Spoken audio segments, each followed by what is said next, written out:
Miss March 7th is looking for you everywhere. I don't know the details either, but she told me that if I see you, I should remind you to check your messages. She also said that some things you missed are actually extremely important.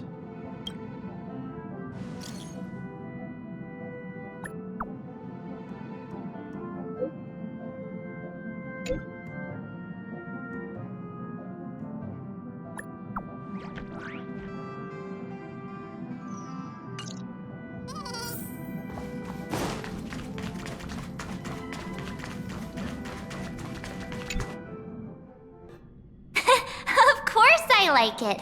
Big Sis Dahlia always knows what's on my mind. So that means we'll be companions again on the next Trailblaze mission? Of course. I deliberately picked up my pace for that. Though, sadly, I still missed out on some things. Indeed. Had you joined the Amphorian expedition, it would have made a lot of things easier. Oh, you're finally here! Big Sis Dahlia has been asking about you non-stop!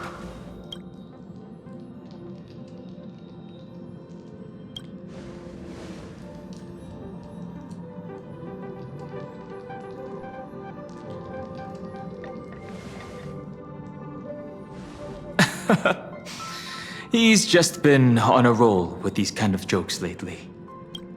No worries. It's okay if he forgot.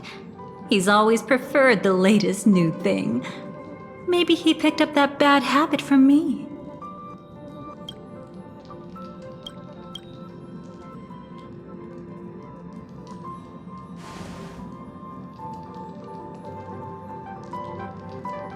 Long time no see. Now, does anything ring a bell?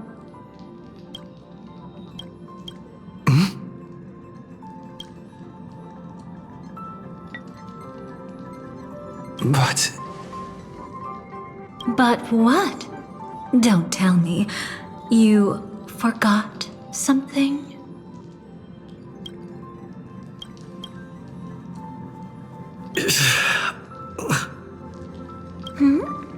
What's wrong? Who exactly are you? What's gotten into you? Did Amphorius give you amnesia? How could you forget about Big Sis Dahlia? She was the one who helped you suppress the rampaging Stellaron back at the space station.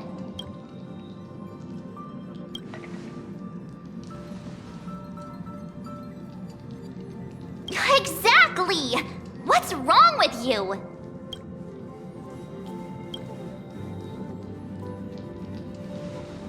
Exactly! What's wrong with you? Totally! It was Big Sis Dahlia who dealt the final blow to that Lord Ravager the first time we went to the Cienjo. You haven't forgotten something that big, have you? That was why Big Sis Dahlia had to go back to the garden to recover and couldn't join us in Penacony.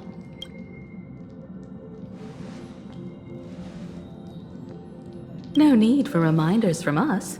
He has spent more time with the Dahlia than anyone else. Why don't you let her diagnose you? She's the Express's resident expert when it comes to matters regarding memories.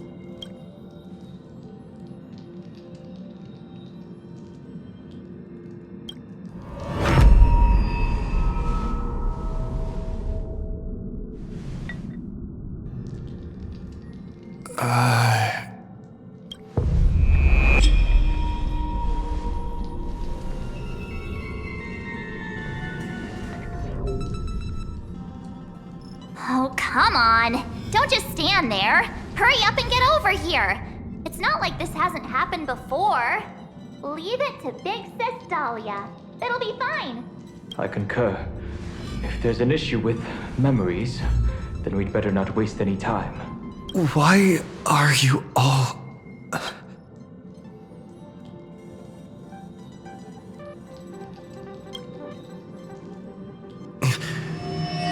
No. This isn't right.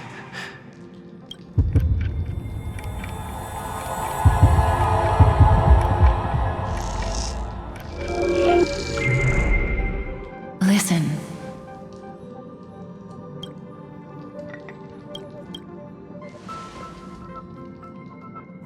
You'll face betrayal, lose your way, and seek answers. It was a wish from the cosmos that set you in motion. And in the tale where you are the protagonist, the stars themselves will defy the destiny of finality. Hang on.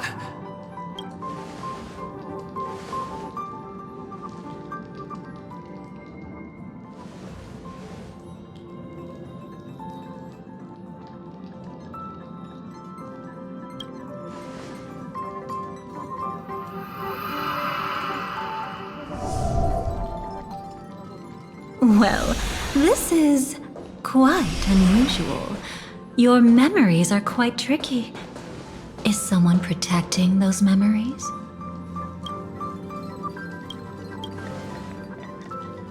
Let's try again then.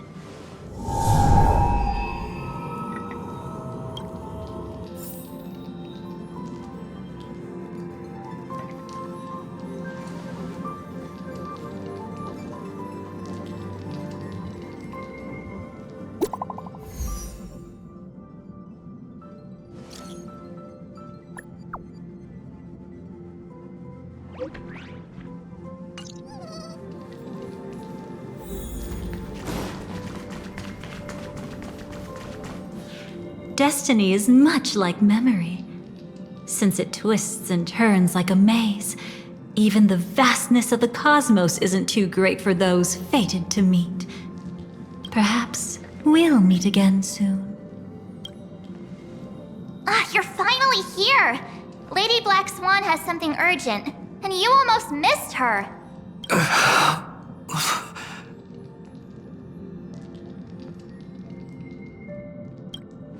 Now's not the time for jokes.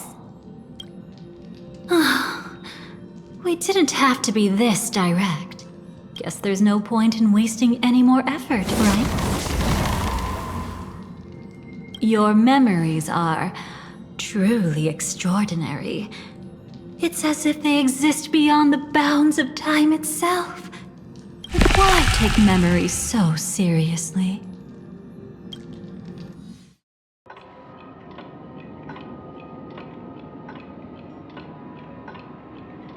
Welcome. Would you like me to dim the lights more? Don't worry, I haven't harmed your companions. What you've seen stays between us. I'd feel a bit hurt if I didn't leave any impression on you at all. My name is Constance, an ordinary memo keeper. If you'd like, you can do what everyone else does and call me the Dahlia for now. It's a bit complicated to explain. Through certain methods, I've brought you into my own heart. We could be watched if we met anywhere else. This is the only place where I can feel safe sharing secrets that should stay between us. Let me apologize. I thought that becoming someone you are familiar with would make things easier, or simpler. Take it easy. That's exactly why I came to find you. All your questions will be answered. Let's start with the first question. Now, slowly turn around.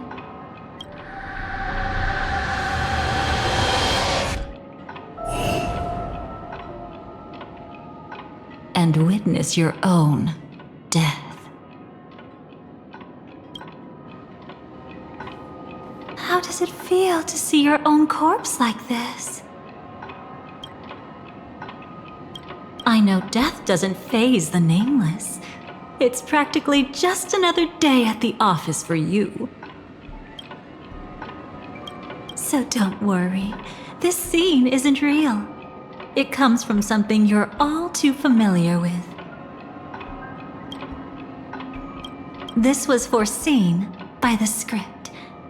It's another possible ending for you in Penacony, but It was prevented by the Stellaron hunters long ago. It's a tomorrow that never came. In other words, it's a non-existent memory. Actually, I'm one of them. That's quite the incredulous look.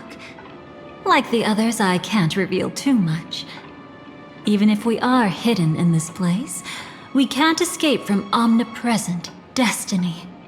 But I trust you won't be surprised by a Stellaron hunter's sudden visit. After all, that's what our two groups are.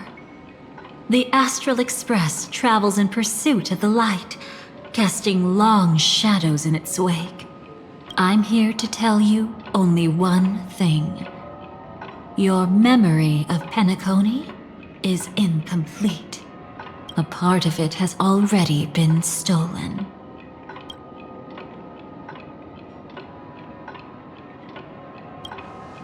It's not surprising. Have you ever kept a gentle pet? They can always guess what's on your mind, always actively trying to please you. Memories work the same way, if you ask me. Once your brain discovers a void in your memories, it'll carefully fill in the gap on its own, whether you need it or not. That's hard to say for now, but the gravity of the situation is clear. Someone might have made you forget some critically important information. Either way, I must help you recover everything about the finality.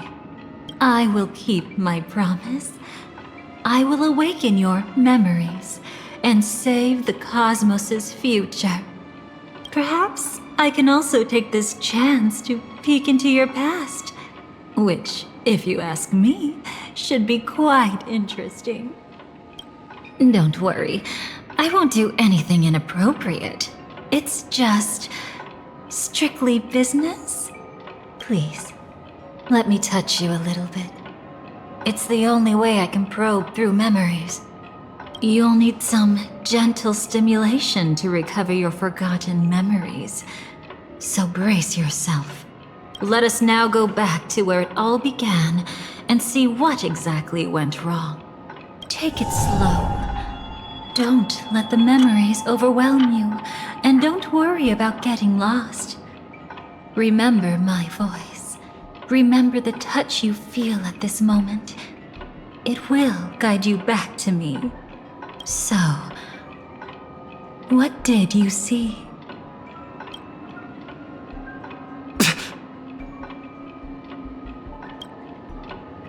Seems like a rough start. Don't worry. Chaos is pretty normal in the beginning. Can you still remember where this journey began? Penacony, the land of the dreams, located in the Memoria-rich Asdana star system. At that time, a grand celebration of the harmony was about to begin, and as fate would have it, an invitation found its way into your hands. The family's esteemed guests are cordially invited to Penacony to participate in our grand celebration. Witness the impossible in the realm of dreams. Find the legacy of the Watchmaker, father of Penacony, and thus the answer to the question, why does life slumber? There, you encountered Aventurine, an IPC executive who appeared to be answering the invitation alone, but was actually there to reclaim lost territory. He desperately sought allies, attempting to tip the family's scales with himself alone. And then, there was Sunday, the former head of the Oak family, a Pathstrider of the Order who would soon usurp the power of the Harmonious Choir and become your enemy. There was also his sister, the renowned Robin. She was meant to perform on stage, but got caught up in a series of unfortunate events, and in the end, found herself as lost as any bystander. Oh my. Have there been gaps in your memories from the very beginning? This is quite troublesome. Where should we begin? Right. Let's start with her. You must remember. That girl who called herself an artist and was hunted down by the family. Of course, her true identity is no longer a secret. What you see as a first encounter is actually a long-awaited reunion for her. Let's begin our story here. Think of that girl who could neither enter dreams nor wished to wake. Why did she slumber with you? Is this what dreams are? I can't see anything. Can't hear anything. Nothing exists except darkness. I don't understand. Why do people long for this darkness? Don't move yet. It's going to hurt real bad. Is the surgery over? Yeah. As expected, you can't recover the ability to dream. Even after paying such a heavy price, we only get one shot at this. It's fine. One chance is all I need. Is there anything else I need to do? Just don't die. Take a breather. Once the calibration is done, I'll let you officially enter the dream. And then I'll be able to enter that land of dreams. Don't get your hopes up. It's just a nickname. Your dream might not come true. I've been waiting for this day. People always describe it this way. Once you wake up, it vanishes without a trace. That's why sweet dreams are so precious. Sounds like you're just trying to make yourself feel better. Maybe. But when the day we cross paths again arrives, I think I'll pretend we've never met and get to know you anew, as if starting all over. I made a promise with him. Our reunion is right before us. I have no reason not to give it my all. Even if he's already forgotten it? But I won't forget. No matter how this story ends, I want it to begin with a smile. In the future that Elio foresaw, we never had an ending. But I still have the chance to wrestle back from fate the right to have a beginning. Thinking hard over there? Just spacing out for a while. This is my first time dreaming, so it still feels a little odd. Everything here seems just like the real world. It's mind-blowing to think that I'm actually still lying in a life support pod. Are you sure? Never mind. Hurry up. The Astral Express has arrived. How is the situation? Can we avoid the family's surveillance? ID's already taken care of, but there's a snag. Let's walk and talk. Head to the room I prepped.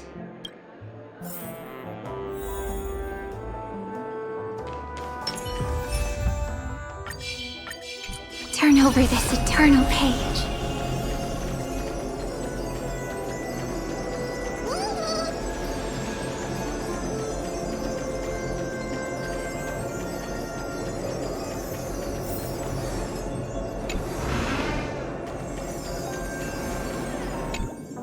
So, what's the problem?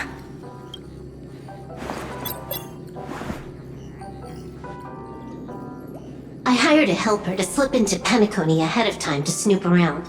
She just sent me some intel. There's bad news. The family is borderline all-knowing and all-powerful in the sweet dream. Is there an emanator of the harmony here? It's not necessarily because of a person. It could be a phenomenon. Can't say for certain. Anyway, just like the script says, no matter how you sneak in, you'll be found out. There's not even a single gap? Even just for a couple of seconds? It's not that we can't create one. The problem is that you're too powerful. You're no small fry. Here in Penacony, you're a colossal threat. They'll be onto you even if you just try to enter the dream. That means, even if I manage to sneak in, I won't be able to escape the family's pursuit. Exactly. And a brawl won't change a thing. This is their turf. You'd be throwing your life away. It might be risky, but I have a plan. The family still hasn't figured out who Stellaron Hunter Sam really is, right? At least not this branch family. Then, let's use that to our advantage. I'll activate Firefly Type 4 and attack the Reverie Hotel. I studied their defenses on the way here. Their basic security won't be able to keep me in check. Create a commotion to force Sam in the spotlight. Then, I'll rush back here at top speed, and while the chaos is still fresh, dive into the dream as Firefly. Too risky. It's not worth it to expose our trump card Sam just for an uncertain gamble. But we're already here. Might as well give it a shot. Let me extrapolate the route and calculate the security response time.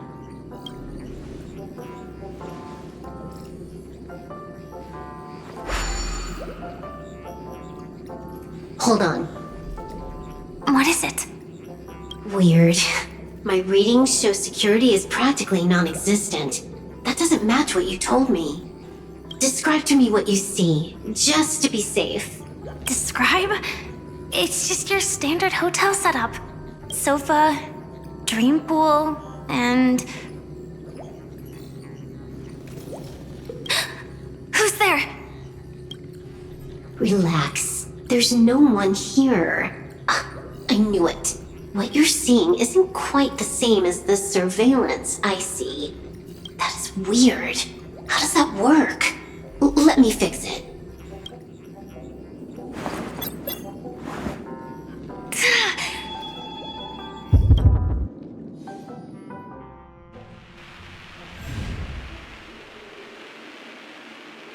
I told you, dreams are never as simple as they seem. How about now? This place is... You haven't gone anywhere. You've been here the whole time, saying weird stuff. This is my first time dreaming, so it still feels a little odd. Everything here seems just like the real world. And here I thought you were just being stubborn. Sorry. Could you jog my memory again? It's a little fuzzy. Following the script, we secured a discarded dream pool. Wasn't easy. Some IPC lackey decided to fight us for it. IPC? Forget it. It's not like they won. I converted it into a life support pod. Right now, we're both drifting at the edge of the Astana system. I see. We're using the synesthesia dreamscape. But it seems I haven't made it into the real Penacony? This scenery doesn't exactly scream sweet dream anyway. It's probably some kind of buffer zone or something. What you saw just now was probably a mirage. Right. Then the plan to attack the hotel won't work either. Exactly. The only thing you can attack right now is me. In other words, I'm still in the clear. And I'm just one step away from the 12 hours. You always manage to find a silver lining in a pile of bad news. At least things are much clearer now. Let me take a look elsewhere first. Maybe I'll stumble upon a good entrance to become a stowaway. You scout ahead, I'll get in touch with the temp helper. Silverwolf, did you hear something? I didn't notice anything. Strange disturbances in the memory zone are nothing. No. Wait. I'd recognize that sound anywhere. Just as I thought. But why? Shouldn't you take cover first? No need. I know them too well. It's not necessarily the real propagation. This star system went through the swarm disaster long ago, remember? And it was anything but small. Are you saying this is just an echo from the past? Ideally, yes. But it might also be more like a meme. A fear buried in the Asdanians' hearts like a nightmare. So this dreamscape really isn't under the family's control. Maybe you're right. Let's keep searching down this path. As for what they really are... Let me try it out. Then we'll know.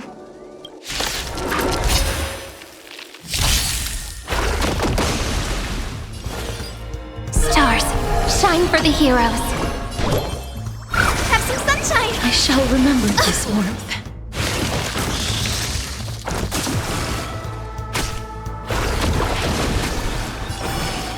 Rise and shine. Stop messing around. Treat our guests nicely.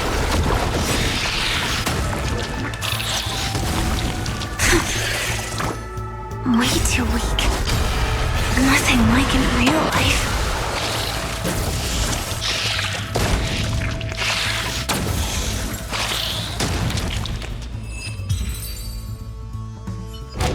The remains are gone. Was it just an illusion formed by Memoria after all? Figures. No wonder a scrapped dream pool isn't worth a dime. Without the family's protection, any regular visitor here is just begging for trouble. Better stay on guard. Not every illusion has good intentions. Got it. Also, you can actually just go around them. No one said you have to pay attention to the bugs. That's your bad habit. Sorry. I just can't bring myself to look the other way. Never mind. Everyone's the same. They all try to do something for the past, even when they know it's futile. If it makes you feel better, I'll leave it to you. Just be quick about it. Thank you. But reliving old memories isn't always such a bad thing, is it? Looks like this business trip has put you in good spirits. Turn over this eternal page.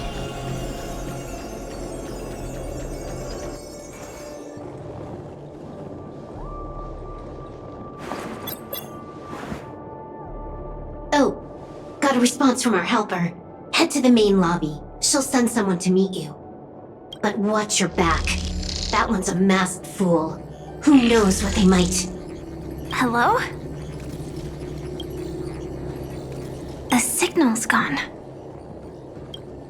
Here we go again. Huh? The mech won't start. Why? Huh? They didn't attack me. Are they running away?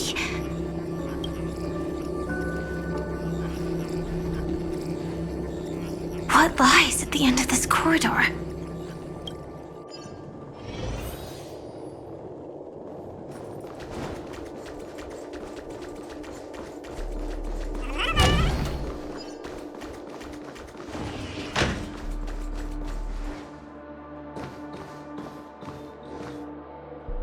Debris everywhere. But weren't they just illusions? Could it be that there's someone else here besides me? The true Sting died from a high heat reaction. And the scar. How can this be? I know it all too well.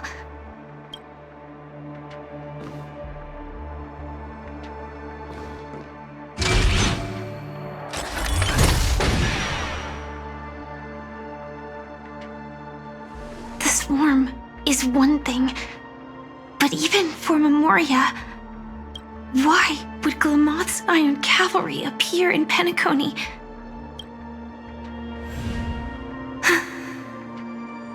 I hope we can see the stars on the next battlefield. Will we see each other again? Then we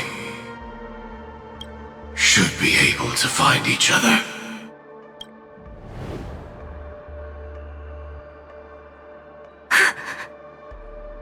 AR-214. Is this what dreams are?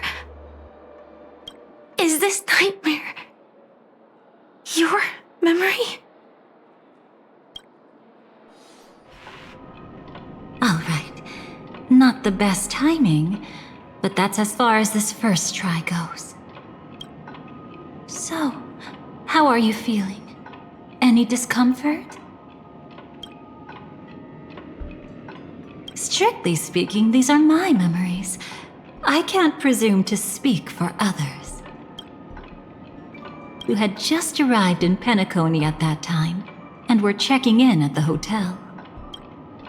By now, you should know that memories are both precious and dangerous. I must be extremely careful in allowing all the details of the past to come to the surface. If too many memories come flooding back at once, it would be too much for you to bear. I'm afraid I can't tell you directly. Whether intentional or not, putting memories into words would only distort them. Relax. The dust is being swept aside, speck by speck. Look. Though part of it was stolen, the memory of Penacony has become clear again. What you just witnessed was her beginning. This dream diverges into two parallel paths. Yours, named the Trailblazer, and hers, named the Finality. These two paths will eventually intersect, and to reach that moment, we must find more contradictions in the memories. You still remember her, don't you? Robin, known by all. You encountered her early on at the hotel in reality. After you entered the dream, she was using the Harmony's power to help you adjust to the sweet dream. Oh, it's just that.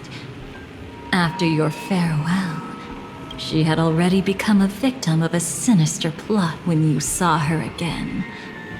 What did she discover during that time that would make her suffer such a terrible fate? Be careful. This time, we're going to dig deeper into a past utterly at odds with the memories you hold.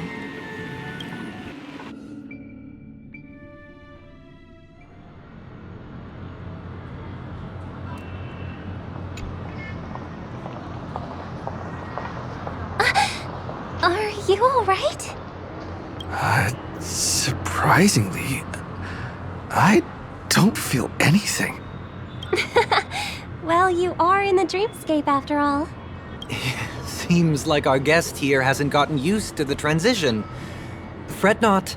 Feeling a sense of weightlessness is normal for new visitors.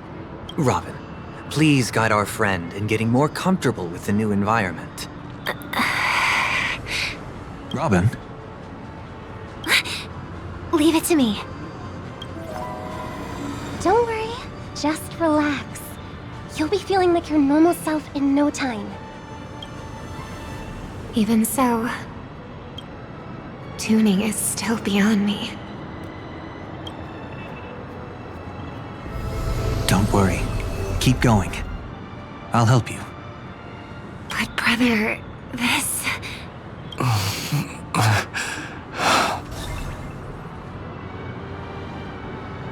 What did you do to me? Relax. Just did some tuning on you with the resonance of the harmony to allow you to control your limbs freely in the dreamscape. Essentially, The dream of Penacony is a world formed by memoria. Only by fully understanding its nature can you move freely within it. Unless you're one of the memo keepers of the Garden of Recollection, it can be difficult at first to manipulate the memoria as you wish. But once you've been tuned by the harmony, you can use the same laws of physics from the real world to understand how the dream world works. Oh, oops. I've fallen into my professional habits again. I just can't seem to shake off this urge to be a know-it-all. Don't mind him.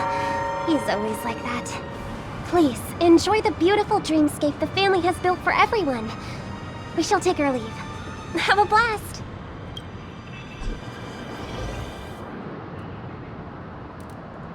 Sorry, brother. I'm the one who should apologize. I knew you weren't feeling well, yet I made such an unreasonable request. I should have known. Losing your voice was just the tip of the iceberg. The real problem lies with the harmony, doesn't it? Just as I thought. You figured it out too. Your letter. I've kept it with me all this time.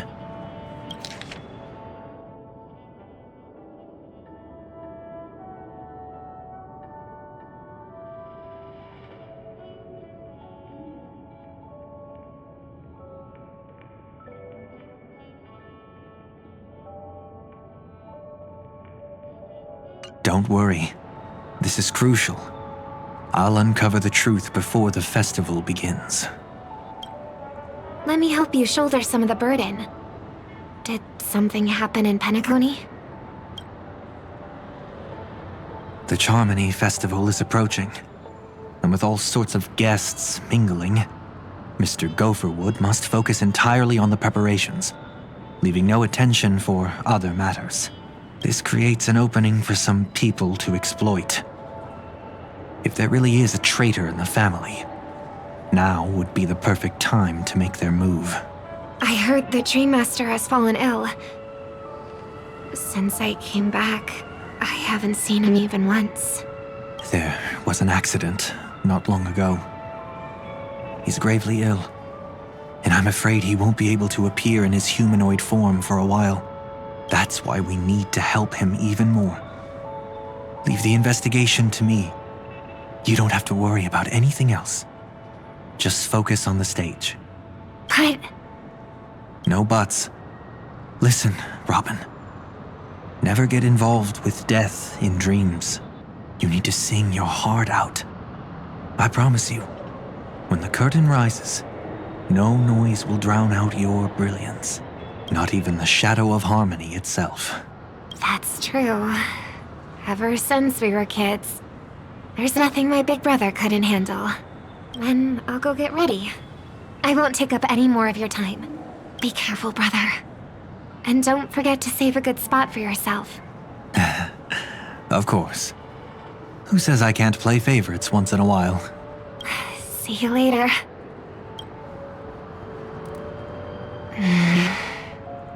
Big brother. You're always hiding your true feelings like this. You're acting like everything's fine. But I saw you at Daylight Pavilion. You were clearly at your wit's end. When I wrote that letter, I could still barely manage to tune. Later, things just kept getting worse. My intuition tells me that something must be wrong with the dreamscape.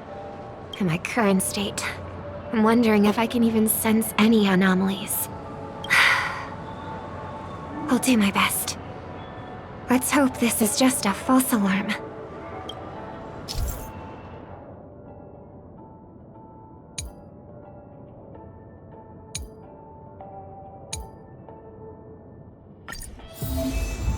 I've been wondering about something from just now.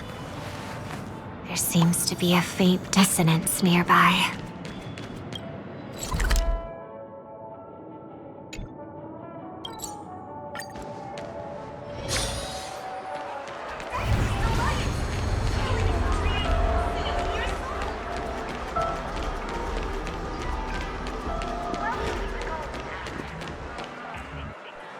Is that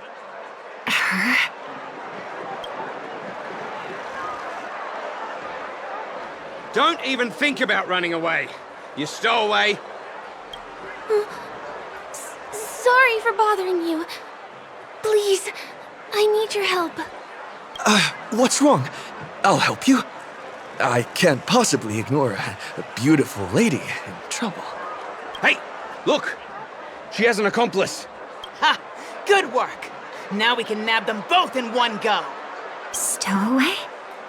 Seems it wasn't a coincidence.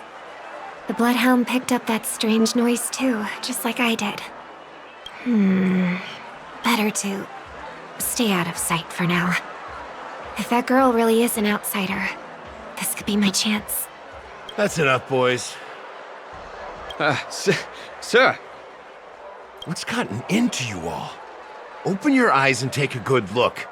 Is this lady the stowaway we're looking for? Huh? Who's this? Don't you know him? Look at his brown hair and grey vest. He's the officer, sent here by the family to maintain order at the Charmony Festival. I see. Sir, the thing is, we're trying to apprehend a stowaway. And that young lady there looks very suspicious. We're sure she's the one. That's nonsense. Take another look, will ya? The witness report says that the suspect is a lad with silver hair, and you guys are going after a girl with silver hair. Does that even make sense? She's our guest. Well, just get out of my way and I'll take care of this. Yes, sir. Something's off.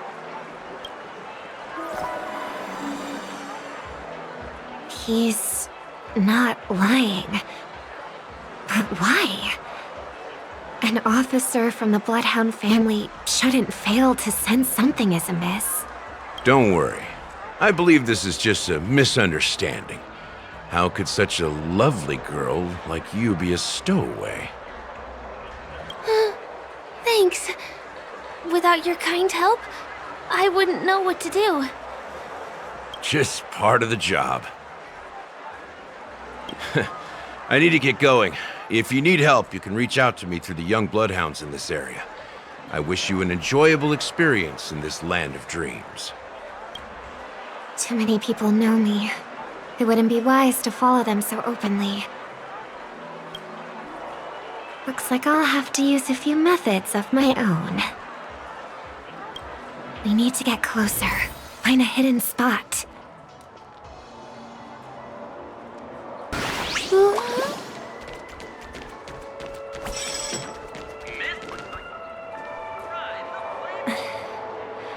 I hope I still have the strength to do this.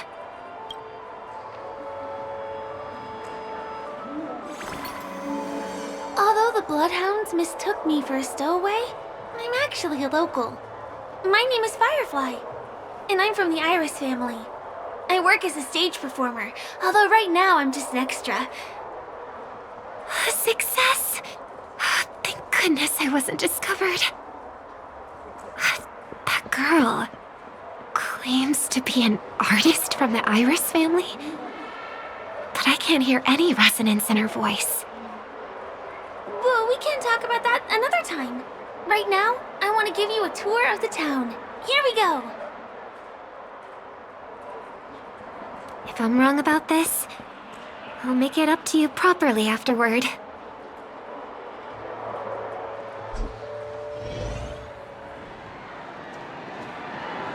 Since this is your first time here, I say we start with the easiest games. The Dreamy Rose and Lucky Wheel are pretty straightforward. Just here to play games?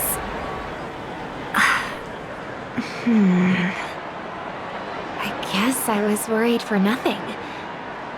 Sorry, Trailblazer and Miss Firefly.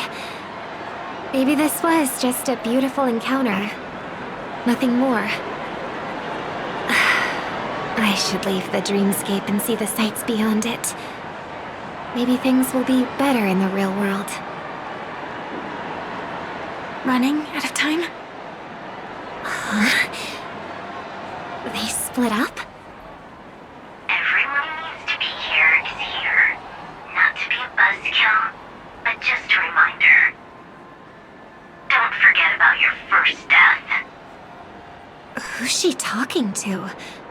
And what's this about death? Shh. Let's not talk about this right now. I think someone's following me. Did you have fun? No. My intuition was right. That girl is definitely not what she seems. Now I need to be extra careful.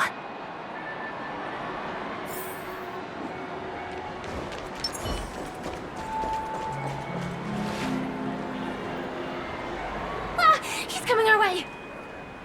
Hey, well, if it isn't my most loyal customer, the Trailblazer guy. It's been such a long time, old friend. And who's this? A companion? I feel like things are getting more and more chaotic. Long time no see, superstar. There's someone else. Oh! Lady Siobhan? Still radiant as ever. I could spot you from a mile away. I came over to say hi. What brings you here? Drawing too much attention is never a good thing. Oh, reminds me of that old saying, from afar, anyone under the spotlight seems endlessly charming. But only when you get close do you realize how restless that heart truly is. Sorry you had to see that. I just came out to clear my head. The Charmony Festival is coming up soon, and I'm a bit nervous. I heard about your voice issue. Drop by the Dream Jolt hostelry when you're free, and I'll take a look at what's going on.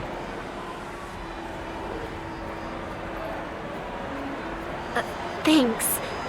I never thought even after all this time, I'd still be troubling you, Lady Siobhan. You must be pretty nervous if you're being this formal with me. Looks like my analysis is spot on. Follow me, you two. Let me give you a taste of the adult world. I'm afraid I'll have to take my leave. I'll come visit you properly. It's just that, right now... You need some alone time, I get it. It's a date then. Catch you later, superstar. It's a deal. Right. It is the Charmony Festival after all. As people say, you'll be performing for the Harmony. Remember? Before one of your tours, I asked you a question. It's been quite a while since then. I wonder if you found your answer. Robin, what do you sing for?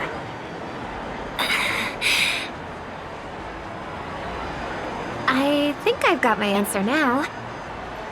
But instead of words, I'd rather answer with a song. That would be more convincing, no?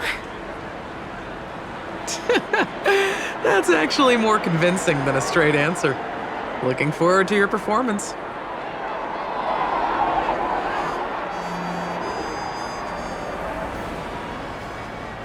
Sorry, Lady Siobhan. If there was more time, we could have had a proper chat. Now, let's get down to business.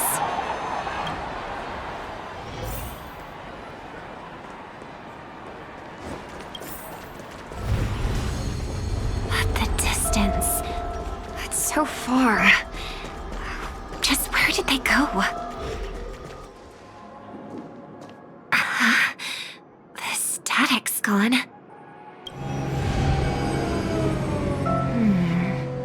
They passed through the commercial district. Then past the Papashi Club. And then the voice just vanished. Did she return to reality? That can't be right. There's no entrance or exit there. Again? Further away than before. This time in... Dream's Edge. Oh, I get it now. It's the underground tunnel. Right. Makes sense. I should have known. place is a hotspot for smuggling cases. I should have pressed those two bloodhounds for answers back then.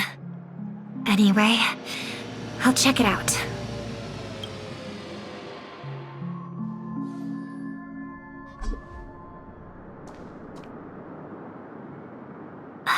Can't navigate any further from here. Is it because the dreamscape construction isn't complete yet?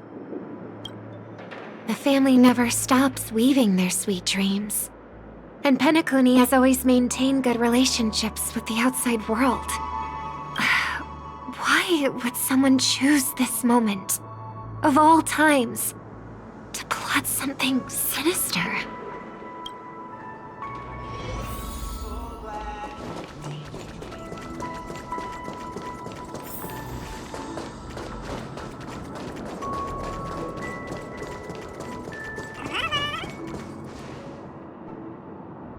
Excuse me, ahead is that Miss Robin?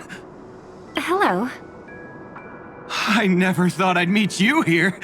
When I joined the Bloodhound family, you were the one who delivered the family's greetings. You probably don't remember me. No, that's too rude of me to say. I'm not worthy. Of course I remember you, Mr. Loka. This is unbelievable! I don't spend a lot of time in Penacony, and have even fewer chances to help out the Harmony. If I'm willing to go, I always make sure to get to know everyone beforehand. After all, family greetings can't be mere pleasantries. They must be heartfelt blessings for each and every family member. Miss Robin, you're absolutely dazzling. By the way, what brings you to Dream's Edge? Do you have anything you need from us? Pardon me, but have you seen two tourists? They both have gray hair, and one of them is a young lady wearing a hair clip. You're looking for someone? I don't really recall seeing them, but I can keep an eye out for you if you like. Oh, well...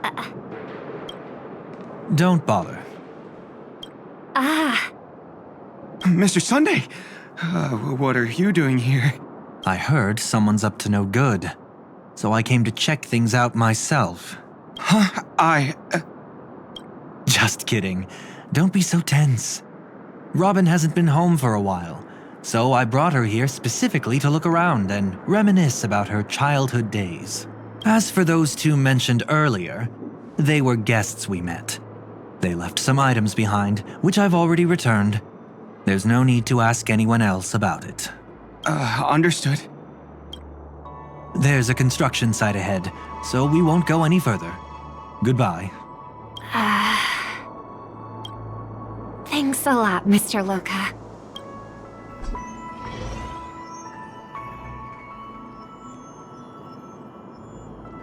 I couldn't speak freely earlier.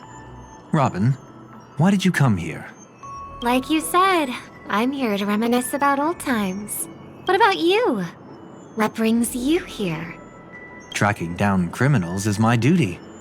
And you, my dear sister, you've always been this stubborn, and in times like these, I wish you never had this trait. You're still investigating on your own, ignoring what I said? Yeah. I can't stop thinking of death, so I followed some people all the way here. After all, I witnessed that horrific scene at the Dewlight Pavilion with my own eyes. I can't let you bear this burden alone.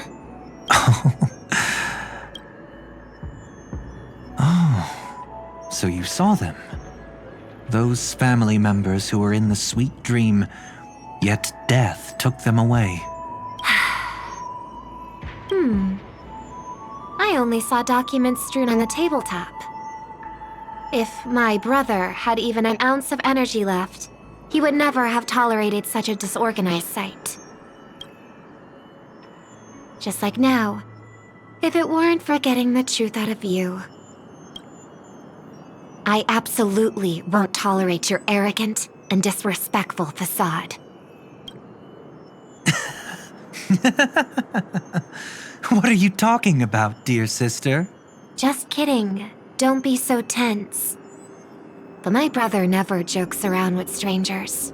I watched as he smoothed away the sharp corners of himself, bit by bit, hiding them in the deepest corners of his heart. Stop insulting my elder brother. Otherwise, you won't just be dealing with the family. You'll be dealing with me too.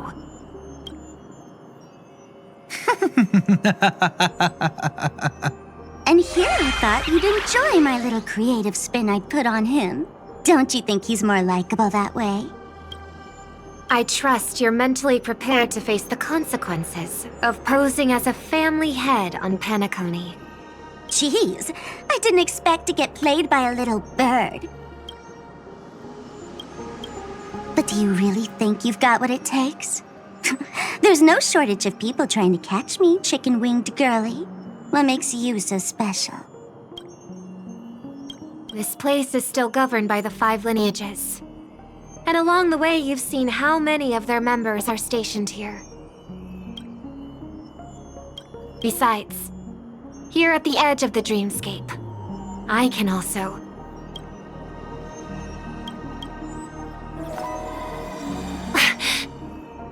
What do you mean, can? You think you can get your lost power back? I'll give credit where it's due. You must be quite talented to have been chosen as a chord master for the Charmony Festival. You're also quite clever. You almost got everything right, except for one thing. Silent little bird. Have you considered that maybe your sweet dreams never changed at all? They just stopped welcoming you because you grew up. Like a mask. Once you wear it for too long, you can never take it off again. As for that mask of yours, is it really called the Harmony? The Twin of the Order?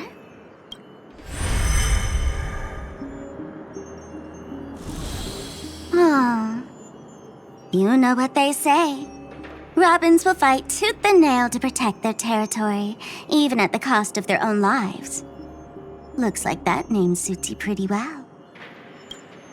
Oh, right on schedule.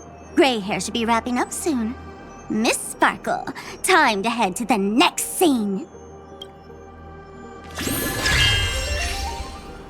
Let's roll! Oh my! I thought I could fool your eyes at the edge of the dreamscape. But I guess there's no hiding from you on your home turf. What? You want to settle the score with me for messing with your people? Why don't we sit down and have a chat? You seem like a patient one to me. So tell me, what exactly do you want to take from me? How are you feeling? Need to take a break? Before we continue, I have one more question. We've spent some time together, so at this moment, how do you feel about me? How much are you willing to trust me? As a matter of fact, I've appeared in your memories before. And similarly, it was related to Penacony. That's exactly what I like to hear. Let's continue then. Let's follow that train of thought and delve deeper. Even I don't know about your experiences in Dream's Edge. When I asked Firefly about it, she declined to give an answer. But judging from her expression, I believe it must have been a beautiful and unforgettable time that belonged to just the two of you. And Sparkle wasn't just here for fun. She's in cahoots with the Stellaron Hunters. She disguised herself as someone from your past, using every means possible to hint at the truth of the dreamscape. In the end, she simply sent you both deep into the dreamscape. What a kind-hearted fool she was. Thanks to her, you and Firefly managed to uncover a piece of Watchmaker Mikhail's past, and the dangers that lurk within. A memory zone meme. Something unto death. At least back then, you mistakenly thought it was dangerous. With the help of a... let's say graceful memo keeper lady, you managed to escape from there. But in the rush, you and Firefly got separated. And her experiences afterward might differ from what you remember. I was there at that time, too. See you next time. Hurry.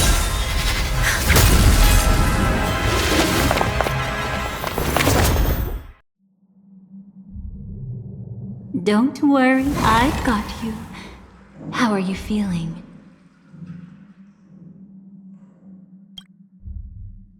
Passing through Memoria so suddenly always leaves you in a daze. That memo keeper had ulterior motives. She could have sent all of you away, but deliberately kept you behind. What happened just now? It's a memory zone meme. Some Penaconian legends mentioned it and called it death. I caught something unusual, but couldn't get a clear look at it. But I saw it. In that instant, before it was about to strike, a reflection of another dreamscape appeared in its pupils. It was somewhat similar to the 12 hours, yet the atmosphere was completely different. What if death doesn't exist in sweet dreams? Or so they say. But what if that's not a lie? Perhaps death is just sinking into a deeper dreamscape. Too bad. A nosy memo keeper had to show up. Next time we meet, leave it to me. I'll give her an experience she won't soon forget. Every time you say that, it's always you who seems to be having fun. This time, try not to go overboard. It's not necessarily a bad thing. If I really do meet my end, I won't have a chance to tell them the truth anyway. Are they still around? I can't sense them anymore. I'm afraid they must have gone back to reality. Hold on. Still no good. I can't get in touch with Silverwolf in the primordial dreamscape. I left her a message. If she gets it, she'll help guide him back here. Or we could head back to reality first and get in touch with Silverwolf. Hold on. Recklessly crossing through the dreamscape now would be far more dangerous than before. What's the matter? Death caused such a huge commotion that the omnipotent being within the sweet dream has turned its gaze upon this place. Then aren't we? We should be fine for now. Death has his attention. As long as we are careful, we won't be exposed. In fact, within this dreamscape, we might find a way to strike back against him. Before you arrived, I did some digging around. From what I've learned, he buried his darkest crimes right here. Whatever it is, I believe it'll be of some use. Let's go look for it before they come back.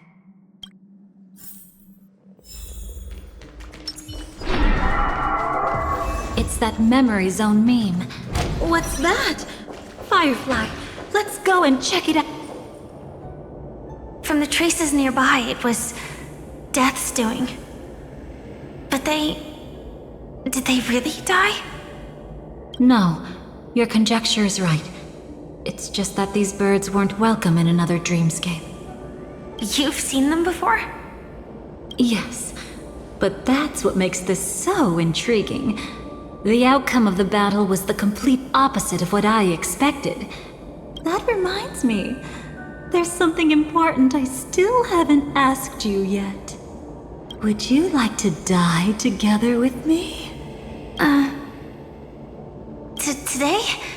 Not really. I just love catching you off guard like that. It's adorable. Then, take a few steps back. I have a few conjectures. There might be some risk. If anything happens, don't worry about me.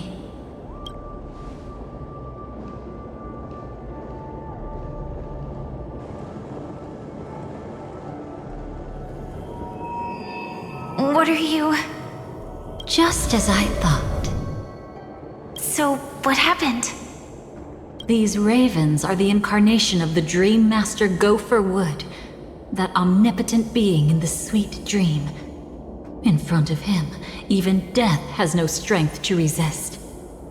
The power I just released should have been enough for him to notice and deliver a fatal blow. Yet here we are, completely unharmed. You know, you're quite similar to Blade sometimes. I mean, when you're staring death in the face. It's not relief I feel. I'm savoring a once-in-a-lifetime thrill. If only it was just once for me too. But was it really him? If I remember correctly, the Dream Master's body was burned to ashes in a riot long ago. And he can now only sustain his life within the sweet dream. Not only that, over the long passage of time, he has merged himself with every inch of Penacony's land. The title Dream Master doesn't mean he merely controls the dreamscape. Rather, it means he has already turned the dreamscape itself into his second body. In extreme cases, he could probably burn all of Penacony to the ground, though hopefully he wouldn't have the heart to do it. We better act fast. Easy now. We're safe for the time being. Maybe it's not that he doesn't want to act against us, but rather that he can't. At least, not yet. Lately, Gopher Wood has been claiming to be ill, never appearing in the 12 hours. Yet just recently, he buried his darkest crime deep within the dreamscape. So, you're saying that burying this crime took a heavy toll on him, leaving a flaw in his supposed omniscience and omnipotence? That does sound plausible. Could it have something to do with the Watchmaker's legacy? I don't think so. After all, that secret was branded as the darkest. And perhaps the legacy is not one alone. Only by seeing it for ourselves can we know.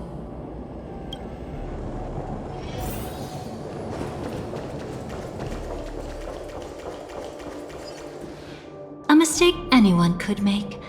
Setting up layer upon layer of security around a secret only ends up exposing its flaws.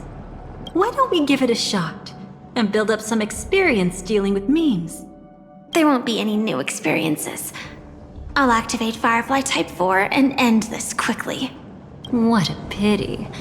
I would have much preferred to see you in a pinch, so you'd have to rely on me all the more.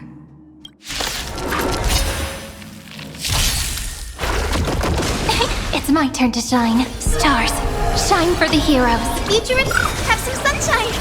Name this. Dispel the gloom. Restore the skies. Next time it rains, I'll be there, umbrella in hand. Till we meet again.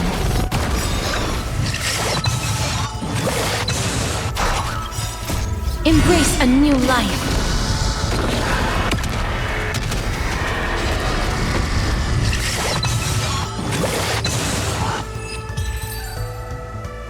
When it comes to this, you're the expert. Yet I've always imagined... Is this it? An entrance? It only looks like an entrance. That crack doesn't lead anywhere. It's a lock of memories. And the key is a light cone carrying specific memories. Clearly, Gopher Wood had help from a memo keeper. And since that light cone isn't in our hands, I fear we'll be returning empty-handed. Is there really no other way? We could try our luck. Perhaps the memo keeper helping Gopher Wood shares the same habits as me. I'll take a look, but don't get your hopes up.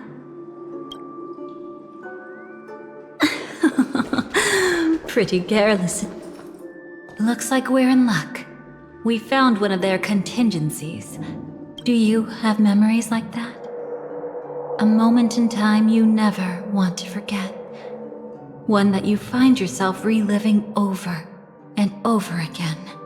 Of course. More than just one. What a shame. Huh? Don't take it to heart. I'm just imitating those annoying memo keepers. In their view, the more memories recalled, the more likely it is to become distorted beyond recognition. Each time you recall a memory, you risk distorting its true face. That's how they justify the necessity of light cones. How tragic. They never understood the truth. The more eternal a thing, the more it stirs the desire to destroy it. But they weren't wrong about the present situation. Even if Gopher Wood were to come in person, he'd need to bring a specific light cone. His own memories can no longer be trusted.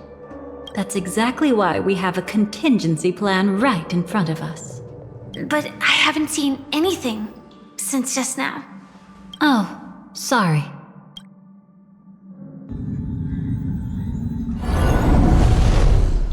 Inside here, there must be some kind of gentle trigger that would help him recover his memories before they are subjected to distortion. But for us, that's probably meaningless. Whatever triggers his memories would just seem bizarre and random to us. Still, let's go take a look inside. We might pick up some clues at least. That's right. Go ahead. Every action brings joy. And a price to pay. Paradise shall fall into this world of sorrow. And once dawn breaks,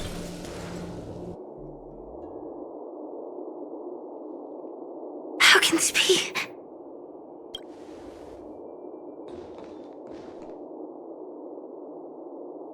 AR 214. Is that really you?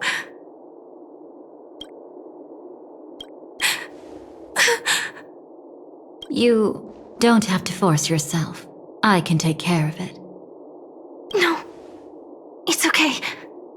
Was it her that you saw when infiltrating Penacony? Yes, I saw her fighting off the swarm. But it was just Memoria, and it vanished quickly. Silverwolf mentioned that Penacony had also faced a swarm invasion before. I kept telling myself that she was just passing by and lending a helping hand.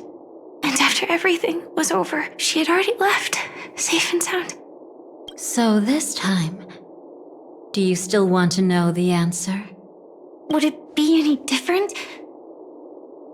I really want you to tell me that this is not real. It's just Memoria. But thinking about it calmly, nothing can change it. A memory is ultimately something that's already happened. You're more composed than I expected. I wish I wasn't like this. She and we could be called friends. I wish I could just break down and cry for her, like any normal person would, to mourn her loss. But what surfaced in my mind was that one sentence. This is our predestined fate, and one day, I too shall meet the same end. One day. Not today.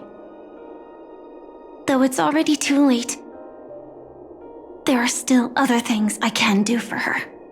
Maybe you should calm down first. Unfortunately, this isn't Memoria, but a real Glamoth Knight. Clearly, Penacony was her final destination. I'm surprised she made it to Penacony at all. Oh, the Glamoth regulations. She broke those prohibitions? Worse than that.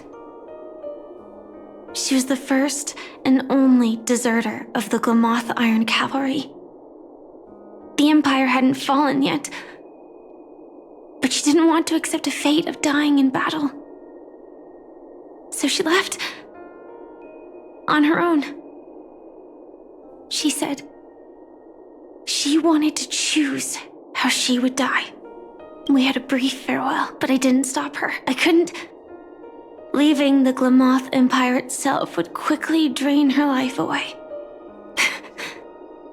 If we can't change the outcome, why should I stop her from making her own choice?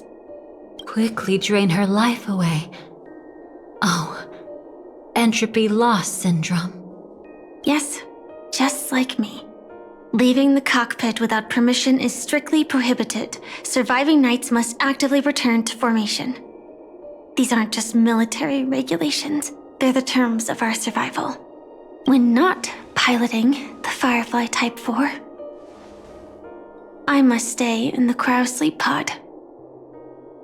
Otherwise, my entropy loss syndrome will only get worse. So, have you figured out the reason yet?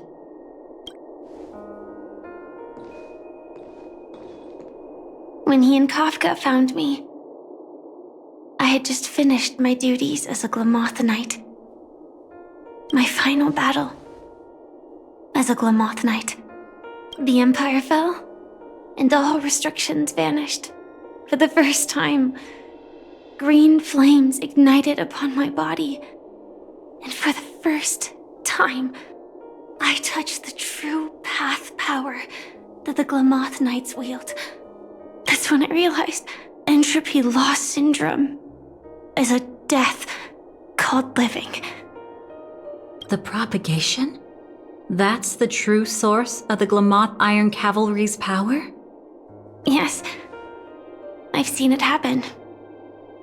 When the Swarm King dies, the Swarm completely loses its vitality and falls into silence. Just like Glamoth's Iron Cavalry, they weren't given a sense of self. The moment they stray from the hive, they're already dead. The same goes for entropy loss syndrome.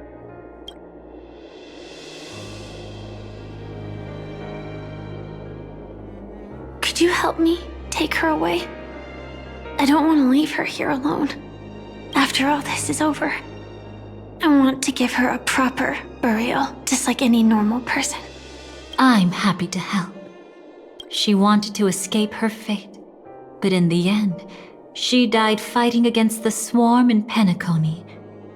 The detestable thing about destiny is that it brooks no defiance. Do you know her name? When we parted, she had no name, just like me.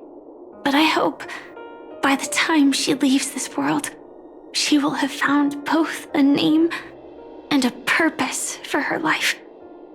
Why did Gopher Wood leave her here? No matter how much I think about it, everything he's scheming couldn't possibly be connected to the propagation. How deeply is your past intertwined with this place? It's not clear yet. But obviously she had multiple fatal wounds on her body. She didn't die from entropy loss. Before we left, Kafka told me, in her view, dreams are inherently a convergence of the past. It's the same for everyone, no matter how much you want to avoid it. No matter what you're seeking, you can't avoid it. Perhaps she was right. However, the Dream Master's weakness has also given us an opportunity. Good. Now then... Oh? Good news. It seems like we've got a few intruders in this dreamscape. Looks like Silverwolf can still pick up signals from here after all. That was fast. Must be that memo keeper's guidance. Either she's lost her sense of restraint or got something nasty up her sleeve. Let's go check it out.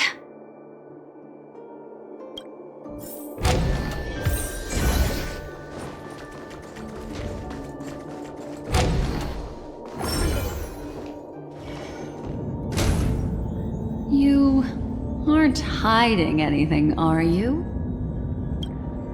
Great. He's okay too. Hold on. There's a troublesome stranger here. She looks familiar. She's... Oh? You don't know? Setting allegiances aside, she's much more dangerous than the Dream Master. When facing an emanator who walks in the nihility, we must always tread carefully, no matter when or where. An emanator of the nihility? Was she ever mentioned in the script? No. If it weren't for my father's death, I wouldn't have known about this either. Your arrival is timely. This dreamscape is fraught with danger. Since our destination is the same, how about we join forces? I can protect you from harm, but in the memory zone, I'll need assistance from the Memo Keeper as well. And if we run into the family, it wouldn't hurt to have one more person to explain the situation. Absolutely not. We need to keep her away from him. Shh, be careful. What's wrong? Right now, their journeying together is actually saving us a lot of trouble. I can sense it. Death has cast its shadow once again. It's close. And unless things change, they'll cross its path before long. That Mr. Stellaron is clearly unfamiliar with Memoria. And that arrogant swan, always mindful of appearances, is unwilling to show all her cards. Only with Acheron present can they cross beyond death. Then all the more reason I should find them right now and tell them the truth. There's no need for another conflict with death. But Blackswan is still here, with unknown intentions. If she chooses to twist the truth, you won't be able to convince the others. Here, a Memo Keeper's word carries more weight. No need to rush things. There's still time to reveal the truth later. Absolutely not. Have you forgotten? As a Stellaron hunter, I have a 0-point mission. One that must be completed at any cost. If there's even the slightest chance that Acheron might draw her blade, I cannot let him be there. Oh, I thought you wouldn't care. Haven't you had enough of sacrificing yourself for duty? My dream was destined to shatter from the start. But for them, it's still not time to wake up. Can I ask you for one more thing? There might be a way to have the best of both worlds, but I need to find death before them. That's not hard. It's still lingering in this domain, but... a win-win solution? I don't know for sure, but it's worth a shot. Maybe it's not always hostile. And even if it is, once I activate Firefly Type 4, I can quickly subdue it. But if we're dealing with the worst-case scenario... Elio once said that I would face death 3 times in Penacony, and for this first death, I want to decide how it comes. I just hope that reunion a moment ago didn't rattle you. Go on ahead. I've burned a hole through the Memoria that'll take you straight to the meme. Better hurry, though. It might not stick around in one place for long. Got it. Thank you.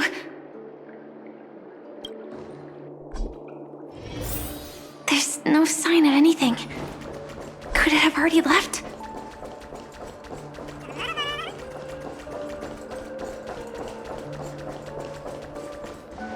Nothing strange here either. Wait, it's right here. I need to end this quickly. Watch out!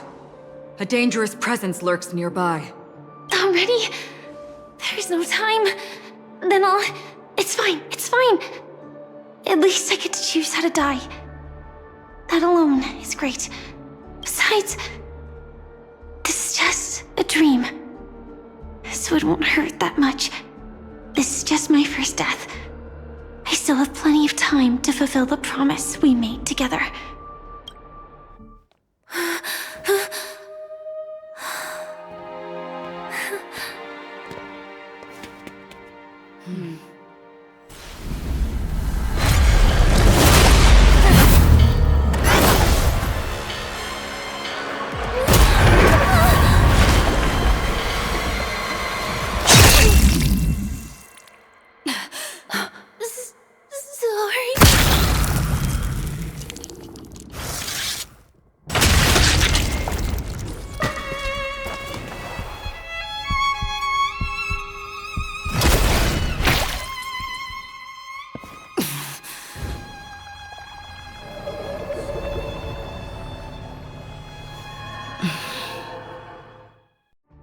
you should be able to recall at least some of what comes next. She hoped to reveal the truth of the dreamscape to you through her own death. At the moment she was impaled, even the emanator of the nihility would falter, blade wavering in hesitation. That was her way of securing the best of both worlds. Unfortunately, fate still played a cruel trick on her. The Memoria transformed so quickly that she didn't even have a chance to explain. After that, she arrived at Dreamflux Reef, land of the exiles, the true Penacony. The family went to great lengths to conceal its existence, using death as their justification. However, at that time she still couldn't venture deeper with peace of mind. Unable to reveal the truth, the situation that had worried her before continued to persist. She was burning with anxiety to return and get you away from the battlefield. Fortunately, a kind and caring lady was still watching over her. I reached out to help once again. Her worst fears didn't materialize. Death retreated on its own, allowing you all to escape unscathed. After that, guided by Blackswan, you tried to uncover the truth behind Firefly's death. However, as you must have noticed, be it losing contact with her companions, or the embarrassment of being unable to activate her mech, those Memoria illusions were clearly left behind when she infiltrated Penacony from the memory zone. But that hardly matters. Because of Blackswan's blunder, Firefly gained the precious time she needed. When she appeared before you again, she was already using a different identity. That encounter stirred the whirlpool of destiny, causing many paths to converge. And after you left... Do you still dream, Hunter? Of those slain by your hand? I still see them in my dreams. Hold it. Your time hasn't come yet. My time? I've seen many clever disguises that can conceal appearances, but they can never cover up who a person really is. And you're no different. You had no desire to kill the Trailblazer. You only did what you did to drive me and the Memo Keeper away, but why?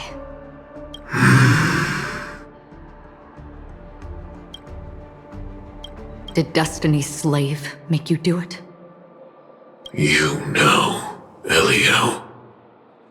I thought this is just the kind of thing that'd get written into your script.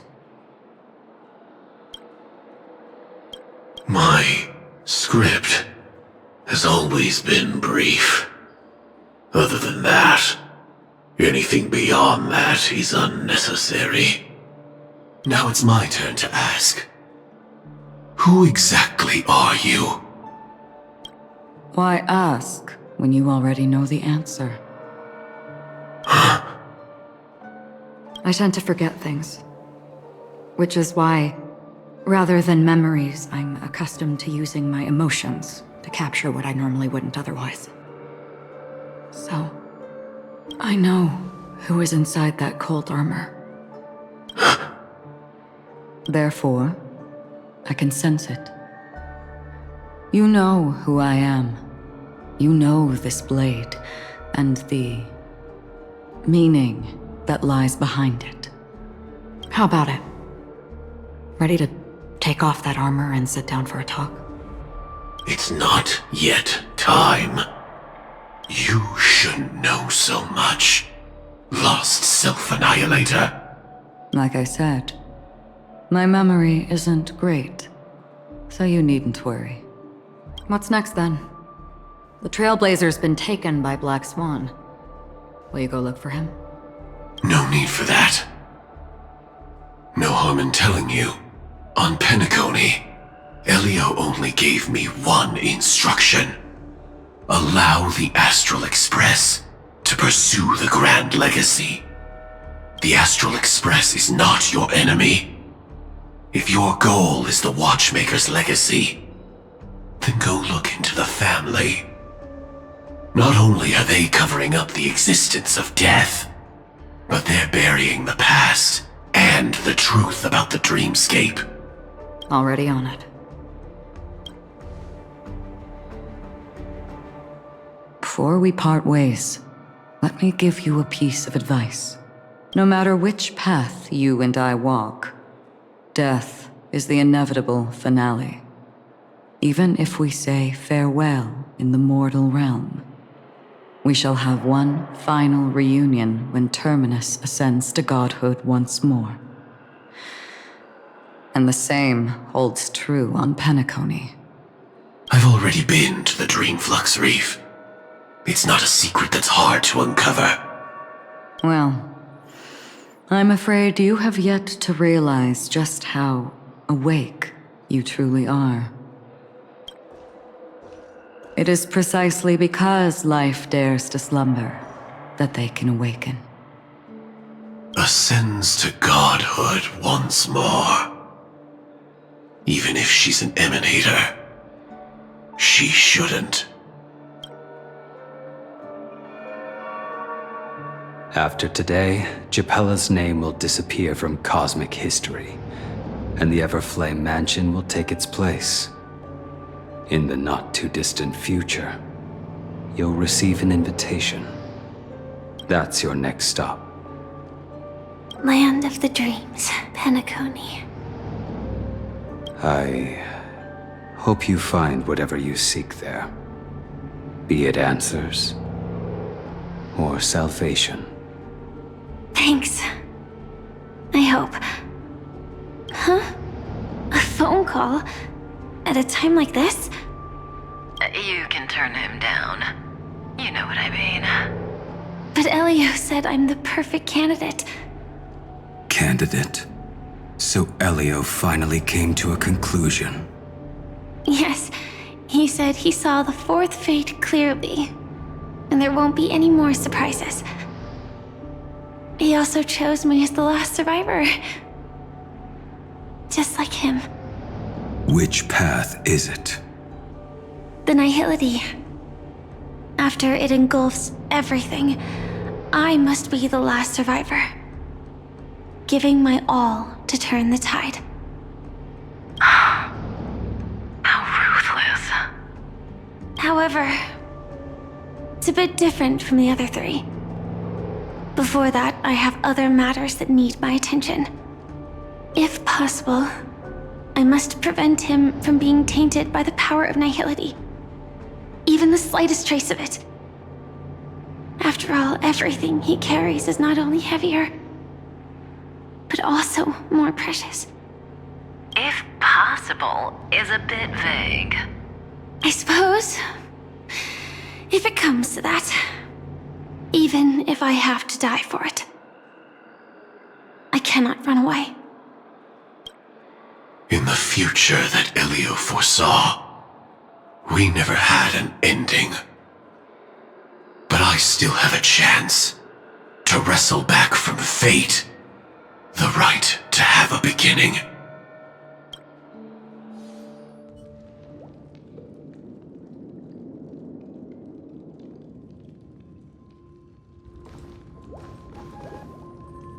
Your guest room in reality is surprisingly modest. An aesthetic you share, Miss Acheron. It's a cinch, this music box. The invitation received by the Annihilation Gang. There are latent memories that linger on it yet. You see, memories of you are not yours alone. They travel in other people, other things. I know much, and I can predict even more. With some help, the dead can be made to speak. The Annihilation Gang, that band of desperados who all disappeared after meeting you. What exactly happened to them? Well, let me reveal all.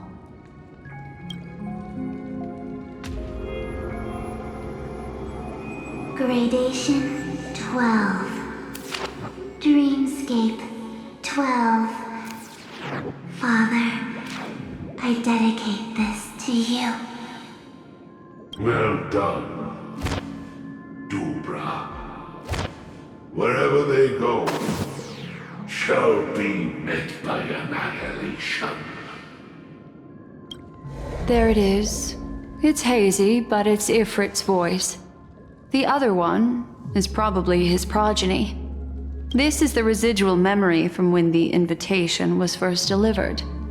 They were abruptly interrupted. Then, what happened next is... They sought refuge in the land of sleep, merely wishing for undisturbed rest away from the storms. Children of the flame, this marks your rite of passage. She won't be necessary. I alone am enough. When have those on the path of destruction feared death? The Everflame Mansion has set out on a journey. Those poor people, they have no idea what lies in wait ahead of them. Memory recovery is going well, but slowly. She'll be here soon, and time is short. There's nobody else here, so there's no need to be delicate. In fact, I think I'd better go all out.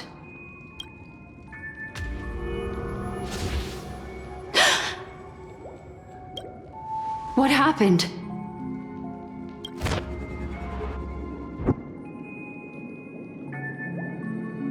The memory after that is blank.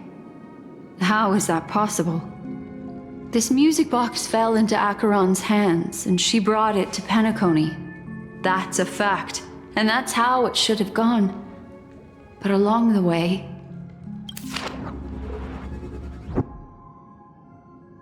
it's like it's been erased. Who's done this?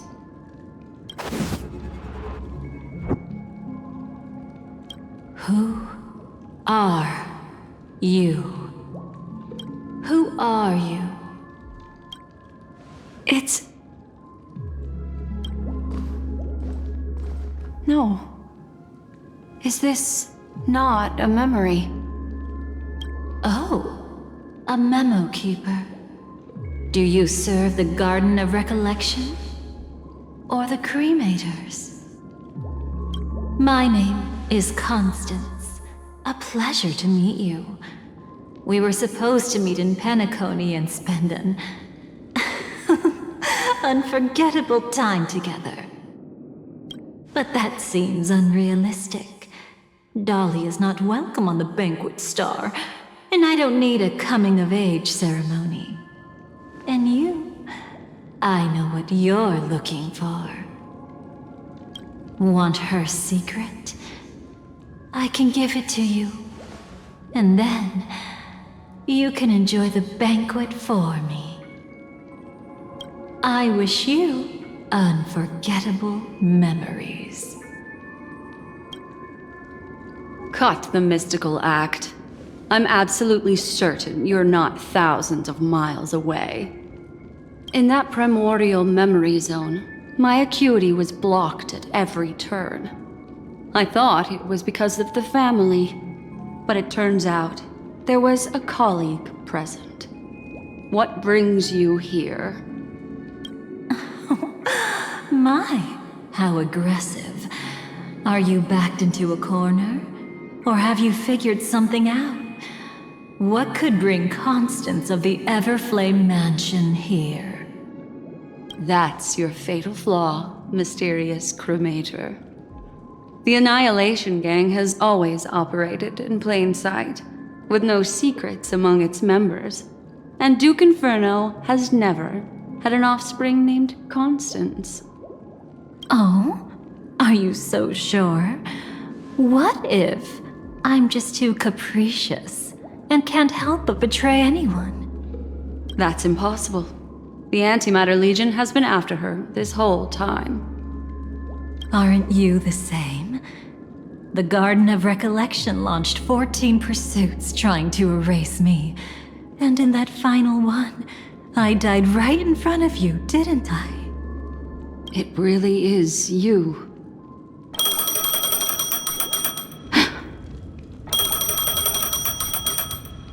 To interrupt another's reunion.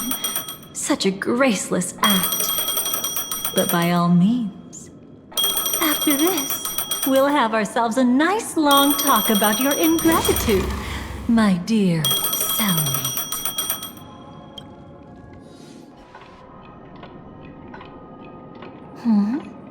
That's a peculiar look on your face. Before this, I was always anxious about this moment. Always afraid you might find me frightening.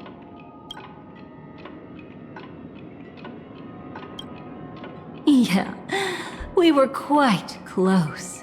Don't get the wrong idea from how I phrased it back then. I've always thought that when two people are locked in a knife fight, with their blades pressed to each other's throats, they become more intimate than any pair of dancers. Now, let's turn our gaze to where the threads of destiny intertwine. Soon after, you finally learned Blackswan's intentions. She made a deal with the IPC to bring you before Aventurine. In order to reclaim Penacony, the IPC had been seeking temporary allies. As a show of initial sincerity, he revealed his discovery to you. The crime scene of Robin's death that was staged by the Fool. From that moment on, Aventurine embarked upon his great gamble. Willing to shatter the cornerstone as precious as life itself, he deceived Sunday with his schemes, earning himself a chance to risk it all. With such a high-stakes gamble, he succeeded in provoking the Emanator's strike. The family's carefully guarded secret was exposed, and you, caught in the eye of the storm, were pulled into the chaos. But that's all about the living. In the same moment, what became of those within the world of the dead? Miss Robin arrived at Dreamflux Reef ahead of you. But what awaited her wasn't the uncertainty of a gamble, but rather a destined life and a destined death. Brother, I don't understand. For a bird, does flying also need a why? Since it falls to us to decide whether to release it back to the sky, we must take responsibility for that choice. That really sounds like Mr. Gopher would. But I've made up my mind. Let it soar free and wild. If I had feathers and wings like it does, I definitely want to fly. Even if just to try it once. Besides, Big Brother will help it, right? But it's truly reassuring to hear such words before parting. Come, Sunday. Your little sister will be walking ahead of you now. Mr. Gopherwood, how did you... The gods bestowed upon us heavenly fire, and with it divine tribulations. Let them be, for we are all mortals, born to love and to suffer. Today, more than one little bird will embark on their long journey.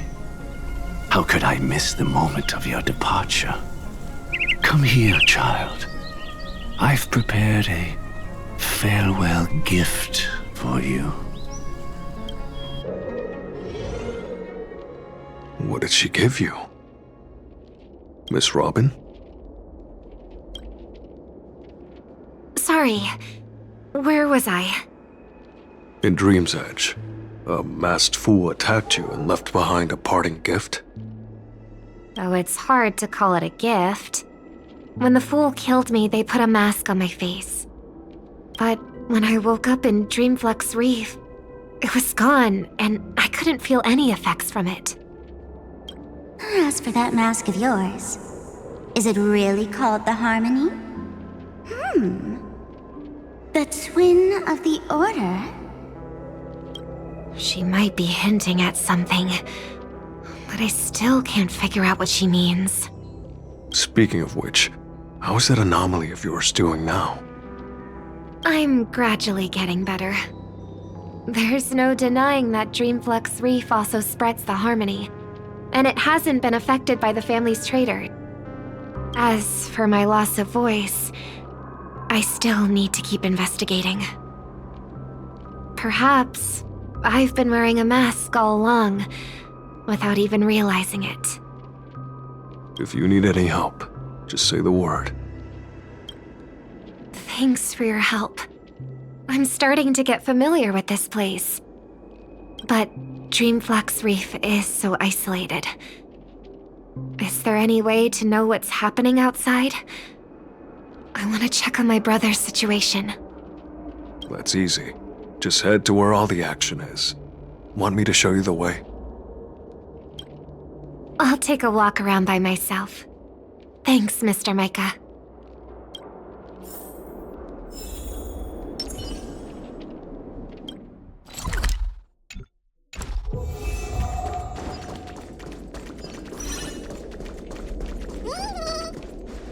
Miss Robin, can you hear me? That voice. Over here.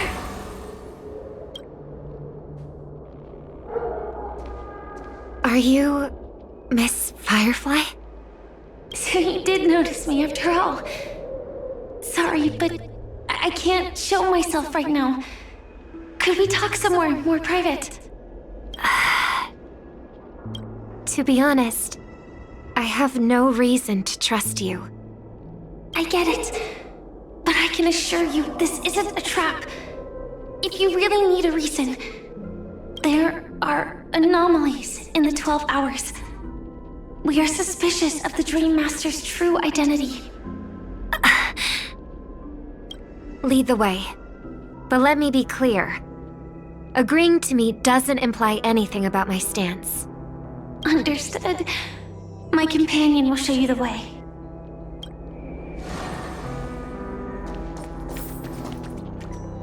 Blue flames. Is there a cremator among Miss Firefly's companions? Miss Firefly, you can show yourself now. Sorry, just a moment. My companion will bring you this way shortly. This way?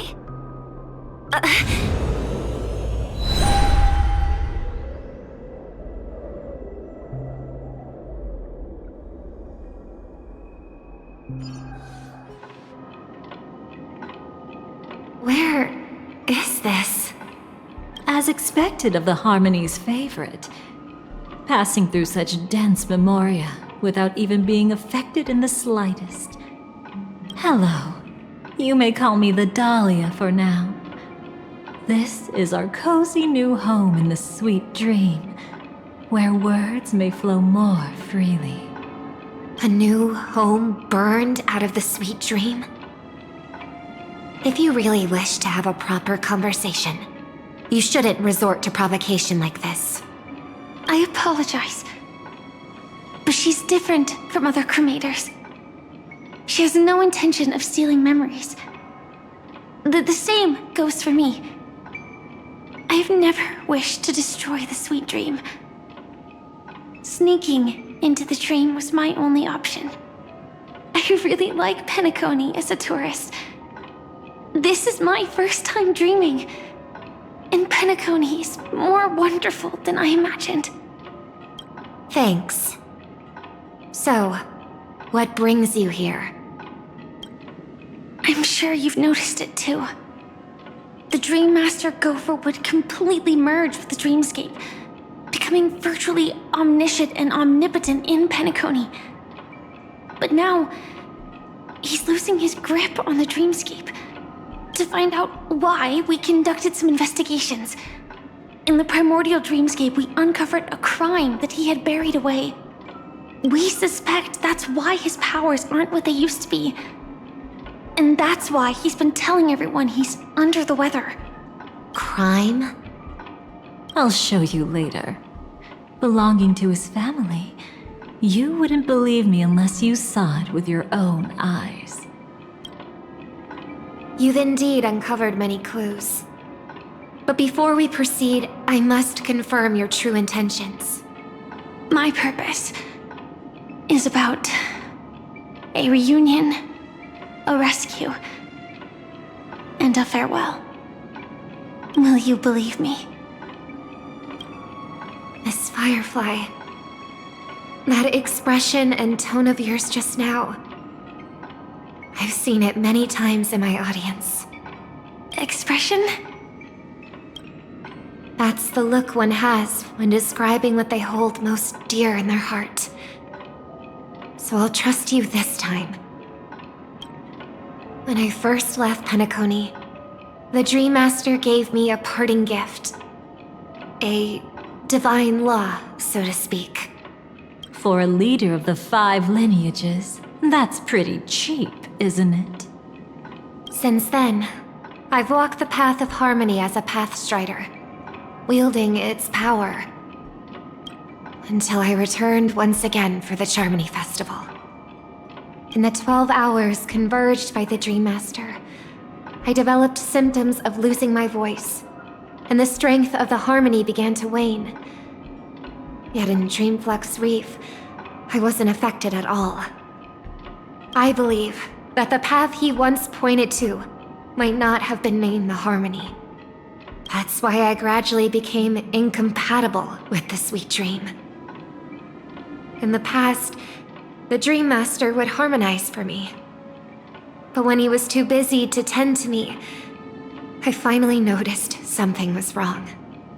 So, which path did he choose to walk? It's not clear yet. There aren't many clues about this, but I suspect it's the Order. Thank you, Miss Robin. You've helped us clear up many of our doubts. However, regarding the Dream Master's path, we have different conjectures. What is it? Come with me. It's time to see it with your own eyes.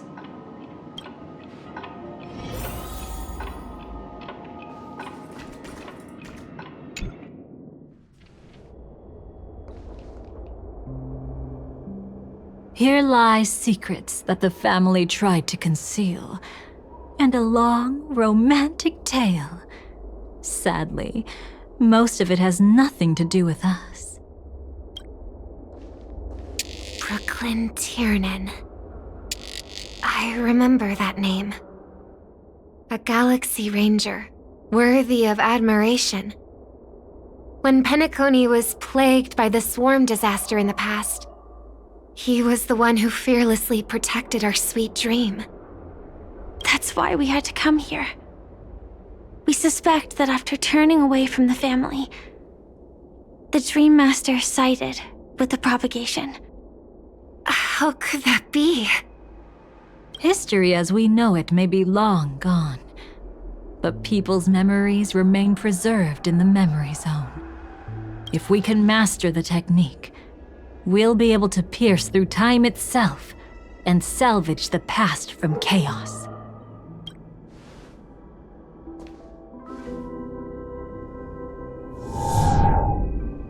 Is this Memoria?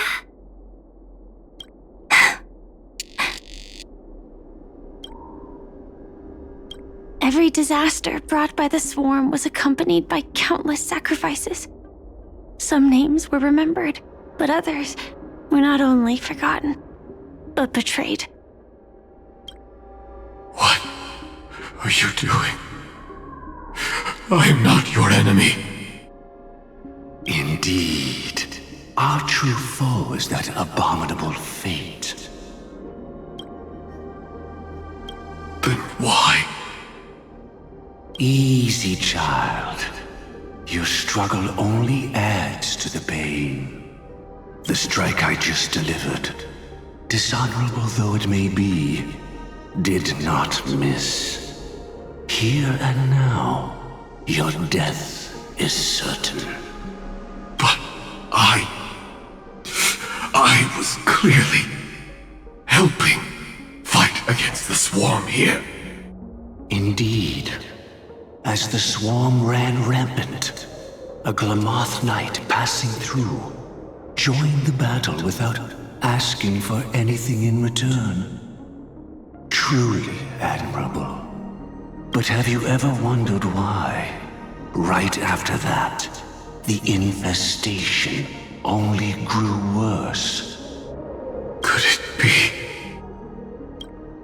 The Glamoth knight, born to purge the swarm, turned out to be a pathstrider, walking the path of propagation. The sweet dream has never been tainted by the propagation. You brought it here, and only your death can remove it. How can this be? I can leave and never come back here. I can't die. I don't want to die. That's precisely why I said that strike wasn't honorable. I explored your secrets for the sake of the sweet dream. But striking you down, that came from selfish desires after glimpsing eternity.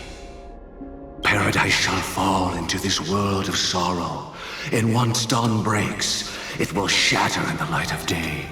How could anything golden abide in glory forever?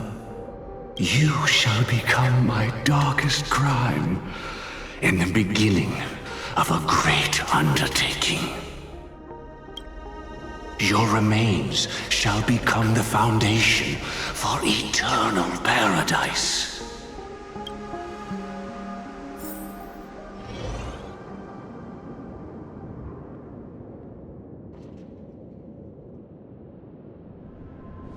You're quite familiar with the Memoria, so you should be able to tell whether this memory is fabricated or not. Laying the foundation for eternal paradise? This... At that time, she was trying to escape her own destiny. But when the swarm was discovered on Penacony, she didn't just stand idly by. Even though she died while fighting against the swarm, it wasn't destiny catching up with her again. It was her own choice. Because, like any ordinary person, she had a conscience and knew compassion. Is she your friend? Yes. And in many moments, looking at her is like seeing myself. I know it won't undo what's been done, but I'm sorry. No matter what purpose the Dream Master has, it doesn't give him the right to sacrifice anyone. I promise you, when all of this is over, regardless of the outcome, I'll tell everyone about her deeds. She deserves to be remembered by the sweet dream. Thank you. But there's one thing I don't understand. Even if the Dream Master is after the power of the propagation, there are plenty of swarms left in the cosmos. Why resort to killing? That's exactly why we came to find you. With the Charmony Festival about to begin, it can't be a mere coincidence that the Dream Master is pushing forward with his various machinations now, and you were chosen to perform for the Harmony. Whether you're aware of it or not, you must be absolutely crucial to his plans. I see.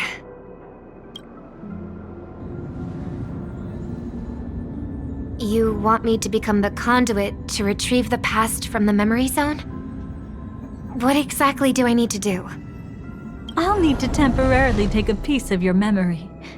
By letting it stir up the memory zone, I can follow the flow of Memoria and burn a path through, retrieving scenes from the past once again. Whether I succeed or not, I'll return your memories to you safe and sound. Let a cremator access my memories? I also think it's too much to ask. If you deem it necessary, you can use tuning to leave a safeguard in our minds, preventing any ulterior motives.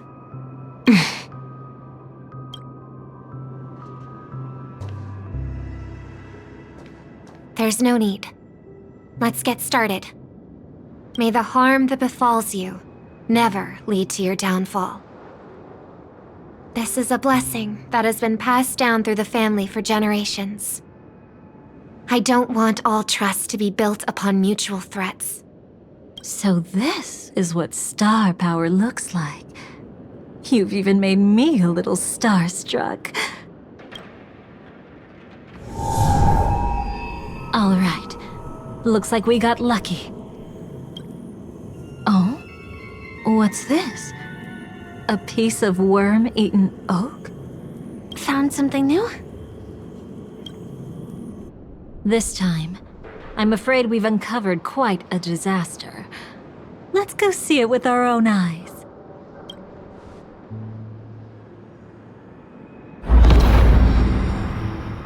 Nothing but lies, my dear. Hiding behind the title of a memo keeper? Tell me, how long have you been lying to them? You really seem determined to savor those unforgettable moments, don't you? Be smart and take a hint. I don't have time to entertain you right now. Oh, because you're busy, pretending to be a Stellaron hunter? Who are you talking about? Quite the clever move there. Miss Firefly, if you're willing to take my advice, why not to make a trip back to reality? Ask that Silverwolf lady carefully who your true companions really are. How did you... All right, you. Still can't help sticking your nose into everything, huh?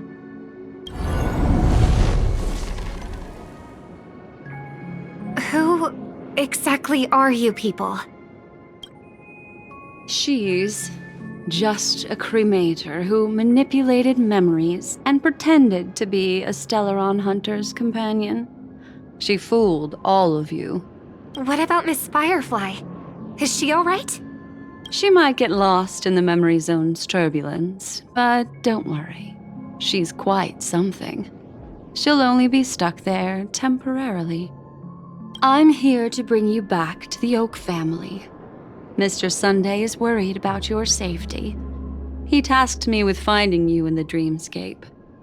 As for this Dahlia, she cannot be trusted. To extract specific history from the memory zone through just one memory? While there might be memo keepers capable of such feats, they certainly wouldn't be mere pathstriders. Seems you've been watching for quite a while. Yet you only show up fashionably late when we're about to make progress. Who's the untrustworthy one here, I wonder? Save your excuses. I bring a message from Mr. Sunday that will prove my identity. Just a message? Don't you find that a bit ridiculous? Let's give it a try. It's only 2 words. Charmony, Dove. I don't know the details, but Mr. Sunday said you would understand. Indeed. Unless it's an extreme situation, this is enough to earn my trust. The IPC, Astral Express, and now you're even taking assignments from the family? My, aren't you popular? But you just had to choose the path of your own demise? Back then, I not only kept Lady Acheron's secret, but also left you with your life intact. What? You're that eager to rekindle our past. Well, you are the Dahlia, after all. I have to keep an eye on what kind of trouble you're going to stir up next. I've been questioning this for a long time. How could Destiny's slave possibly accept someone like you, whose very nature is betrayal? And what's the deal with the Stellaron Hunter? Let's get somewhere safe first. Then we can talk. She's too dangerous for us to let our guard down. Many thanks.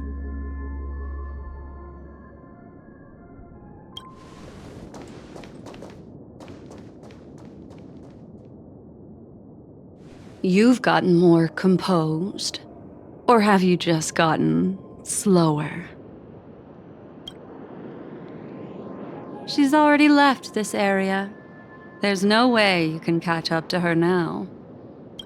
Catch? Why would I chase after her? Arrogant swan. If I didn't take her memories just now, then what exactly did I do to her? I might as well tell you. I planted a spark of the cremator's fire in her memories. It will spread silently, and in an instant, it will burn away all her memories of seeing me. She'll believe she was never here. The suspicions that have already taken root in her mind will also gradually fade away. No matter what she has discovered, the moment she attends the Charmony Festival, she'll revert back to that good child who was born to walk on the Order. You're the one who's run out of time. I see. Not a member of the Everflame Mansion, and definitely not a Stellaron Hunter. Your true ally is the Dream Master? Oh, aren't you clever? How about a little reward for that? Cut the act. Even with your usual reckless methods, you can't handle me alone. You're right. I can't do it alone. But I rarely feel lonely anyway. Repent and return to righteousness. Though you soar like an eagle and make your nest among the stars, I will bring you down from there. Now, can you still keep your cool?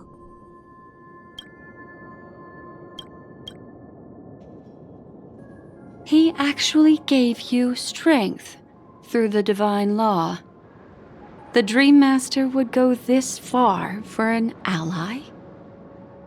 What can I say? I'm just that trustworthy. If he hadn't done that, how could my control over Memoria far exceed that of ordinary memo keepers? Let alone allow me to tamper with the Stellaron Hunter's memories. Unfortunately, you lost your composure in your euphoria. In the dreamscape, I might not be your match. But if I want to leave, you can't keep me here. Harsh words. Want to test that theory? It's easy to throw away a flower, but the fragrance lingering on your hands won't fade so easily. I can be quite persistent, you know. Even if we rekindle what once was, I remain unchanged.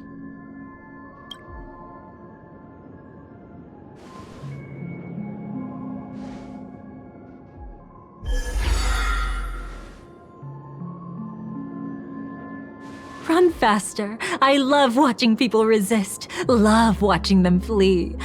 Let's savor this moment a bit longer. After all, for us, this will be an incredibly crucial moment. No matter where you run, I will always find you.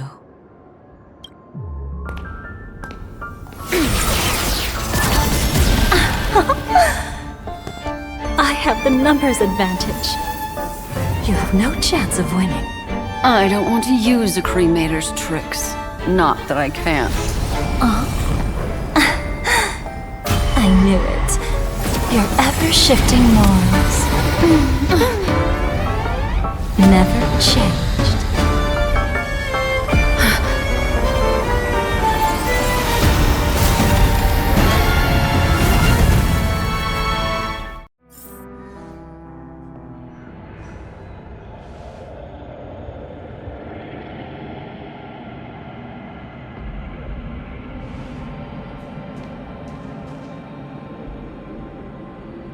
Where do you think you're going?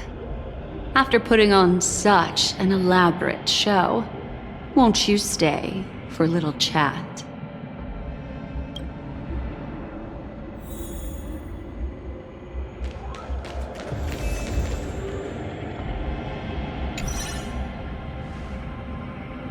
The most trustworthy thing about you is that you're never to be trusted, darling. And that's one thing that's never changed about you. When did you figure it out? That the divine law used to share power with me was also the shackles he placed upon me. The moment you admitted to being the Dream Master's ally, I began to suspect your true intentions. Until now, you've betrayed every single faction you've joined, without exception. Besides, after not seeing each other for so long, and now having such an overwhelming advantage over me, you'd do everything in your power to stop me, even if I had the slightest chance to escape. The openings you deliberately left during our clash weren't exactly subtle. Rather than toying with me, you were leaving gaps everywhere for me to cremate Memoria. Oh, really? I'd love to drop the act and give you a proper taste of torment. But alas, as long as the constraints on me remain, I'm not my own master. I can't do anything that would harm Gopher Wood, nor can I reveal his secrets. Good thing we've always had this kind of tacit understanding, always trusting in each other's capriciousness.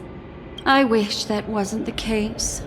I'd rather not draw the garden's attention because of my association with you. Aw? Back to your old tricks again? It's an epiphany, dear. Something you'll never understand. Let's talk about what's really important here. What are you hoping to get from the Dream Master that made you willing to submit to his control? After putting on such an elaborate show, using me to regain your freedom, which kind of memories are you trying to steal from the sweet dream? Why, of course, the destructions.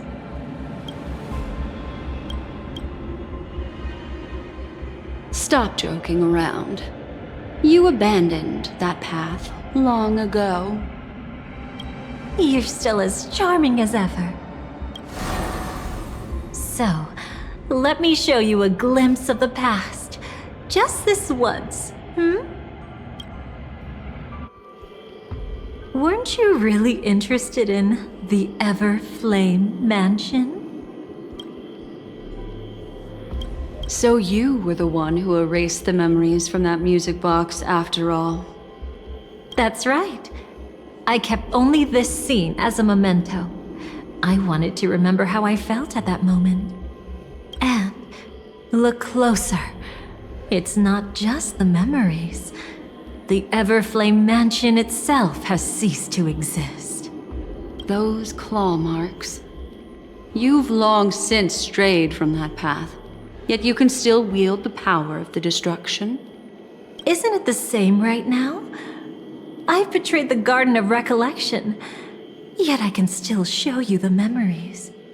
If you have time, I can help you savor the memory of our first encounter.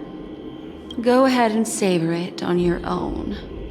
I want to put it behind me. The sooner, the better. But can't you tell me something I don't already know? You betrayed the Everflame Mansion. Is that really supposed to be surprising? Destruction is a glorious moment. As Duke Inferno's daughter, I will see his last wishes carried out to perfection, even if my role as such is only temporary. And besides, who said I betrayed them back then? I came here to fulfill Duke Inferno's last wishes. This was his command to me. Make the Knights of Penacony crumble and wither. Leave naught but a tomb of remembrance. In other words, everything on Penacony related to the remembrance was my target for destruction. But this was already a world of Memoria. How could I possibly accomplish this without any help? Working with the Dream Master may be like dancing with the devil, but I have no better choice. Oh yes, everything tied to the remembrance includes you, of course. Grateful? You should be. My whim is the only reason you're still alive. I won't be grateful for that. You couldn't have done it anyway. Filial piety has never been one of your strong suits, so drop the act. That's exactly why I'm saying, you only think you understand me. Think about it carefully. As a Stellaron hunter, didn't I work my hardest to help Firefly get closer to the truth? As an ally of the Dream Master, I also helped monitor the dreamscape. And when a hunter infiltrated Penacony, I seized the chance to pose as her companion and trapped her in the memory zone. As for Robin, whom he chose as his songstress, I burned away her doubts too, leaving nothing to chance. Like the destruction, betrayal is but a fleeting moment. And before it came, whether with Duke Inferno, Gopher Wood, or Firefly, I wasn't pretending. I truly, wholeheartedly became their companion. What about Robin? Those sparks that burn through memories. Don't you think that was a bit too much? Oh my! I thought I could fool your eyes at the edge of the dreamscape. But I guess there's no hiding from you on your home turf. What? You want to settle the score with me for messing with your people? Why don't we sit down and have a chat? You seem like a patient one to me. So tell me, what exactly do you want to take from me? Don't worry, I only went with the flow, suppressing her power a little to make it easier for you. I trust. You're someone who knows how to return a favor, right? There's this thing called the script. Now that, I find quite intriguing. Stellaron Hunter collaborator. Soon, Robin will understand the true purpose of those sparks, and thank me for it. I can hardly wait. Even though I'm not a Stellaron Hunter, this time, I might have a chance to betray destiny too. So stop thinking you've figured me out. I don't want to miss out on any possibility life has to offer. Betrayal isn't in my nature. Greed is. Darling, are you fatally wounded or terminally ill? Unless you're on your deathbed, I don't believe you're actually being this honest. I can make an exception for you, but most people, I certainly don't want them to remember. Sometimes, I resent memories, because some people don't deserve to witness my radiant bloom again in their memories. And besides, you're no better when it comes to greed.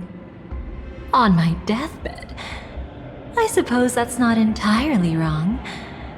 I was hoping a little honesty could talk you into dying with me. No, thank you. Too late. You're already caught up in the secret. Come on, just a few steps more. Even if I tried to turn you away, you wouldn't want to.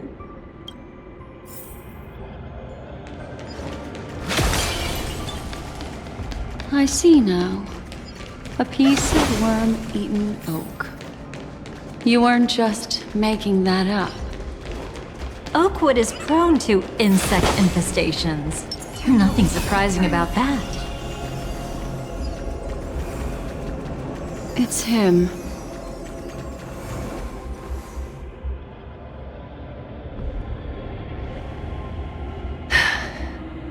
Just look at this place. Shouldn't be this lively here.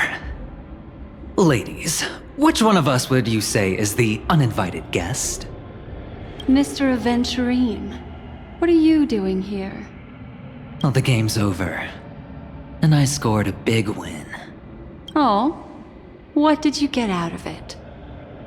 The Nihility Emanator cut me, and I died in the most spectacular fashion. Oh, speaking of which, you must know exactly how that feels. My dear lady who loves to dance. Still better than having no invites at all, my dear helpful lady. You two are really something special. You're quite interesting, Mr. Aventurine. However, you weren't supposed to find your way here. Unless you can give me a reason, I'll indulge you by letting you die once more. That confident, huh? You haven't hidden your weakness well, even though you're one of the 10 Stonehearts. Right now, you'll be easy enough to handle. I wouldn't be so sure. Since you know who I am, you should know better than to gamble. Consider this warning a welcome gift from a friend. So long as my trump card remains unplayed, none will dare see the hand through to the end. Too bad you've used up all your luck for today. I've always found losing more interesting than winning. What's the harm in giving it a try? Hold up. No need to rush into making enemies. Mr. Aventurine, congratulations on uncovering the truth behind death. But from what I know, you should be at Dreamflux Reef instead. Well, after taking a solid hit from the Emanator's blade, I never got the chance to enjoy a good nap. Thus I sank into the chaotic memory zone, and then my desire led me here. As I thought. You two haven't noticed. The answer was right under your noses this whole time. You can traverse through Memoria without relying on roads, which is exactly why you missed it. Ladies, you didn't think the IPC would enter Penacony unprepared, did you? Backed by a most attractive package, I quietly assembled a team to research the memory zone. And I only asked for one thing in return. How to escape alive if I accidentally got lost in Penacony's Memoria. To be honest, they didn't contribute a thing. But they did help me discover a certain legacy. Rosalina Jane Estella, the former undertaking once belonging to this nameless. She once boarded the Astral Express as an outstanding surveyor. Years ago, in pursuit of the primordial dreamscape's secrets, she ventured alone into the memory zone and was never seen again. Everyone believed she had perished, taking the mysteries of the dreamscape to her grave. But that wasn't the truth. Before departing from this world, she single-handedly forged the pathway of Memoria.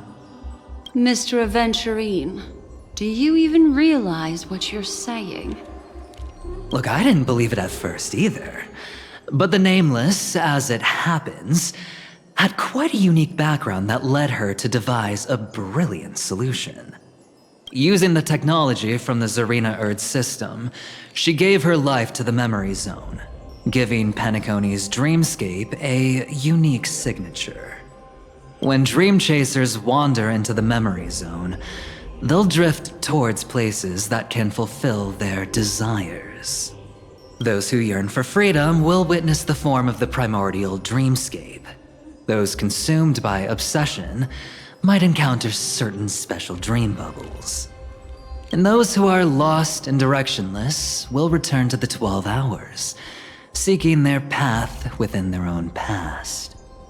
The family discovered this trait and cleverly utilized it, allowing guests to be sent to different hours upon their first dream entry.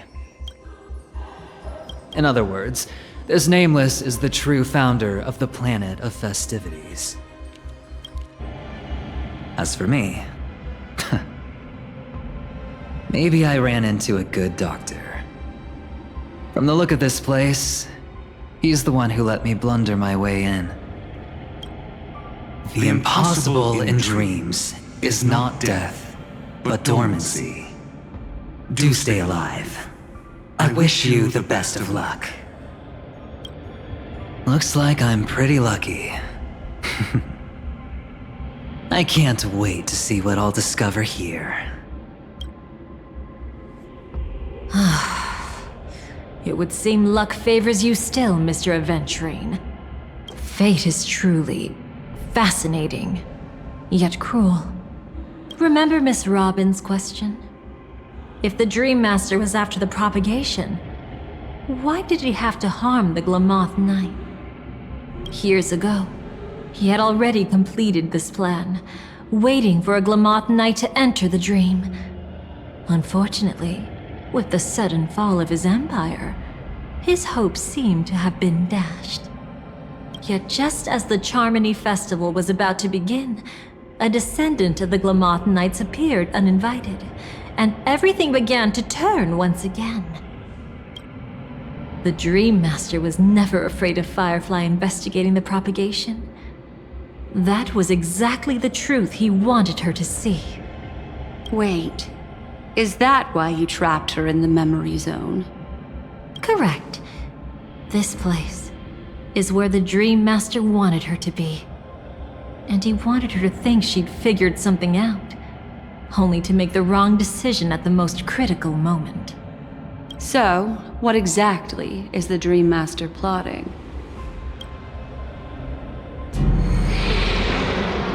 It doesn't matter anymore. We've missed our chance to stop him. Even if we catch him in person? From the very beginning, he never existed anywhere at all. When he attempted to merge with the dreamscape, he transformed himself into 4 primordial divine laws. The gods bestowed upon us heavenly fire, and with it divine tribulations. Let them be, for we are all mortals, born to love and to suffer. The first law, as his parting gift, he bestowed it upon Robin, guiding her onto the harmony. Repent and return to righteousness. Though you soar like an eagle and make your nest among the stars, I will bring you down from there. The second law is the power he bestowed upon me as his collaborator. At the same time, it serves as a constraint to ensure I won't act recklessly. And the third law... Paradise shall fall into this world of sorrow, and once dawn breaks, it will shatter in the light of day. How could anything golden abide in glory forever? I haven't seen it myself either. According to him, It was an all-out attack, like a torrent of fire pouring down from above. And the last one? Nobody knows. After claiming to be ill and withdrawing from public view, even though the constraint remained in place, he never contacted anyone again. Not even me, his collaborator. It's just my theory, but I'm pretty sure I'm right. By then, he had finally completed the last law and used it to eliminate the one weakness that exists in any plan. The mastermind himself. The moment the plan was set in motion, Gopher Wood died a martyr's death for the just cause he believed in. And the swarm disaster shall reappear again in the sweet dream. The moment has finally come. Resentful from being deceived. Confused by conflicting memories. Your expression right now is so similar to what I had imagined.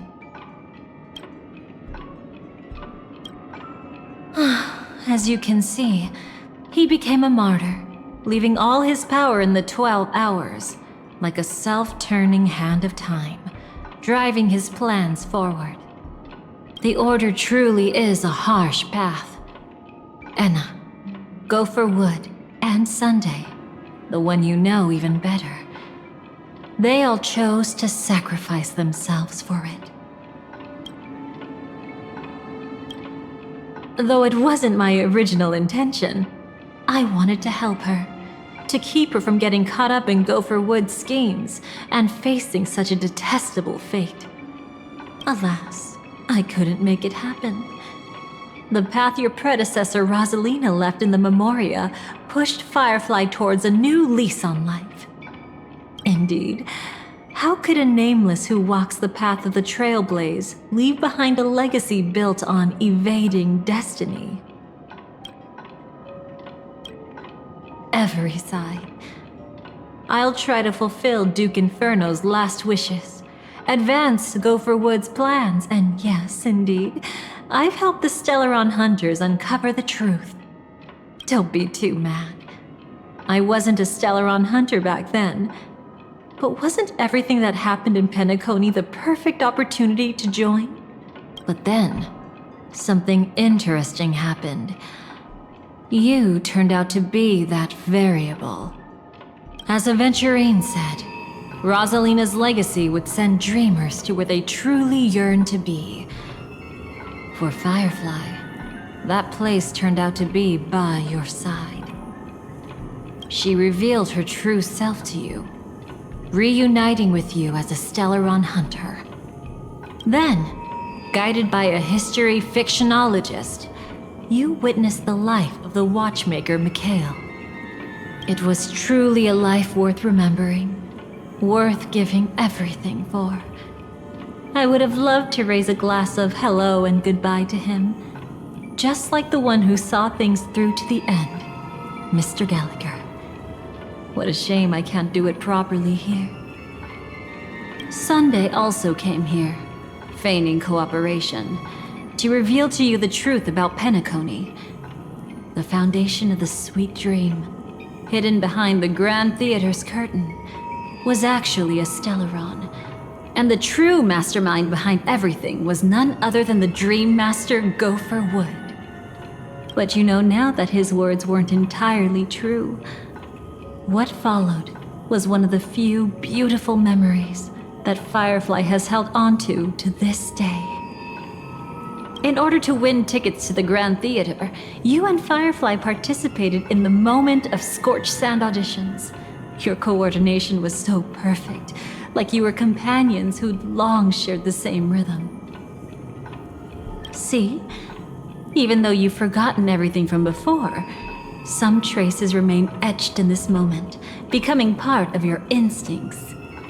Until, following the script, Firefly sent you all to the final stage before departing on her own. In those beautiful moments before that, she experienced the joy of living, yet she still had to face the terror of death. you may have noticed that during this period there was a small gap. She and you weren't together the whole time. You returned to a child's dream through a dream bubble left by Mikhail and witnessed his legacy. However, Firefly was not a Trailblazer, so she couldn't enter it. While waiting alone, she met her true collaborator, and thus learned that there was more than one legacy in Penacony, and more than one watchmaker.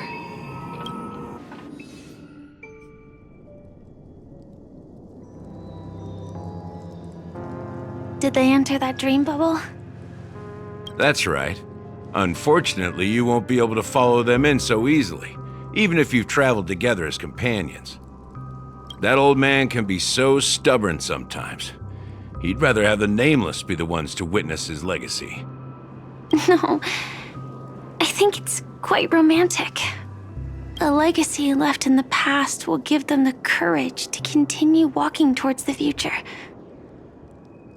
Even if I can't walk alongside them, I'm content in knowing this. Ha! You're quite like the Nameless. Awkward, but admirably so. Maybe we can't walk the same path, but... Passphrase, respond at once. Why does life slumber? Huh? Ignore that.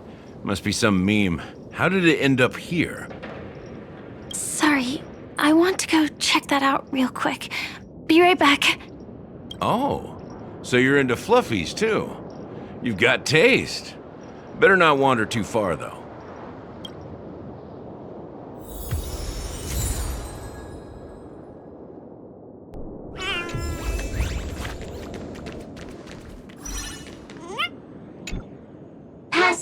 Passphrase, respond at once. Why does life slumber? Because people are afraid to wake up from the dream. Perfect. Identity confirmed. Welcome, Agent Mech Tycoon. Please proceed to the next rendezvous point. Our people will be waiting for you there. Is this really necessary? Gotta stay in character. Follow the instructions, Mech Tycoon.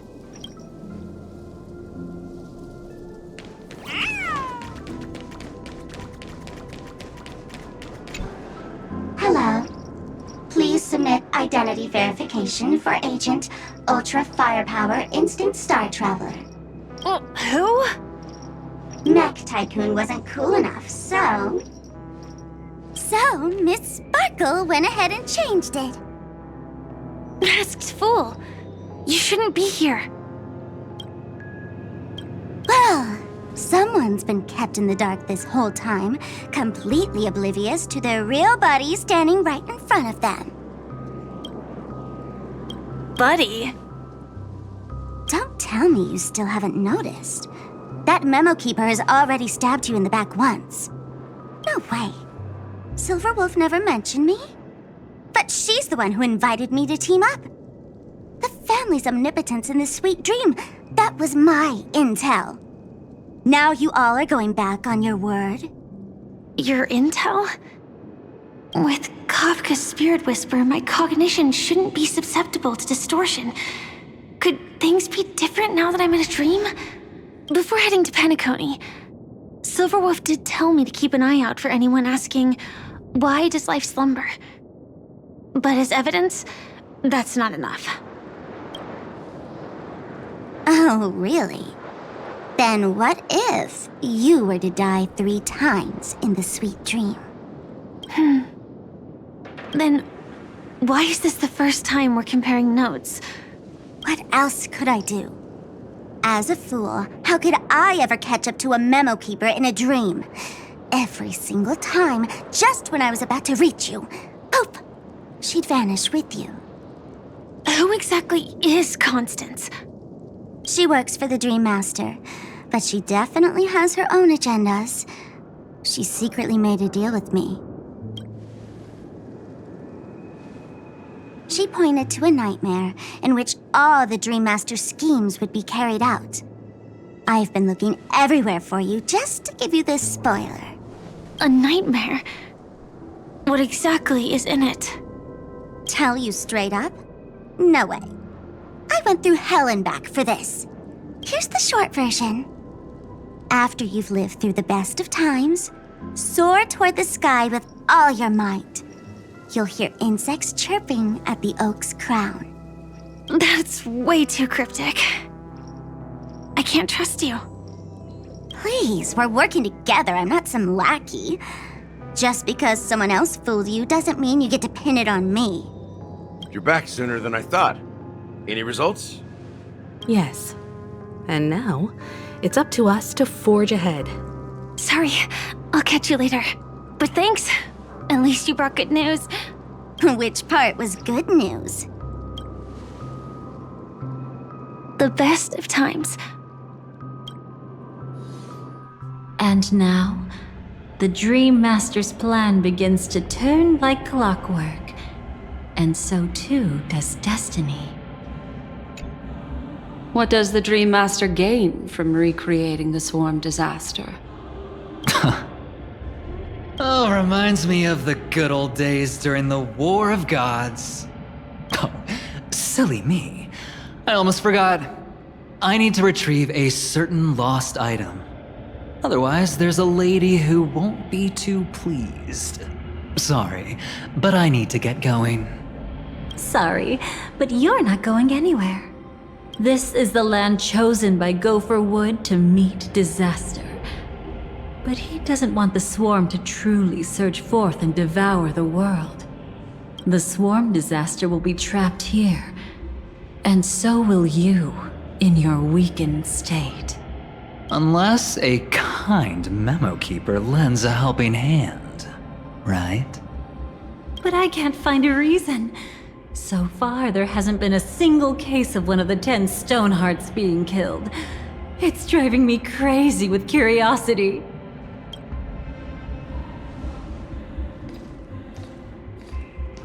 Glory above all! My friends, in the face of the omen of evil, we must stand united more than ever. Allow me to prove our resolve with my spear and pierce through this darkness. Huh? Whose backup is this? Pardon my late introduction. I am Argenti, of the Knights of Beauty, traversing this cosmos to eradicate all that is unsightly in this world. In the name of beauty, the one and only has brought me to this place. Perhaps it is destiny's guidance that led me here. In this dreamscape tainted by the propagation, I shall uphold the name of beauty and clear the path for all of you. Ah, passing knight. You found just the right person. I am an IPC envoy trapped here. Lend me your aid. For Adrilla the Beauty is the most peerless beauty of them all. Someone's a quick learner. Nothing else to say. This is far too much of a coincidence. What else is there to say? Would this Sir Knight even listen to us try to reason with him? That's the fascinating thing about destiny. Some people are just born lucky. Let them be. We should get moving now. Where are we going? To find your dance partner, darling. By an unexpected turn of events, the Dream Master's plan is about to come to fruition. And to deal with him, we'll need an emanator to step in.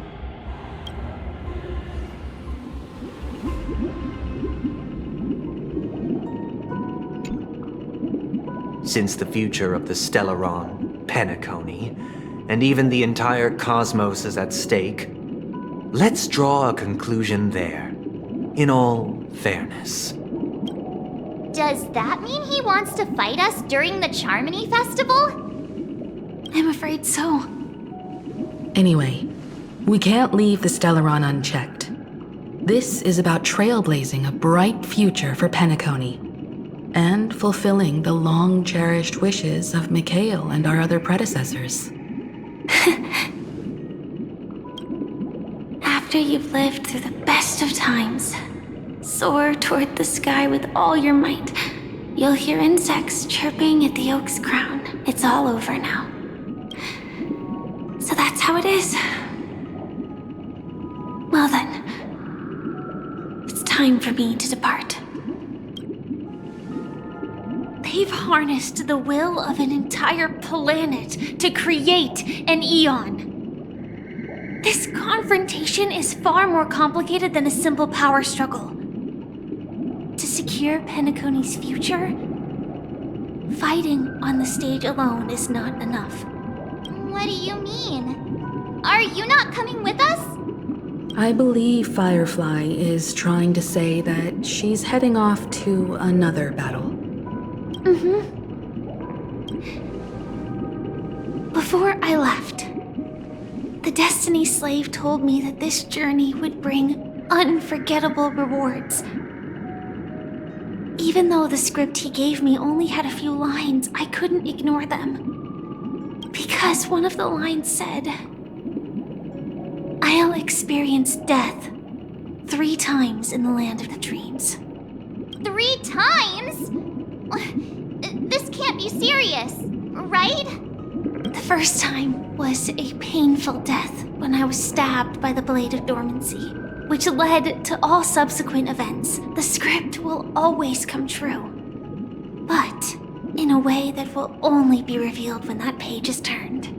But the death granted to me by the planet of festivities was merciful enough. For my first death, I chose how it would come and what it would change. For the next 2, I want to try my best to achieve the same outcome. Have you made up your mind, Firefly? Yes. Otherwise, I wouldn't be here. Thank you again for your assistance for the Astral Express. May we meet again, in reality. Yeah. Farewell, everyone. May your trailblazing expedition never end.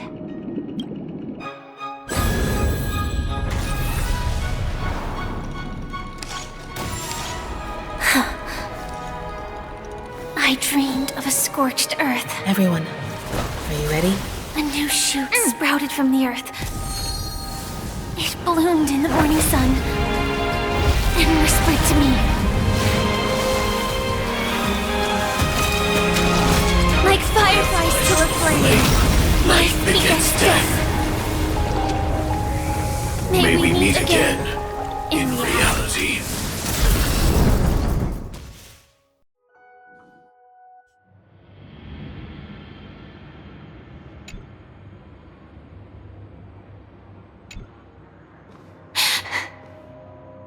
Is this the place where the Dream Master executes all his schemes? Or perhaps it's the place where he'll find redemption. Dream Master! No. Just one of his divine laws. Don't think I'll let my guard down. I know your true nature. Whatever your goal is, I will stop you. No need to be so tense, Miss Firefly. I am but a thought, formed from memory. Feel free to strike me if you wish to verify this. But his actions aren't baseless. There's a reason for my presence here.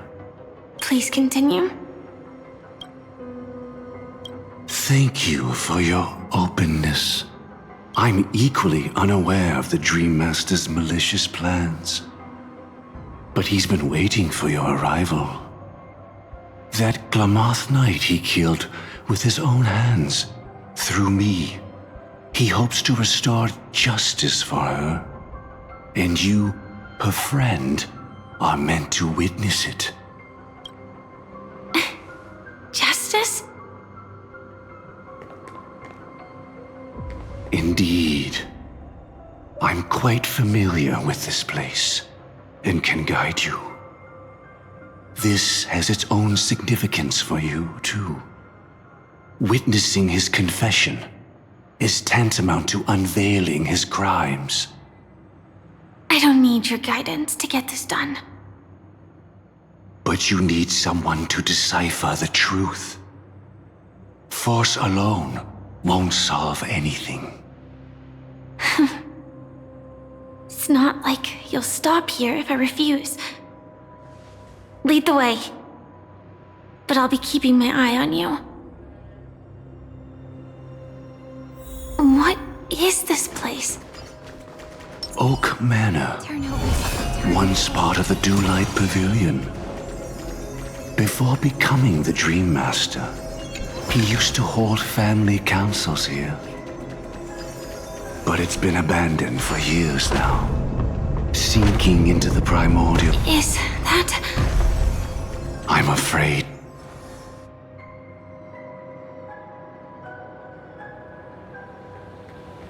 Did Oak Manor always have decor like this? After taking over the Sweet Dream, he never turned away any sincere dream seekers, even if they were shady characters. Walking along the Harmony, he firmly believed that even villains could be transformed by Xipe's benevolence to show mercy, act with justice, and walk with humility. It seems his wishes didn't come true. Indeed, those villains never learned their lesson. They even conspired with one another, foolishly attempting to establish their own family lineage. Such arrogance. They went as far as sending a messenger across the vast cosmos to seek permission from the main family. In the end, they only brought shame upon themselves. And then there was a revolt. Fortunately, his heart was already aligned with the Oak family, allowing him to survive by sheer luck. Though he could never leave the Sweet Dream again. Soon after, the manor was decorated this way. Was he trying to warn himself? If your beliefs lead you down a path of plight, why stubbornly cling to them? That's exactly what I'm getting at. At least now, I can understand those feelings.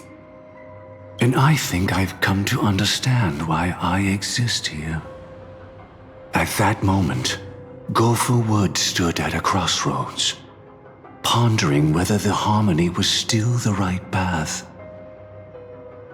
But my fragmented memories have not yet revealed where this would ultimately lead, since he was about to commit a great evil. Perhaps the Dream Master who left behind these laws was hoping I would choose a different path. But it's too late to change anything now. Not necessarily. We might as well keep moving forward. Good intentions are always the final creation of evil deeds, for they know they must be stopped. And his past choices will reveal his schemes to us. In your opinion, which path would the Dream Master choose? Probably the path of force. But Miss Firefly, the road not taken can never be retraced. Even in dreams, this truth remains.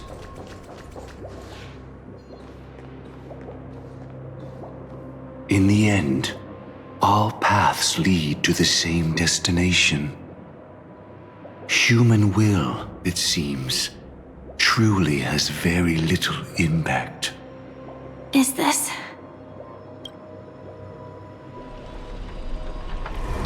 the manifestation of Nanook and the fall of the Eternal Centurion. Such news has shaken the universe, and I've long since known about it. So why would a messenger of the main family take the trouble to visit this frontier? Just so you know, I'm here to deliver punishment, and you're the guilty one.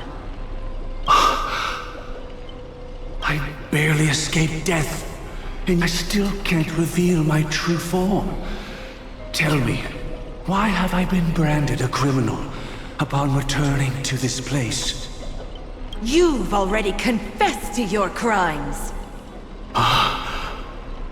The family doesn't tolerate incompetence, even from a branch leader on the frontier. Not only did this one fail to quell the situation, he was even murdered. If it weren't for Nanook's manifestation, the Eternal Centurion would have descended upon Penacony to eliminate these villains. But you survived by sheer luck, and I set out for this very reason. You must settle this matter yourself and reclaim your lost respect. Not for yourself, but for the family. To survive, but without the power to do anything. Therefore, your crime shall be punished with a blessing. I shall bestow upon you another crime. Its evil reaches even the heavens, and once known, the name Gopher Wood will lose all meaning. You will be alive in body, but dead in spirit. I know my sins. Please bestow your punishment. Here and now? That's not possible. Before I lead you to that honeyed fountain, I shall tune you, so that you can no longer speak out. People believe it to be a creation of the destruction, for it always arrives coupled with calamity. I shall clear the shadows before your eyes, so that you may once again behold that almighty force that giveth and taketh, and worship the mercy bestowed by the triple face. The harmonic cancer, the Stellaron.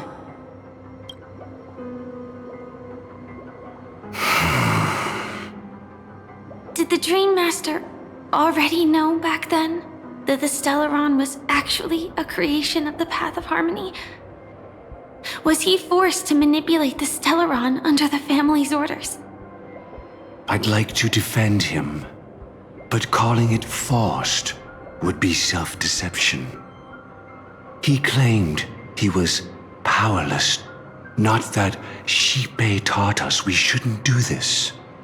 Whatever the family's true face may be, right now, Gopher Wood is no longer a follower of the Harmony. What if you were the one standing there? Perhaps I too would betray the Harmony. But in any case, that would only mean I found the family unworthy of obedience. It doesn't justify the Dream Master's heinous acts. Miss Firefly, have you ever pondered over destiny? I often wonder if we could face our past decisions again, would we really make different choices?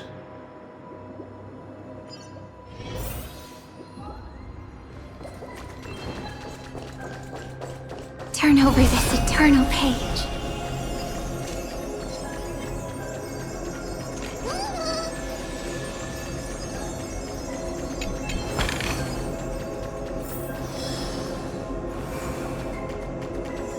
It's in that puppet. Got it.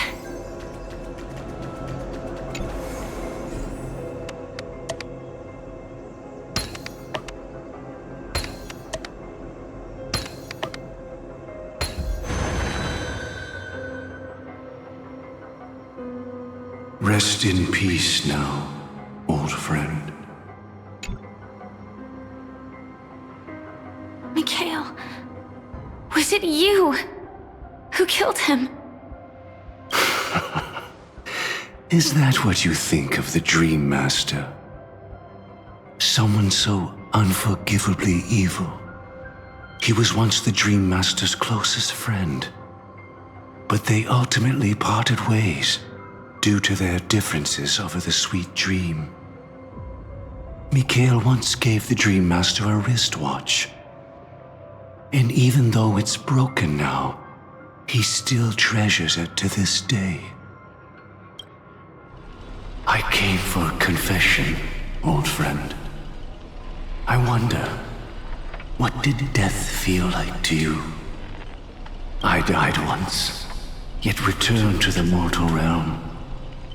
If you were as fortunate as I was, would we still walk different paths? In my eyes, you can still hold on to hope precisely because you've never faced inevitable death. Would you blame me? Would you, Mikhail? I tried to unveil Xipe's third face, but I was wrong. It wasn't the propagation. Yet destiny was so merciful, making me realize the propagation was able to continuously evoke people's prayers for the Order through the fear brought by the Swarm. When the Swarm disaster ravaged the universe, that was also when the Order reached its unprecedented peak.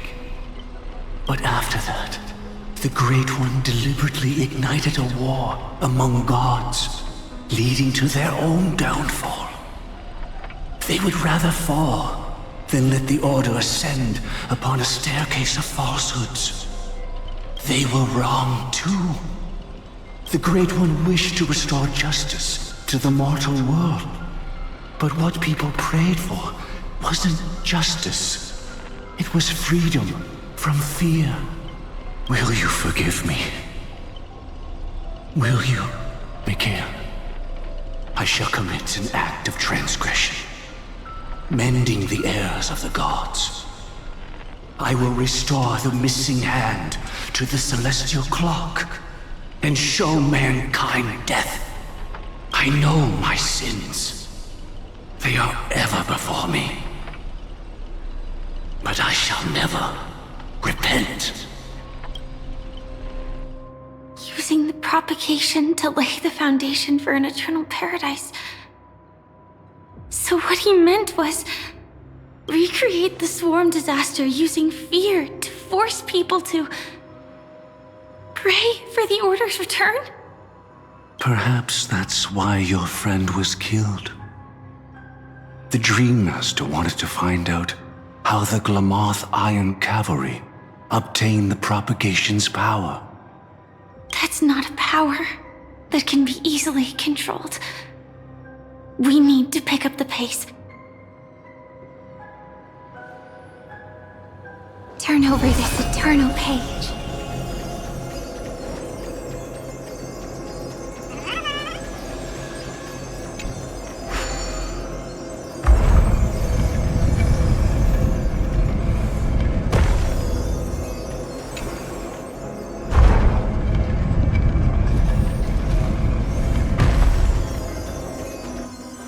Past this point lies the Grand Hall at the end of Oak Manor, and before us lies his final decision.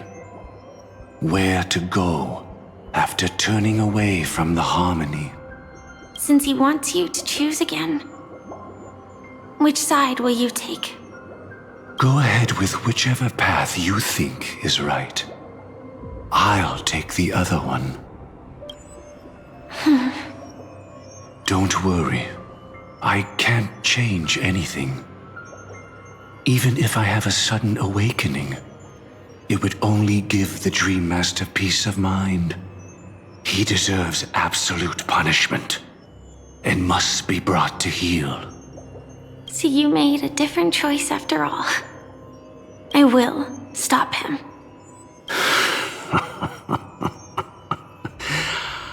I hope everything goes well. This is goodbye then.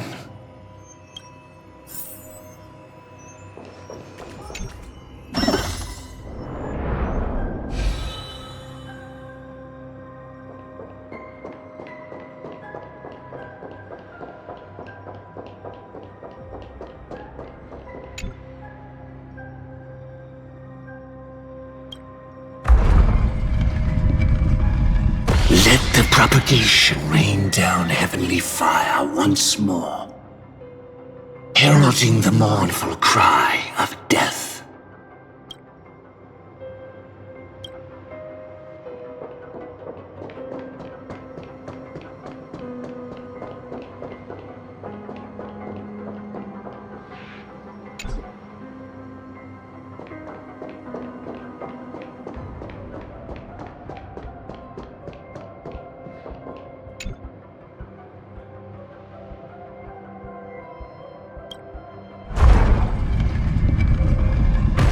Harmony's lies be exposed in an instant, revealed by the piercing blade of truth.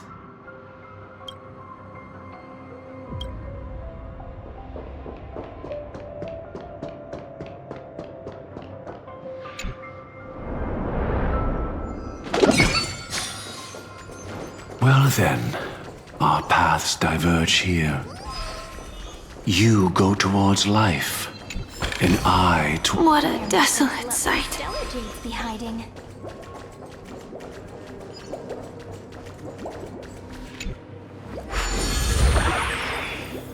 Nothing seems out of place. Did I pick the wrong one? Ta-da! If you find any treasures, please share them with me.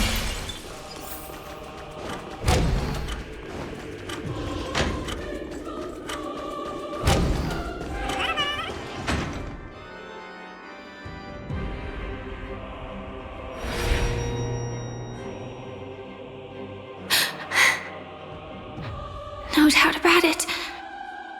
This is the place. My apologies for keeping you waiting, Lady Firefly.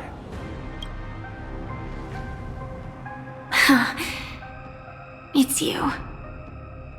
It seems the other path leads here too.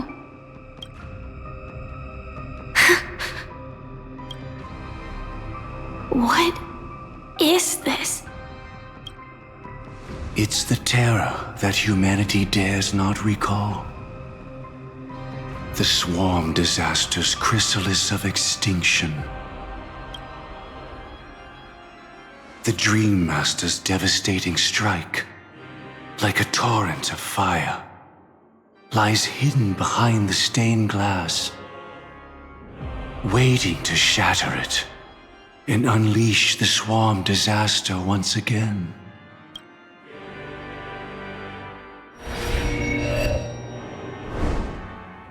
How did the Dream Master become this powerful?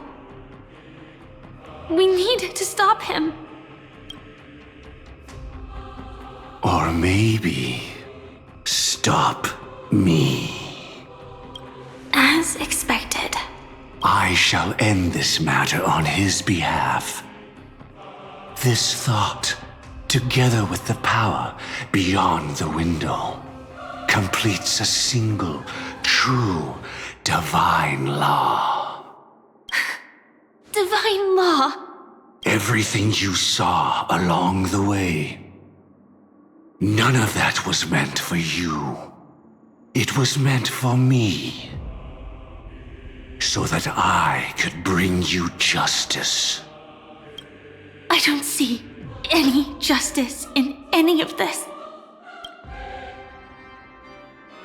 Lady Firefly, I assume you've pondered over destiny too. I don't think it can be used as an excuse for anything. Even if the ending is predetermined, we can still decide how we get there. That's just self-deception. You've never been able to change the course of events. When we stand at the crossroads of choice, no matter how many times we start over, we'll always make the same decisions. By that moment in time, we've already been shaped by our past, believing that choice to be the only correct path. All the past you've left behind has already determined your future. Your friend tried to escape destiny, only to meet the same end. And now, here you are, no different. But the person you met today is someone who has rewritten their destiny. Well then, I'll offer you my sympathy, Hunter. As far as I know, there's only one way to rewrite destiny. Give up your true desires and stop walking your own path. In doing so, your destiny will indeed change, and you may even sway the course of the world. But from that moment on, you will have killed yourself. Alive in body, but dead in spirit. This is the price we're willing to pay to defy destiny. Not everyone chooses to surrender with their hands up. Everyone has the power to see the world as it is, and to bear that weight. This is the true meaning of sacrifice. I admire your resolve. Since you don't mind sacrifice, that's enough talk. Stand down, Hunter. You can't stop that strike. I won't let you get away with this. Oh, really? How did the Harmony succeed in spreading its cancer across the universe, then?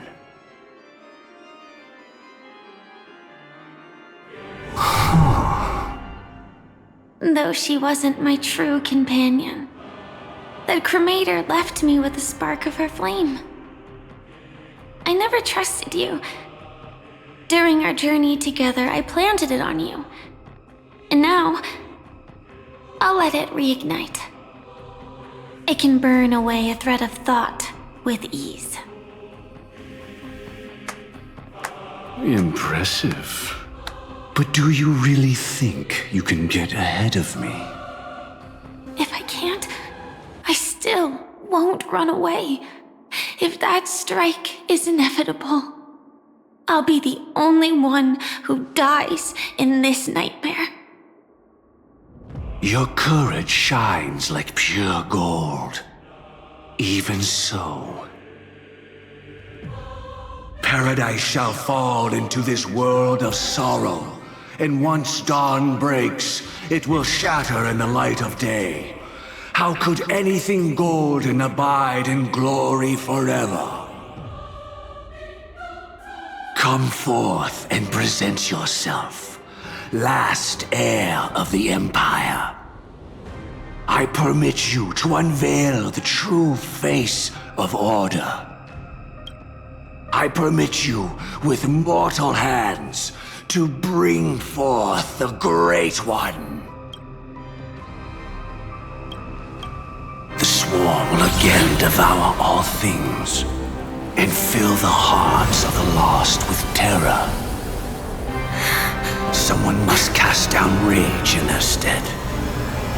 All that lives will one day die. Even so, I will still do as I've always done, and pray that I can stay alive. I can do it. Right?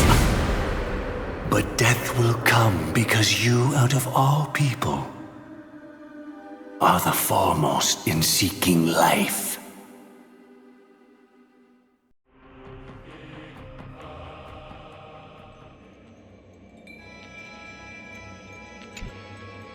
Your last confession took me by surprise, Mr. Gopherwood. No. The final divine law. I suspect there was never any chrysalis of extinction from the swarm disaster to begin with. Was there? What exists in Oak Manor is nothing but a disguise. The only thing hidden within is a Stellaron. True. I never unraveled the secrets of the propagation. Now, split into 4 parts. A single strike of mine cannot harm that hunter. But if a Pathstrider of the same origin as the Swarm were to be deceived by tuning, mistaking what lies before them as certain death, if they were to make a wish to live before the Stellaron, the outcome would twist into a catastrophe that brings death. The Swarm disaster. Her life shall beget death, and that death shall beget life unto this world. But why are you so certain that nothing will go wrong? I've already glimpsed the secrets of the Stellaron, and I have no need for certainty here. Even if she never entered the game, that strike would still fall at the appointed time, causing the Stellaron to shatter. The dreamers will learn that the power to destroy their own lives comes from the harmony, but that it is ultimately the worst option. You should know that I won't agree with this. Too late, child. The hands of time have struck midnight. Look up at the stars. Do you know why they are so cruel? That reason shall be the final divine law. And with this, we entrust everything into your hands. Because the stars belong to everyone. They have never belonged to anyone. If you love everyone, then you love no one. Well, that's where our conversation ends. Go ahead. The 107,336 souls of the Oak family have dreamed of this moment too many times. The opening is near. Go, my child. Seize the power of the harmony and reveal your karma. I shall walk the path of the Order to its end, as you wish. But I can no longer accept your divine laws. If I become the only star in the sky, even if I belong to no one, there would still be no cruelty.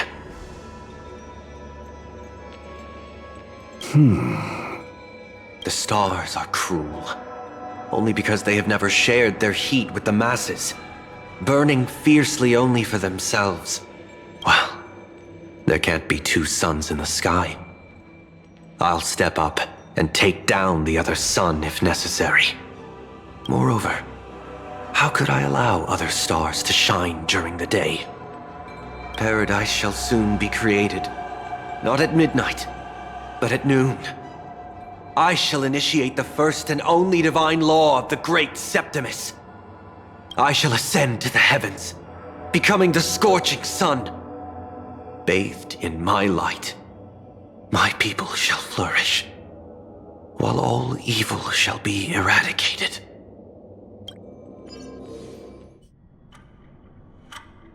Very well, child. Do what you must.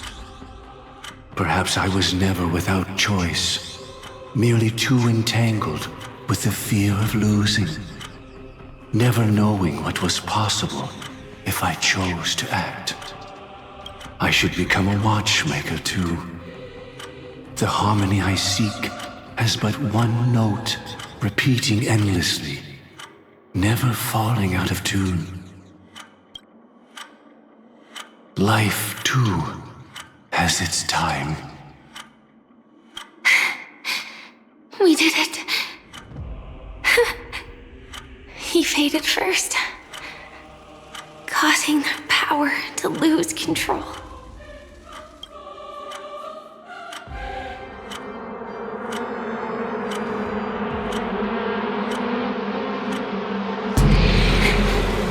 Is that...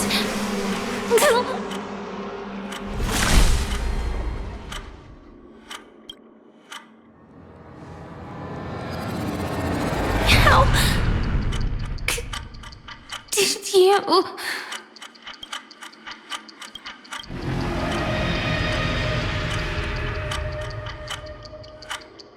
Death comes for us all, eventually. I'm starting to hate how powerless I am. How I wish that I had some way to comfort you right at this moment. Oh, don't worry. That was all in the past. It was confined within the dream. Even a Stellaron could not truly revive the swarm disaster. The Dream Master's actions could only evoke fear in those already dreaming. Yet this swarm was frighteningly real when you consider the next steps of his plan. Enna's dream had enveloped the entire star system, which meant the swarm disaster would gradually become indistinguishable from reality. The propagation would awaken the most primal fears in all dreamers. Through their cries, the path of order would be sustained, until the entire cosmos drowned in a singular dream. She had almost reached her demise, yet she survived. Her second death hadn't come yet. It would be upon her soon. He lured a Glamoth Iron Cavalry to face a Stellaron after years of plotting. Though everything Firefly had learned since entering the dream was true, they were only truths that the Dream Master wanted her to see. And that is often regarded as the highest form of deception. The Stellaron answered Firefly's desire to keep living. In response, it recreated within the sweet dream the swarm disaster and the Eon Enna. You engaged in a decisive battle with Sunday at the Penacony Grand Theater afterward.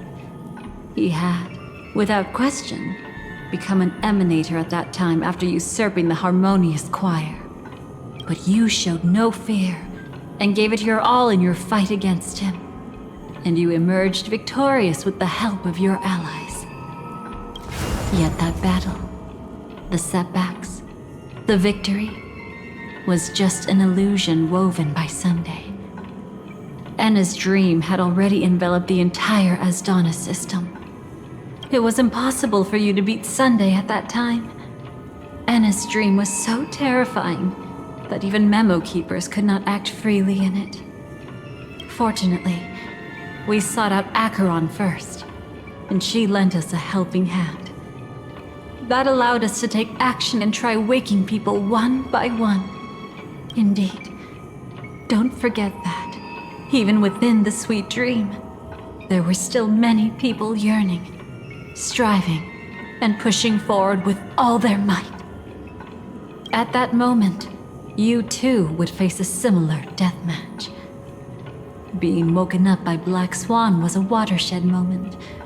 Due to the existence of Enna's dream, your memories from that point onward can no longer be viewed from the same perspective as before.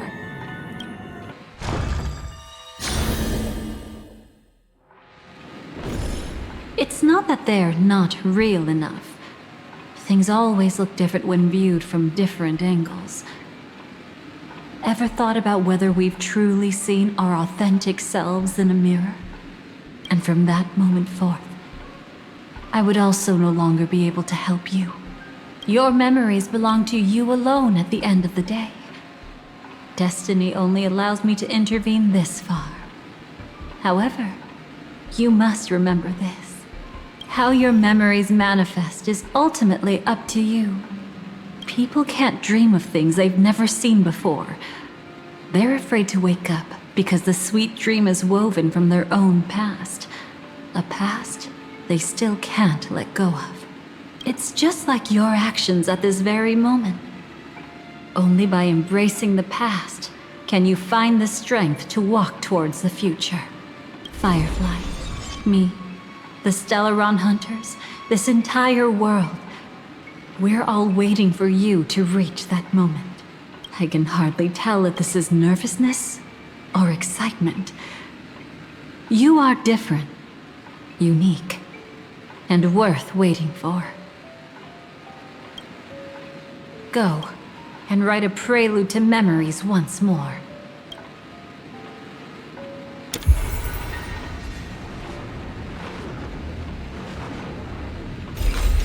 From within the ashes of time, you must reignite destiny.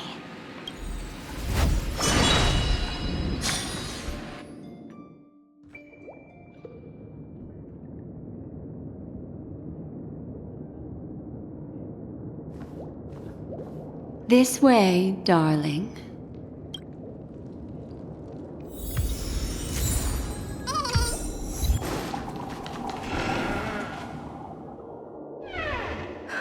Not another one. Thank you so much, Blackswan. Finally, I can breathe a sigh of relief.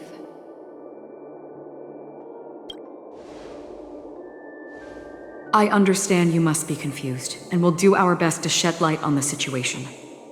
However, before that, it's essential to know that this place is the rift between dream and reality. A place reserved only for those who have awakened from Enna's dream. Do you remember Sunday's ambitious plan? He intended to harness the power of the Stellaron, the collective will of over 100,000 Oak family members, and the desires of everyone in Penacony to usurp the harmony and restore the order. Unfortunately, it didn't stop there. From the early days of our journey into Asdana, we were already affected by the Stellaron. That strange dreamscape where we met. Maybe it was a sign that your thoughts were beginning to drift away.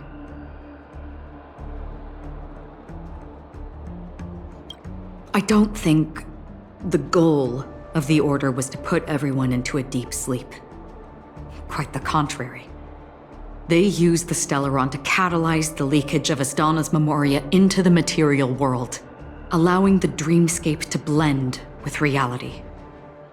People think they are awake, but their spirits have long since stepped into the Temple of Order. This is what makes Enna's dream so powerful. In this paradise governed by the Order, everyone indulges in their delightful dreams and lives happily ever after. I believe what you experienced in the sweet dream, except for that flaw, was real. Only in this way could you reach the destination, lifting the crisis in Penacony and embarking on your next trailblazing expedition. If it wasn't for Acheron's plan, we might have been trapped in this dream forever. Well, I'm not as fortunate as she is. Even if I'm a memo keeper, I was still influenced by the power of the Order and fell into hallucinations. However, thanks to your memories, now we still have a chance to turn the tide. We still have a chance, though. To make it happen, please, Blackswan, guide us to those with a strong will. The truth of the dreamscape runs deeper. We must notify anyone willing to wake up, so we can end the long night together. All right, please come with me.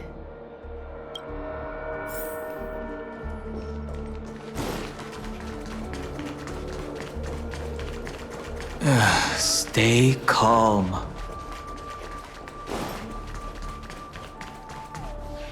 I bet that even if I don't resist, you'd still... Time to get down to business, cowboy. Huh. You okay?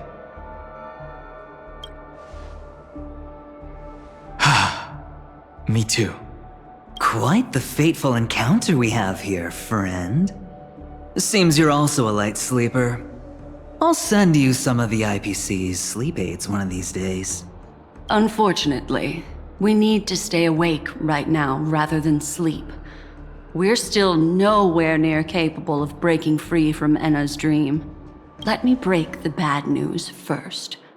The enemy we're up against isn't just Sunday anymore. Nor is it the harmonious choir that he's usurped. The Dream Master has awakened the swarm disaster within the sweet dream, and cast shadows into the hearts of all dreamers through Enna's dream. The primal fear taking root in people's hearts had led them to call out to the Order for protection. The path of order is gradually being restored, and this has transformed Sunday into Enna. Specifically, he's just one step away from becoming an Eon. The IPC starships converged here at an opportune moment, and the power of the preservation seeped into the sweet dream to prevent him from completely ascending. However, that is only temporary. With the IPC around, the cosmos doesn't need a second order. But it doesn't make much of a difference for us. Sunday's true form has broken free from the dreamscape, becoming as vast as an eon. The Asdana system is no more than a plaything in the palm of his hand. Indeed. Forget about stopping him. We can't even manage to face him again.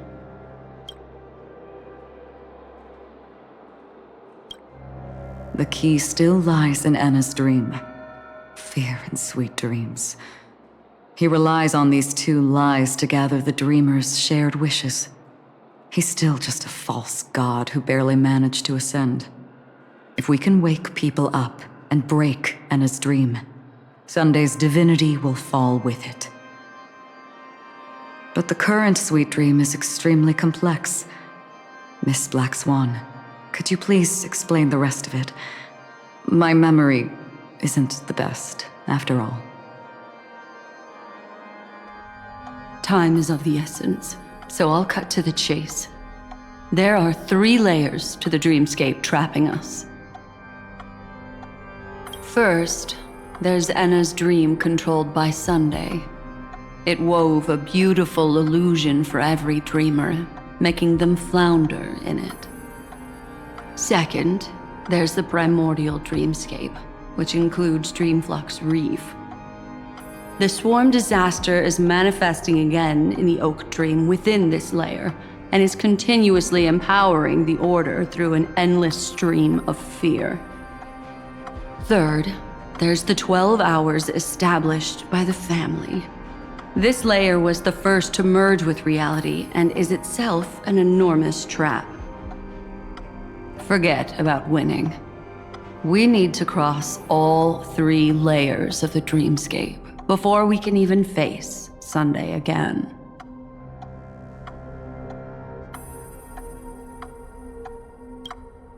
Unfortunately, we're still in the first layer, which is Enna's dream. Although we've regained our sense of self, we're still dreaming. We've only managed to connect our individual dreamscapes, but have not escaped. To destroy it, we must make everyone in Penacony want to wake up from their dreams.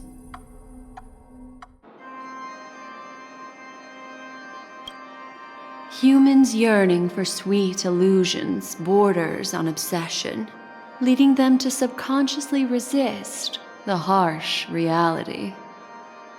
Therefore, I carefully selected a moment where he was completely unguarded, guiding him to uncover the truth himself to make him regain his consciousness. However, to wake up everyone in Penacony and get them to share the same determination, that would be nearly impossible. But we can't just stay here and do nothing. This is the first step of our plan. With the assistance from the Garden of Recollection, those who possess a strong will, like you, will gradually awaken from the dream. These free wills are the discord that will sway Enna's dream. However, awakening a mere handful of individuals is insignificant compared to the vast number of people immersed in the dream. We must find other ways to awaken the free will of millions of people within a short period of time. Looks like the Jadab Kiss of Allying Oath will be the only solution. No. No need for that.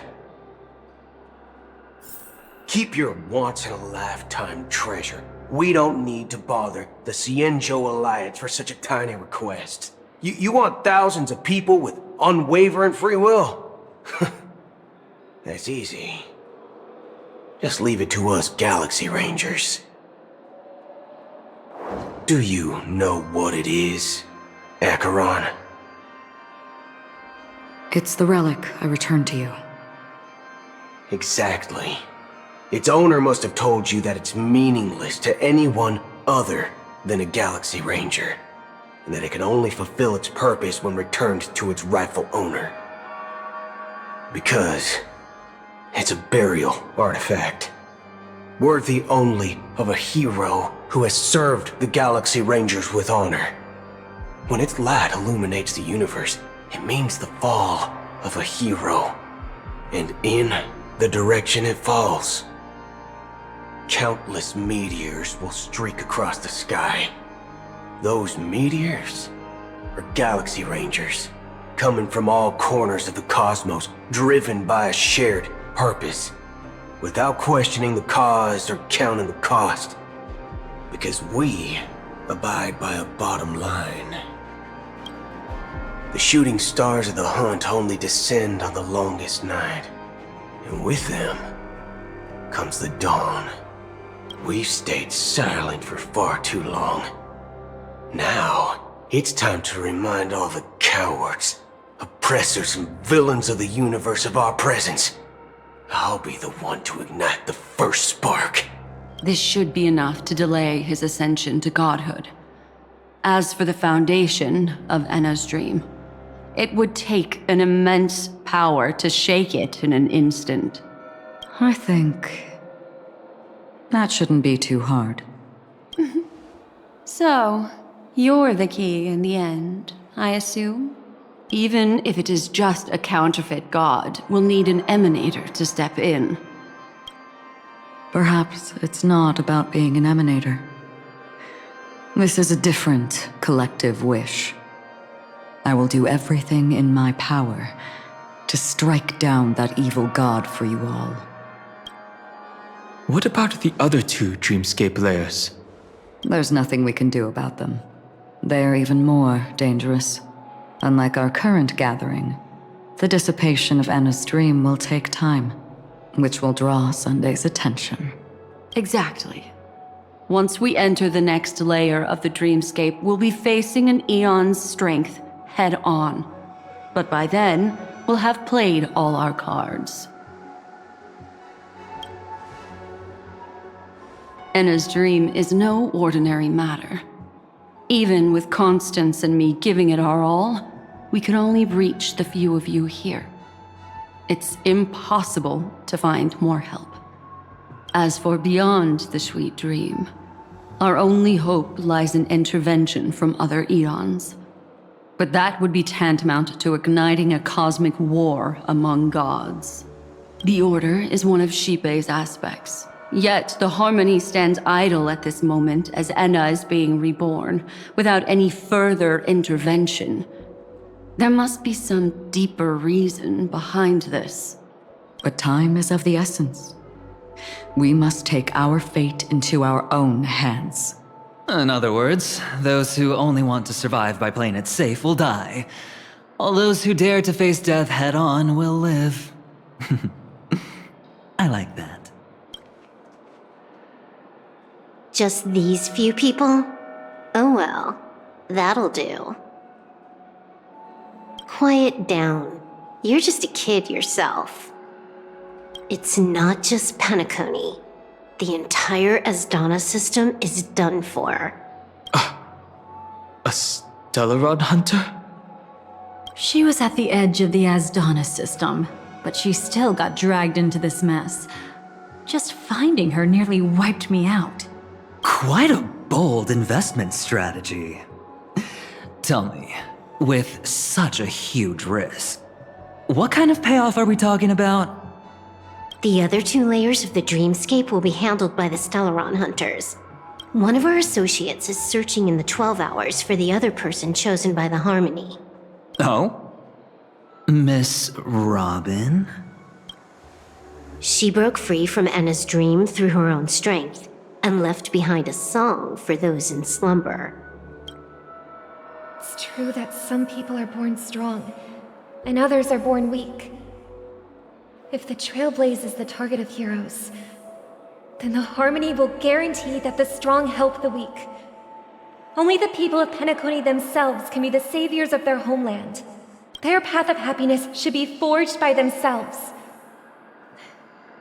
While I may not be a nameless, I'm willing to instill courage in all those who need it. This includes my brother as well.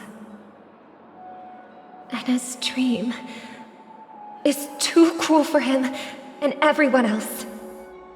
I see. So, we were able to wake up thanks to Miss Robin's help. But the flaws rooted in human nature can't be eradicated overnight. Do you believe that these efforts alone are enough to convince everyone to choose the right path? I agree with you, Blackswan. That's why the most critical aspect of this plan is not to convince everyone to choose the right path, but to inspire them to save themselves. They'll stir up something big to help break you free from the 12 hours. As for the primordial dreamscape, Sam is standing by, just waiting for you to break free from Enna's dream. Now, I'll tell you, but don't panic. She will die. She will die a second time, facing everything she wants to run away from. But her fate will be determined by you. She will help you break through the second layer of the dreamscape. Then, she'll fall into Enna's dream, which hasn't fully dissipated yet.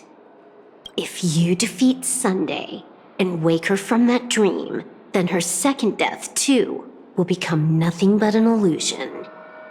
But if you fail, the dreamscape will ultimately merge completely with reality, and her death will become a fact. But that still doesn't solve the fundamental problem. What about Sunday?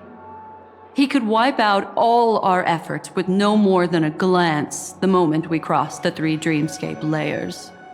Oh, Miss Memo Keeper. It's time for a game of recall. I once said something to you lot back in the Oak Dream. So long as my trump card remains unplayed, none will dare see the hand through to the end.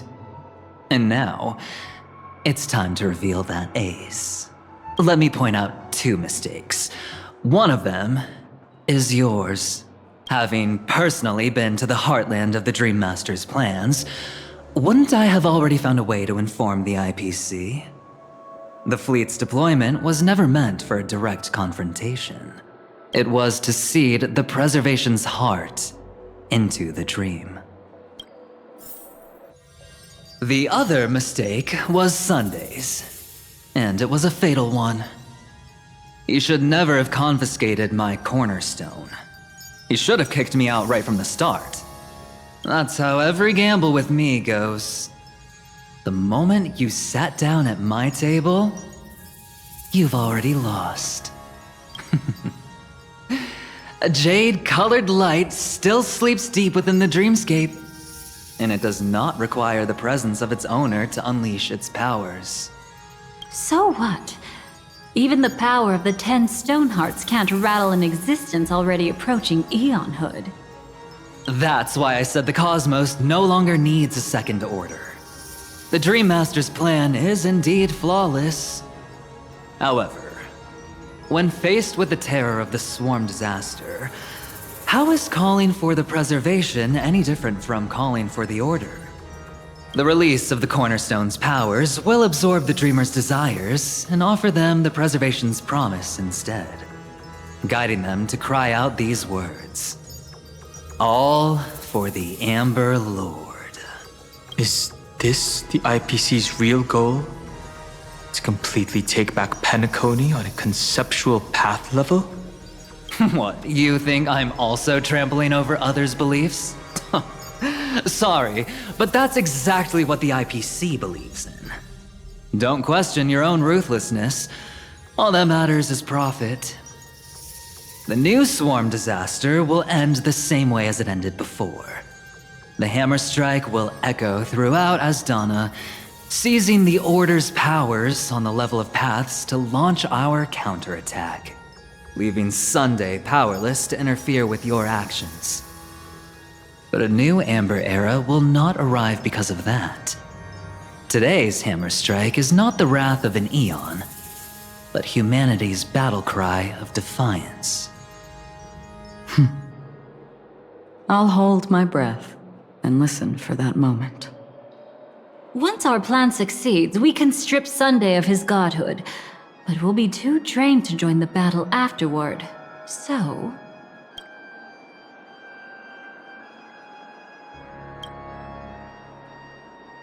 Take your time to prepare.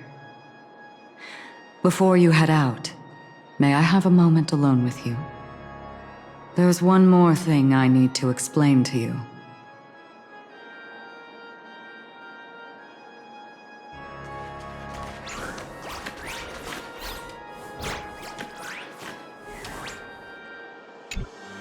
This grand festival is drawing to its close.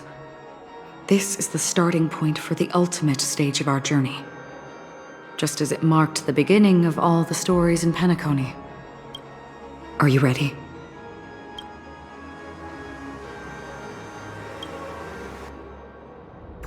Very well. Now, please close your eyes. A glimmer of fireflies. A sigh of regret. It is because life dares to slumber that they can awaken.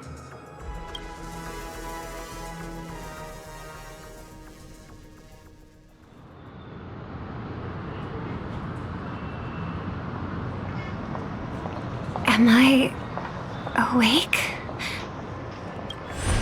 Sorry, Robin. It's just you. I did not wish for you to know this. It's a pity that things have turned out this way. Within the foundation of law, humanity establishes civilization, and through harmony, we obtain order.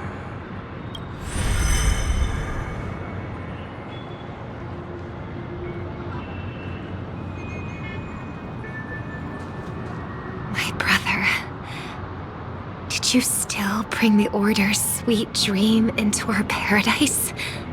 Ow! You're still trying to play the family card at this hour? Your brother doesn't exist anymore. As of now, you'd better call them Anna. Impressive. You really woke up on your own. Let me reiterate. If you've had your fill, it'd be wise to leave before it's too late. The music of the harmony doesn't tolerate discord. Ow! Then I'll reiterate as well. I've done my part, and now I'm simply waiting for the fireworks to begin. Why don't you just cut to the chase? Time's short, so I'll condense the report. Oh, that even rhymed. I'm so talented. A nosy cremator left something on you. She wanted to use it to burn down the illusions you received from the sweet dream, allowing you to wake up from Anna's dream. But it looks like you don't need it anymore. Then, how were you able to reach this place? Well, a fool has thousands of faces. It's gonna take a lot to create a sweet dream that can satisfy me. Both you and I can still stay awake for just a little bit longer. Just a little bit? Honestly, I don't even need to find you. But I am just so kind. I've already killed you once to give you a chance to regain your home field advantage. You're the last festival host awake in Penacony. So, do you want to play a round of roulette? The wager will be the entire planet of festivities. Stay where you are. What are you trying to do by showing up in front of me? I want you to watch me blow up all of Penacony. Only then can everyone else launch a counterattack and wake up together. Think about it. Your brother is already a god beyond the heavens. You're not even gonna see him unless you rip open the sky. Ever heard of the trolley problem? Make your choice. Do you want everyone to go down together? Or to have Penacony make a small sacrifice? Why should I trust the words of a masked fool? Don't think that I'm just trolling you. My bombs are hidden all over Penacony. They took a really long time to set up, you know. Maybe I should blow up a few to demonstrate how they look. Let me see. Which ones should I choose? Stop. What's gonna happen to the Dreamers once the bombs go off? They will all die. Then you know I'd never agree to it. When it's time to make a sacrifice, reality won't be giving you any choices. Or do you want to replay the old joke about the Harmony treating everyone the same? Life is never a joke, fool. There is no such thing as a lesser evil in this world. Evil, just like morality, cannot be measured, nor can it be compared. Isn't that still the Harmony's same old song and dance? But that suits me just fine. Didn't I already say this is a round of roulette and not an ammunition showcase? Get ready to sing. Be like a bird. If you can make Sheepei hear you, then they definitely won't allow me to blow everyone to pieces, right? What will you choose now? You can either watch as I blow the entire place up, or you can try to save their lives. Maybe this will be your last ever performance. Last ever performance. You feeling nervous? I know the feeling. You should feel nervous when going up on such a big stage for the first time. I'm okay. I just remembered something, that's all. Miss Siobhan, why do you think birds fly? Why are you asking that all of a sudden? That was my response as well the first time I heard that question. It's what my brother asked me before I left Penacony. I keep finding myself thinking about it. I don't know. I fly when it's time to fly, and I stop when I don't want to fly anymore. There's no reason. It seems that your answer is really similar to mine. You've also asked me, why do I sing? I think I can answer both of these questions in one go. The answer wasn't what I initially had in mind. Originally, I wanted to sing because of something specific that I experienced. A Stellaron fell onto my homeworld when I was young. Everything I knew was instantly destroyed. We didn't even get a chance to react to it. No matter what we did, it was too late. But for some reason, my mother chose to hum a song when she tried to comfort me and my brother. I remember that story. Everyone thought that's why you decided to sing. No. That experience only made me detest singing. I've believed for a long time that songs can't change anything when disasters strike. That music is the most useless thing in this world. I might be extraordinarily talented in singing, and I might feel super happy whenever I sang. But its futility had always made me depressed. Then what changed? I grew up, and I realized that my brother would sometimes hum the same tune as my mother did. And I thought maybe he missed her, but I was too embarrassed to point that out. I tried to comfort him instead. However, his answer to me made me realize what I should be singing for. Obviously, he didn't give me an answer directly, but it got me to think. Maybe some things don't need a reason or meaning at all. Go and do what must be done, fool. It's for the sake of Penacony's future. But I won't let anyone get hurt. Oh, did you just have a flashback? Now I'm even more excited. Let me check one last time. If you were to die, how would you want people to remember your ending? Like a bird, she lived her life, graceful and composed. Now her beak parts slightly with a sigh, as soft as falling feathers. Like it? Drop the sanctimonious mask. Singing only needs one thing, and that's sincerity.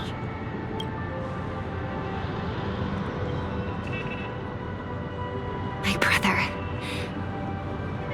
Birds born with wings need no reason to soar into the sky. And those forced to fall back to Earth don't need anyone's condescending sympathy. The sky and Earth are each other's proof and aspiration. When a soaring bird looks down below, it discovers that even after falling, life still holds hope to continue.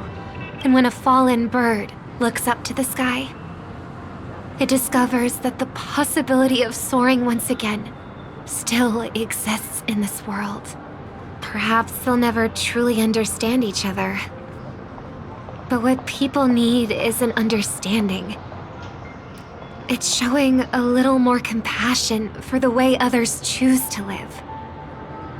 And, when necessary, extending a helping hand.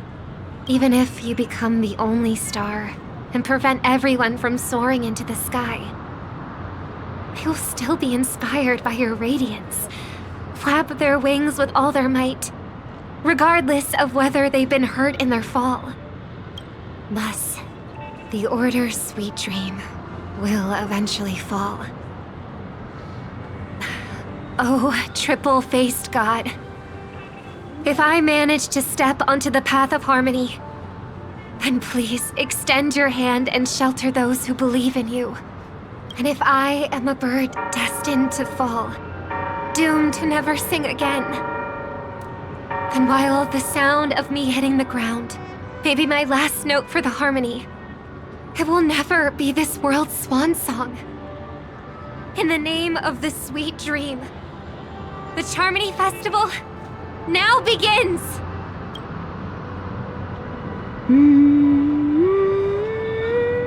Brother, do you miss home? Even if I do, it's too late. But you're singing the song Mom used to sing. Because even if it's too late, we still have the choice to sing whatever we can.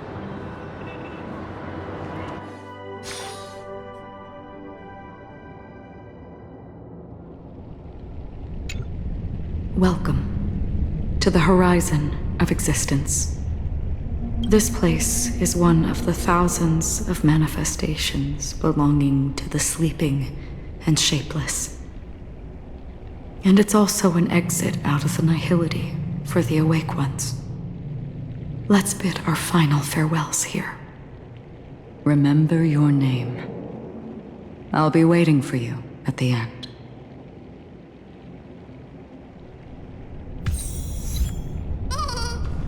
If only people could have each other. I want everything this world. I hope that I'll see her again after I hope everyone can always one day, those who live. May people embrace each other. Our hopes and dreams are in your hands now. Hey, I've read the script. Why are you asking me?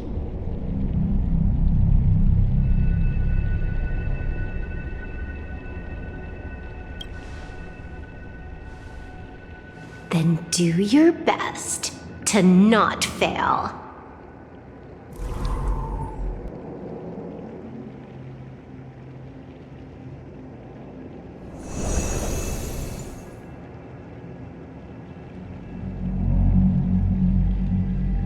It's not the time to leave your final words yet. We all believe in you. You need to believe in us too. We'll wake up together.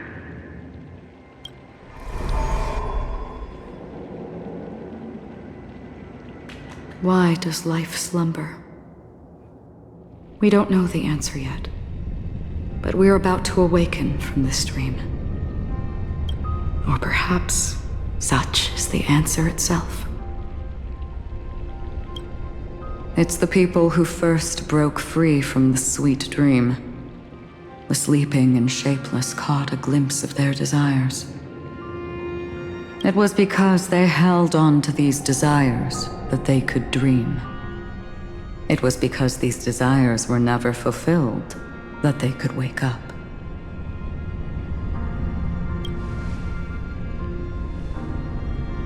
I think that's not entirely true. I wish people could find happiness, but I've been tainted by too much nihilism. Sometimes I can't help but think that the nihility is a proud and terrifying dream. It's brought forth not by gain or loss, but by the severing of roads, or even the loss of desire itself. Fulfilling a wish can certainly make people feel the joy of being alive. But if no new wishes ever surfaced again in people's hearts,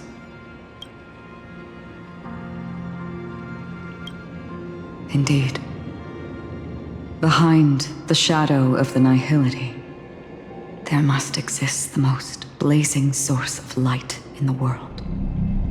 Just as every life that edges closer to death fervently approaches the end of the nihility, we must pursue that primordial light. Before you go, would you tell me your wish? I'm glad. The answer itself doesn't matter. What matters is that you've made a decision.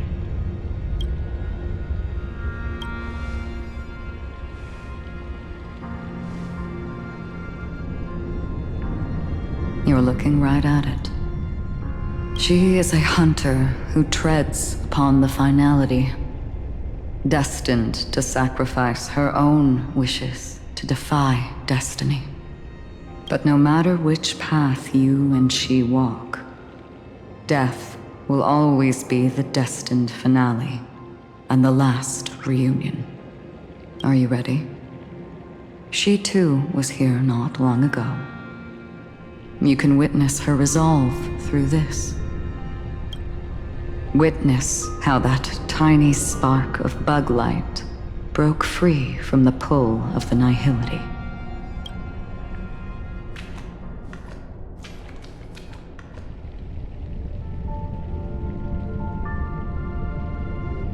Who were you in the past? The scenery. Am I dead? Really dead? Death is one step away from here. Step over this place, and you will truly embrace death. Or you can turn back. Tell me, who were you in the past?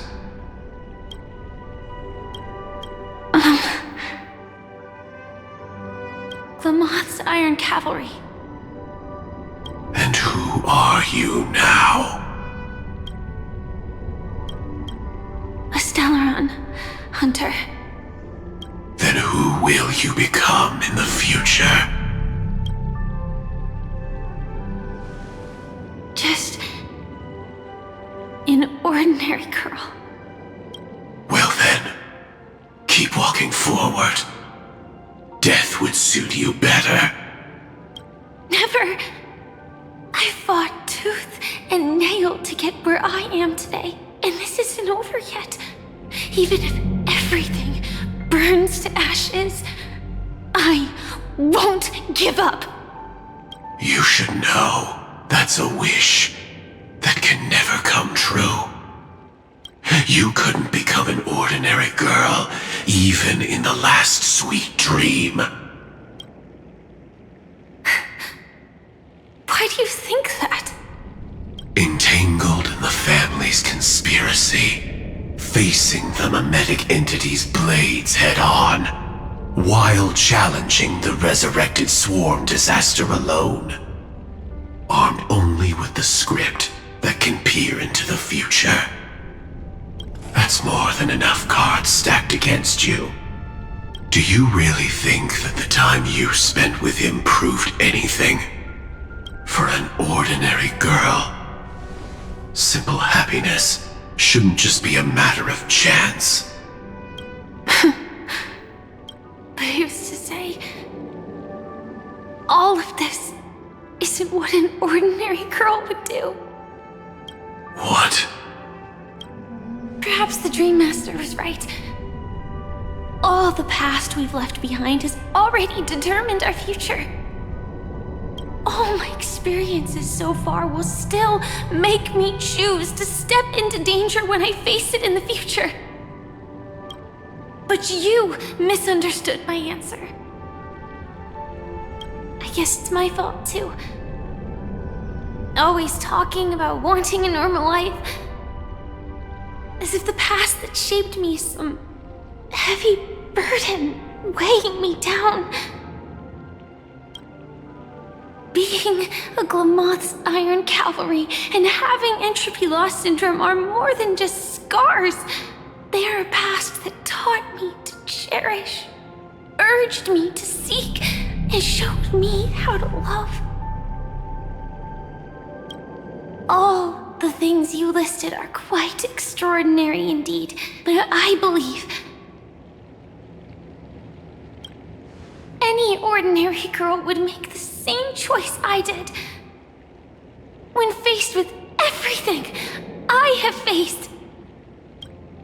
In the darkest moments, ordinary people never need to feel small.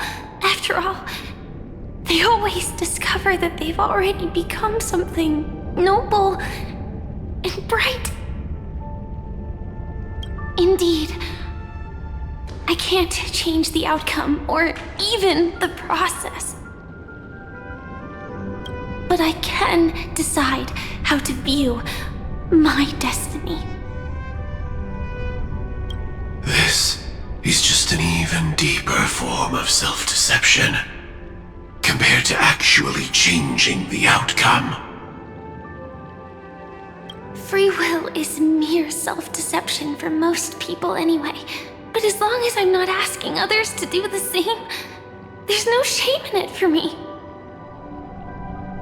Everyone has their own answers as to why life slumbers. Some will never find their answer. But no one can take away their chance to keep looking for the answer. I won't give up, nor will I blame those who do.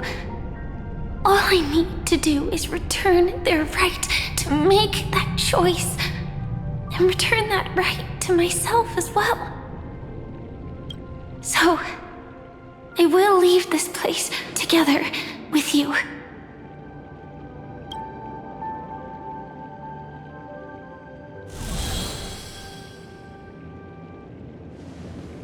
Even if embracing my former strength means speeding towards my death.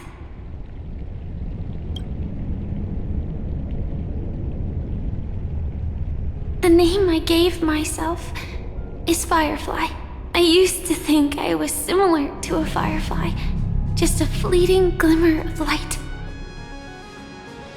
But later, I realized no one would give themselves an unlucky name.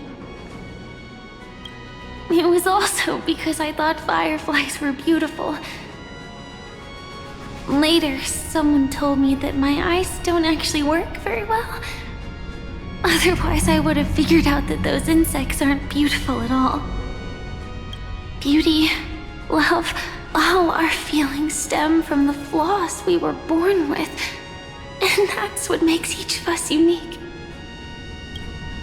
Yet, I can't help but love these little things.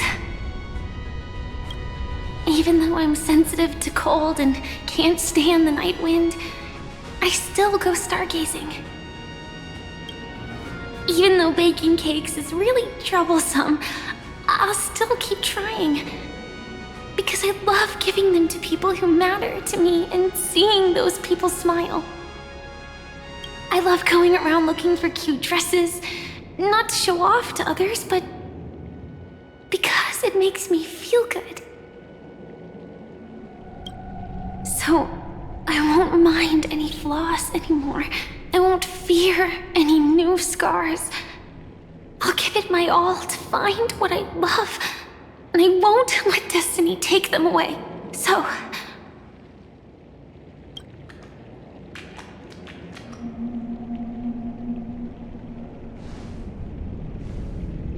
moths don't fly to flames because they yearn for light. It's about going through the flames, igniting yourself and burning with the most intense light. My destiny won't fall into darkness. I will light up everything around me.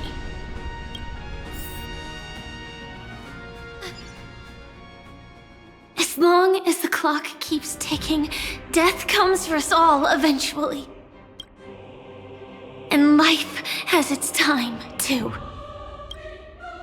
If my world always ends up being burned to ashes, then let it burn!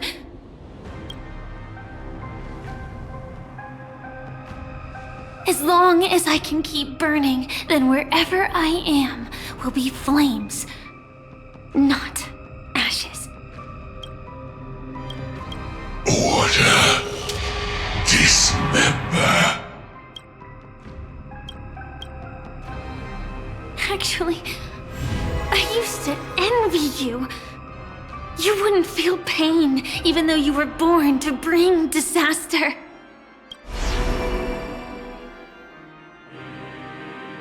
But you should be envious of me now. I'm unwilling to face death, nor do I want to keep fighting. But when faced with destiny, I will never run away!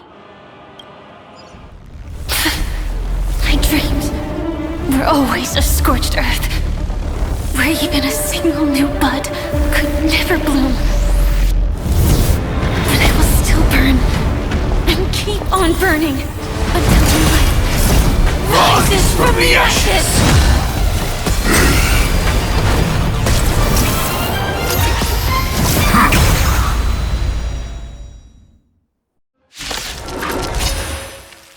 If you are the Dream Master's answer, then listen to my reply in his stead.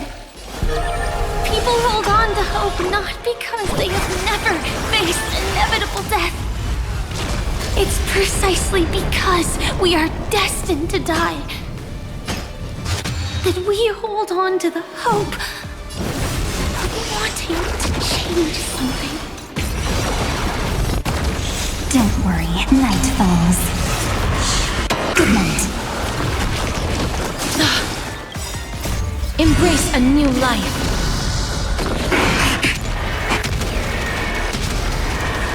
May death protect us! Again. Rise and shine.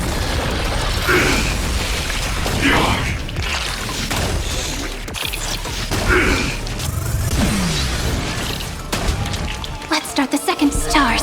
Shine for the heroes. Have some sunshine! I shall remember this moment. Dispel the gloom! Restore the sky! I shall remember this moment. Life is built here. Memories waiting to be woken up by a shooting star. Remember me with love. May life and death sprout new buds. Don't blink. May time watch over the Evernight. Cleanse hatred with love! Don't worry, night falls. Good night. Embrace a new life.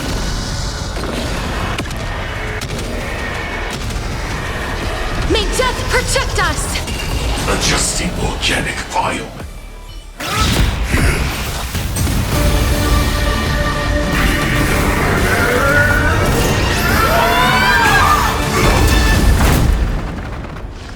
I knew it.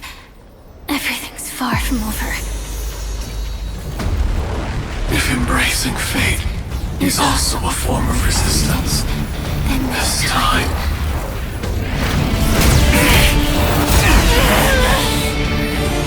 I shall embrace death!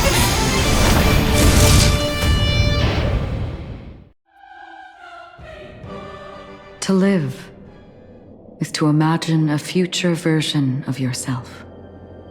But fate is never fair.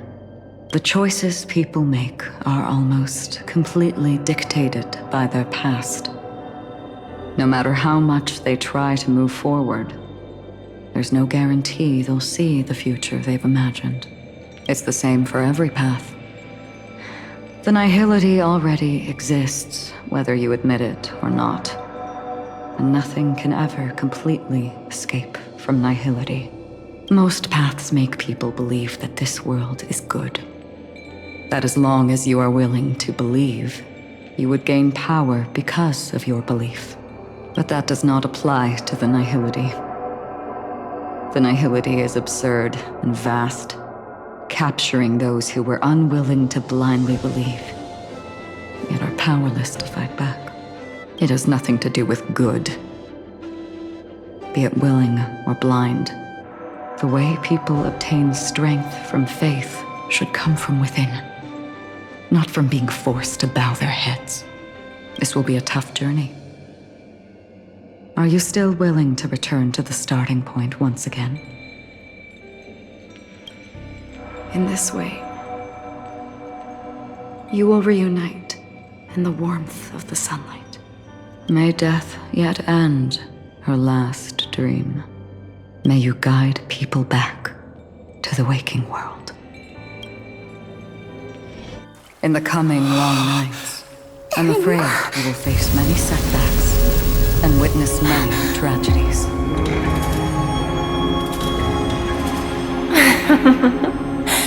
I come to greet, I come to whine, I come to claim. I grant poison for nectar, sow in spring to reap in fall. Await wizened fruit to fill livened boughs. All for the Amber Lord. But when you make a choice, there will be a fleeting red that reappears before you once more in that monochrome world.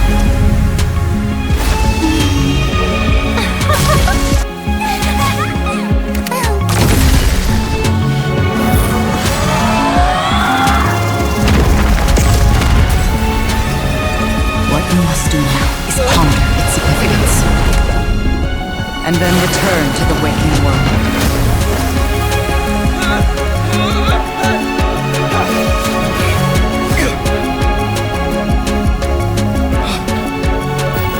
Don't worry. Even if this is doomed to fade at dawn, I won't fear waking up from this dream. Go. Take back the right to Trailblaze. For them, and for me.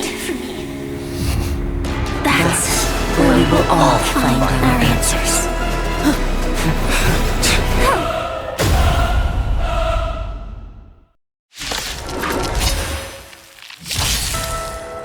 Mr. Sunday, it's time for you to wake up from your dream. The future of Penacony won't belong to the Order, but will be determined by human will. The divine power of Enna, actually. So be it. It wasn't my intention anyway. Let us discern in human form the final conclusion. Did the gods create this world? Do the gods love all beings? Oh gods, you only need to hold your tongue here and silently hearken. All life shall grow as nature intended, and reach its end. This mortal world should rest in mortal hands. All the work of creation has been completed.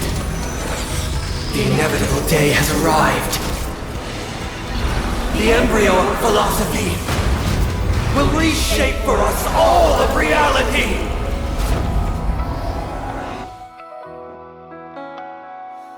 No more gods will ever stand here again. This paradise shall be forged by the King of Humankind!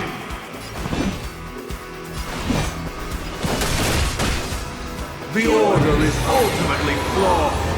By this decree, it shall be ended! The remembrance is fleeting and impermanent. By this decree, it shall be ended! No way! Rosalina gave her life to protect the Sweet Dreams path.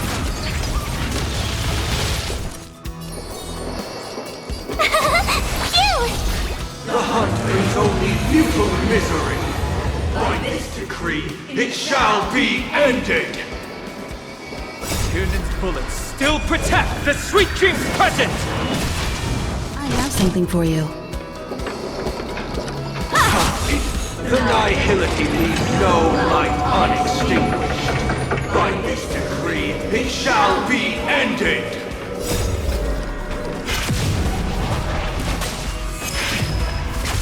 Fighting is meaningless.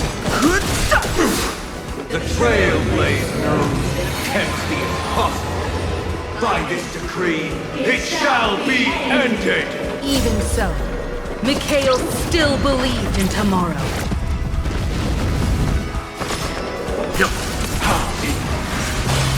With this perfect melody I command, recreate paradise anew! Robin, is that you singing? Now, it's time to become the new Watchmaker.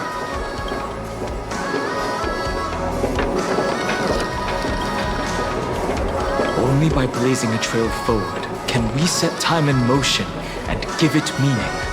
Only after the sweet dream ends will tomorrow come. People will keep moving forward, discovering countless new wonders. Tomorrow, people will know that the world will still welcome countless marvels worth fighting for. A stagnant sweet dream can't imprison our desires. May this journey lead us starward!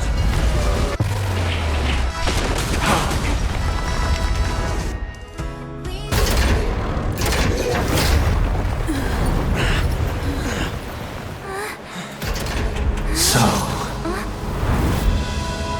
why does life slumber?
wake up.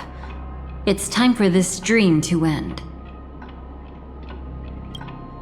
Destiny won't let me give you the answer, and the true ending is too sad. I'd rather you forget about it. Well then, I must come clean about my final lie. I never showed you anyone's memories, not even my own. All you've seen is a script I came across by chance. It recorded everything that had happened, and using its stimulation, you actually managed to enter the memories from your own perspective and remember everything anew. It means you're different, unique. You've done something no one has ever done before. Even though your memories were cremated to ashes, you were able to recall them once more, treasuring them once again in your heart. The Stellaron Hunters say you are the one who can turn the wheels of time and give it meaning. That you are the one who can alter destiny and make whole what is incomplete. Come, I want to show you something. Elio?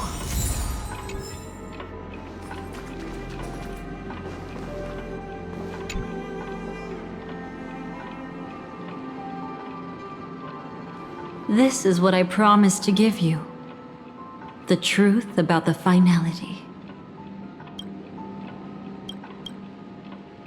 This cat is not Elio, but a strand of Terminus's divine corpus.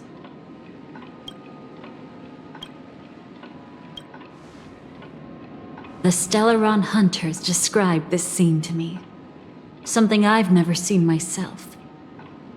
When Terminus ascends to godhood once more, they will manifest their 1,000-armed divine form and proclaim, "Now I am become finality, lifting the wheel of time, the destroyer of worlds." Then, Terminus turned into a pack of black cats, distributing every ounce of their divine power between those creatures. The cats shall depart from the end of the world, going against the river of time till the moment of the universe's birth. What you see is one of those cats. As for Elio, he is an even more special existence. Only the Stellaron Hunters know his true identity. It will tell you the truth regarding the ending you haven't yet remembered. But you must be prepared. What really happened is that Firefly didn't meet with anyone between the fall of the Great Septimus and when she left Penacony. Not even you. She knew how tragic her third death would be. So she only dared to watch you from afar and hid on her lonesome when she was about to fade away. But even sad memories are precious. If you can accept farewells with grace, then you'll gain the strength to create reunions. When you bid farewell to loved ones, you should cry while they can still hear you. That's the only way they'll know just how many people love them. You know, I often wonder if everything I'm doing right now is just a whimsical gift from destiny. That I haven't really decided anything, but merely being tossed around at its mercy. But right now, I don't care. Because my joy is real. My sorrow is real. And you will be the same. Remember, if you have regrets that must be mended, then shout with all your might from the depths of your heart. Let it be passed to the end of time, and make Terminus, who is about to set off, hear your call. The fact that you can see this black cat means Terminus is in the process of passing by you. The power of only one black cat cannot change much, but your past is Terminus's future. If it remembers your voice and decides to change something in its own future, your past will change accordingly. thinks it is because the world is destined to shatter that an ordinary girl can obtain the bouquet she yearns for.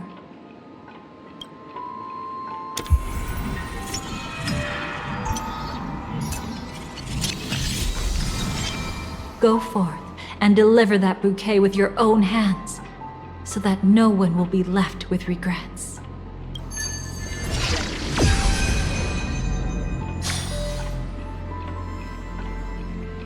I hope we'll meet again, the only one who could ever please me.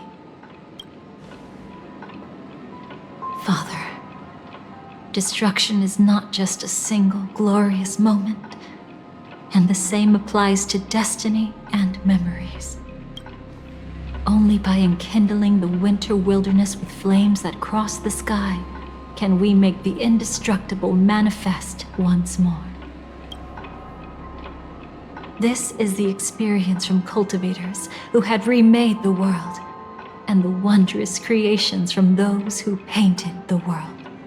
Sitting among the embers, they drew the morning star, knowing best that only in times of extreme hunger do the stars begin to turn. Why does life slumber? You will eventually find your own answer.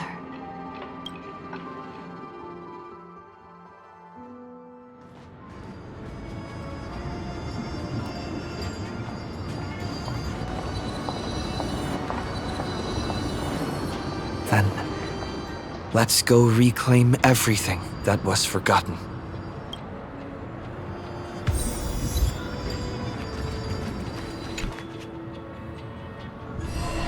Creating a brand new path. That's truly astonishing. You must have some ideas as his sister, right? If he really managed to do it, what kind of path would that be? I think it must have been a battle between different kinds of the Trailblaze. However, my brother came to the wrong conclusion. His original aspiration was similar to the Trailblaze, yet the road he walked was one named the Domination, or the Conquest. Even if someone wishes for everyone's happiness, that's still a selfish wish. There will always be those who don't want to be saved, who want to save themselves. Do you also think that there shouldn't be any god in this world? No. Even a god who does nothing can at least give people something to believe in and find comfort in. But this world definitely no longer needs a king of humankind. That's why I believe my brother will come to understand all of this one day as well.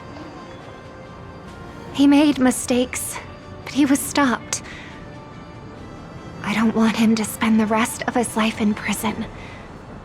I want him to also have a chance to save himself. No wonder you came looking for me. Yes. I want to make a deal with you. And after that, we'll talk about what position Penacony will hold before the IPC.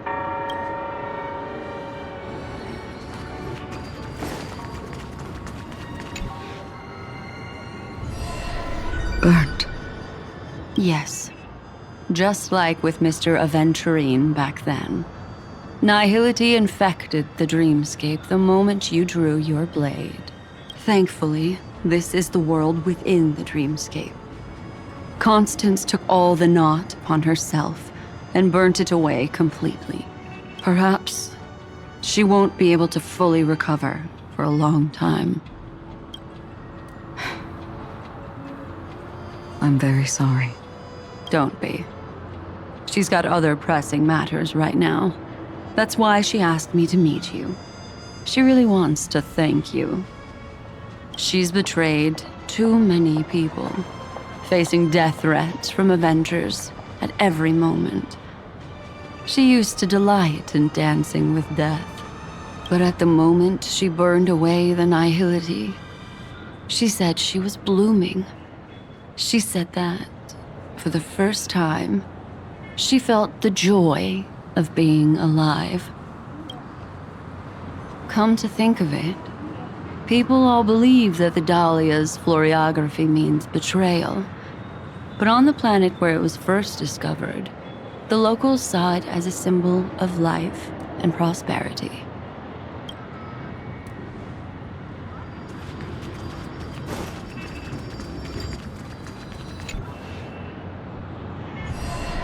So, you still don't want me to join? That's Elio's decision. He saw my future? In all possible futures where you join the Stellaron Hunters, you will ultimately choose betrayal. You shall become a Lord Ravager named Ephemera, poised to destroy the Remembrance. Those were Elio's exact words, and your payment. Payment? After everything is over, we want you to burn some of his memories. May I know why? He can't head to the next stop with these memories. It would draw the Destruction's attention to him too early, and he'd die there. I can do that. But I'll give the memories back to him sooner or later. In my own way. Whether you try to stop me or not. No one will stop you. It is already written in the script. It will be a new beginning. The 4 apocalypses will converge towards the destruction because of it, while the cosmos will join hands to overcome that annihilation.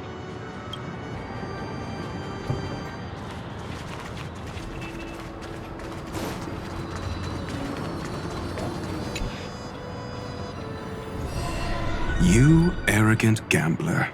I've already seen through your tricks. Oh, do tell me what you figured out. When sailing through storms, drunkards always beg for mercy from destiny. So? So, they all died. Destiny loves to watch them crash onto the reefs. A fool deserves a fool's end. I feel like I need to read between the lines here, Professor. But you know I'm not that well read. You're not lucky at all. You chose to forever remain sober, never becoming a drunkard. Let's make an actual bet then. It's the perfect day for a few drinks.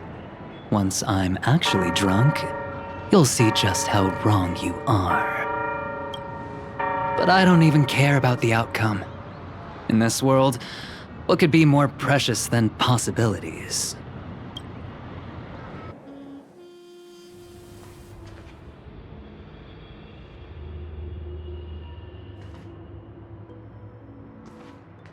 But where's Firefly?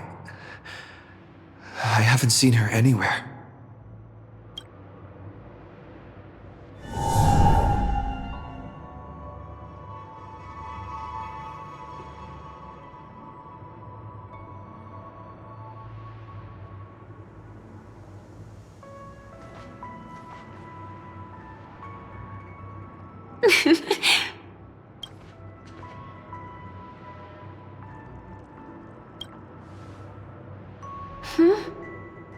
How did you know I was here?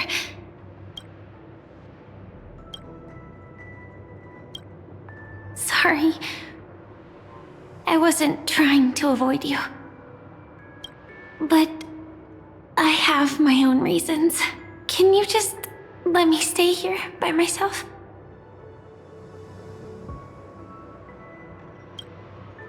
How did you know about the promise? I never mentioned it. Maybe it's not just mysterious, but also gentle. I don't think I've mentioned it, but I wrote down everything I wanted to do in my journal before coming here. I'm staying here because I want to fulfill the last wish written in it. I've been quietly following you and watching you from afar for a while, but I still didn't want to disturb you. I hope your dreams begin with a smile and end with one too.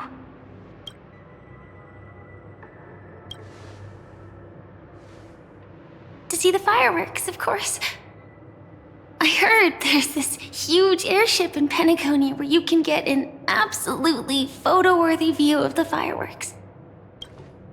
So? Let's go watch the fireworks.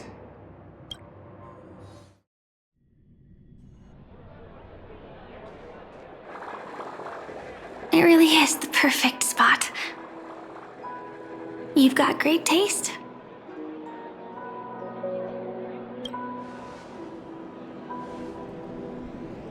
Either way, thank you. Looks like it hasn't started yet.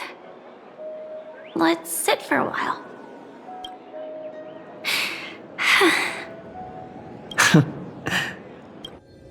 I wonder whether everyone feels speechless at times like this. Maybe it's neither. There's a saying that I always liked. When it comes to someone we want to meet, we always imagine the scene before it happens. Imagine the words we'll say that would make them smile. Slowly but surely, all the things we want to say would have already been said before we even met the person. And when we finally meet again, we realize they're even more beautiful than anything we could have imagined. Yet, at that moment, we find ourselves at a loss for words to express just how amazing they really are. I'm sorry, but I can't tell you.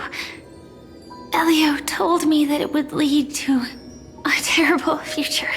If I say even a few words more, you'll die at the next stop. All I can tell you is why our paths crossed again. Long ago, you promised me that if I could dream, then you would make it a beautiful daydream.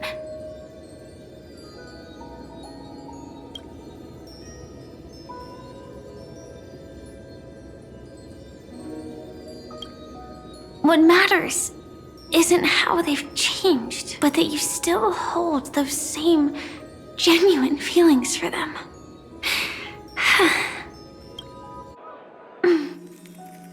I'm sorry.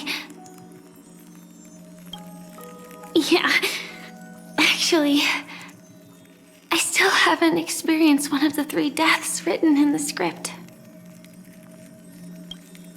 I only realized it after Anna's dream dissipated. I've made a mistake. Being sent to the Dream Flux Reef by death could hardly be called a death at all.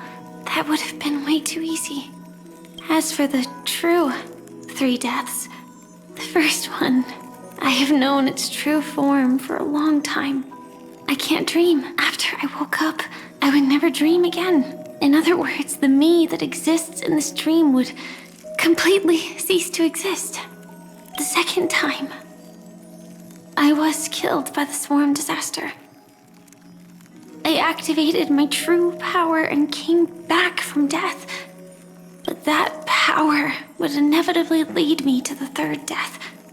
My symptoms would accelerate uncontrollably until I die of entropy loss. The dreamscape had already started merging with reality when we arrived in Penacony. I thought I was dreaming, but I was actually also living in waking reality. It was causing my entropy loss syndrome to worsen. But don't worry.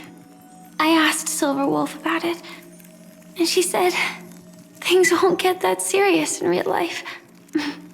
Let's not talk about this anymore. I just don't want to see you looking sad. This is our most beautiful daydream, and we should see it through with smiles on our faces.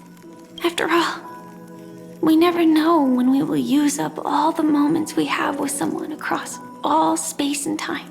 Hey, could you close your eyes? If this is my only chance to dream, then I want you to see the best version of me.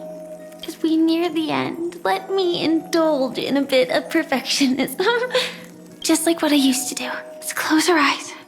and imagine ourselves being together. Even if you can't see me, you'll still know that we've never been far apart. Let me think. Where should we start? Right. We should start where everything began, of course. Right at that golden hour. When you came to save me. That being said, we could also pretend we're strangers who just happened to meet there. Me, I'm a student traveling to the golden hour, and it'd be nice if I had a bit more pocket money. Oh, and when I show up there, I should dress up a little fancier. And you're a student too, but you came here from a really distant planet, completely unfamiliar with your surroundings. Then, a bunch of mean-looking thugs jumped out, trying to pick on you. When that happens, I'll step up to the plate. Yeah. Let me be the one to save you this time. No worries. That's exactly what I'm going to do. The result doesn't matter. And even the process isn't important. What matters is how we take part in this journey and how we choose to view it. So, grant me one more wish. Remember how I held you and flew into the sky when we fought against Enna's dream? Back then, I wasn't sure if I would ever wake up again, but I was happy. We were standing shoulder to shoulder once again, fighting against things that we believed were wrong, and we'd do anything for each other. Still, I have a tiny, selfish wish. I know you won't forget this moment, but when you look back on it, I want it to feel lighter. Maybe there were no enemies at all. It was all just a prank. And when I carried you up into the heavens, what we saw there wasn't the terrifying swarm, but rather the fireworks that I never got to see.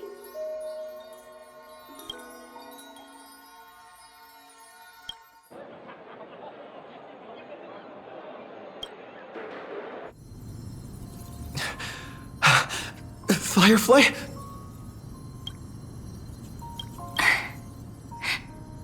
Elio said we're destined to head to different finalities, that we can't have a future. That's why you told me that you'll give me a daydream more beautiful than any ending could ever be. I'm looking forward to it. But can we really not step over the ending together? I'm not scared of death, but please don't let me die alone. They say you're destined to bring about the finality, but I believe you'll be there. You definitely will. Only you can know it, and only you can decide. This cosmos certainly doesn't exist solely for you, nor does it flow only under your gaze, but it's forever waiting for you to save it.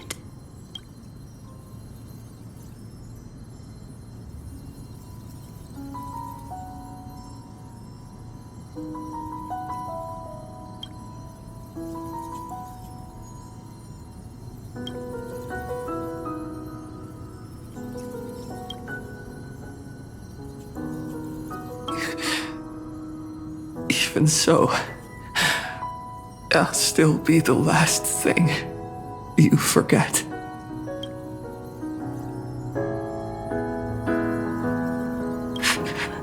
Fireworks.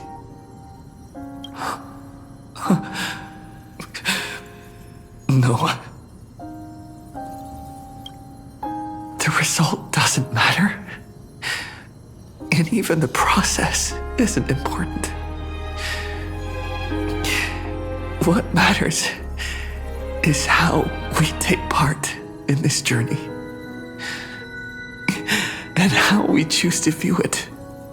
I'll do everything I promised you.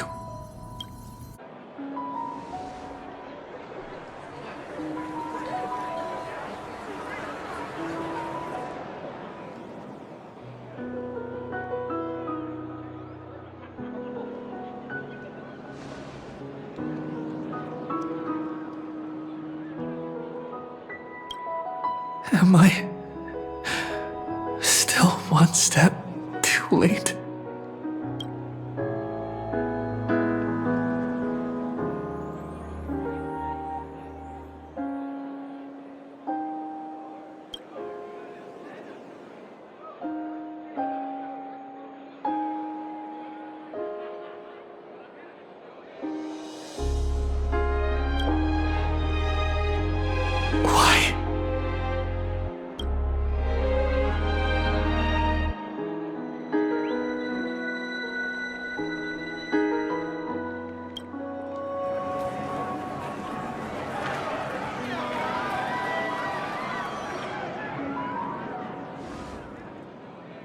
But Firefly can't see it anymore.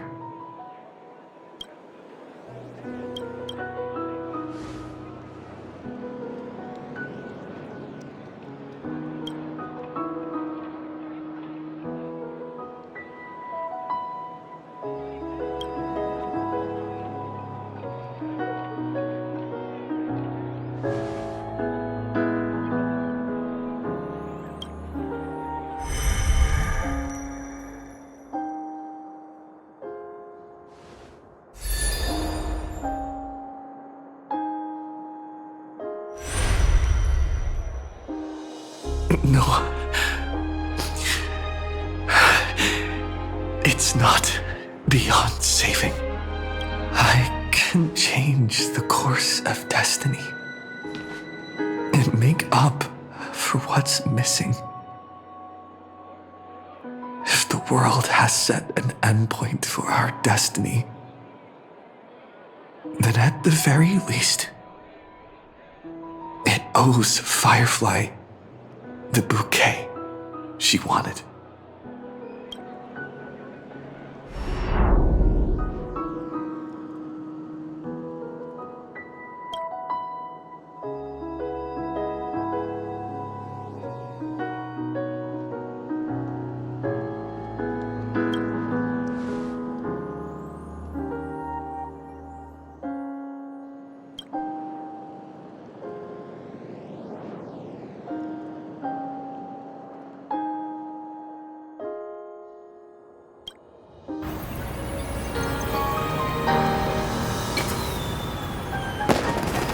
You see, everything is possible in this land of the dreams.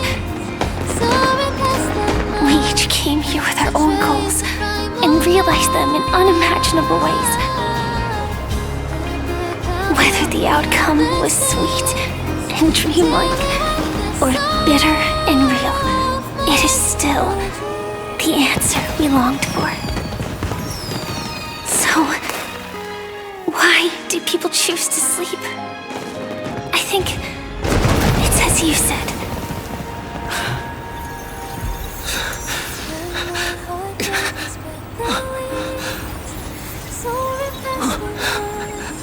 To trust the primal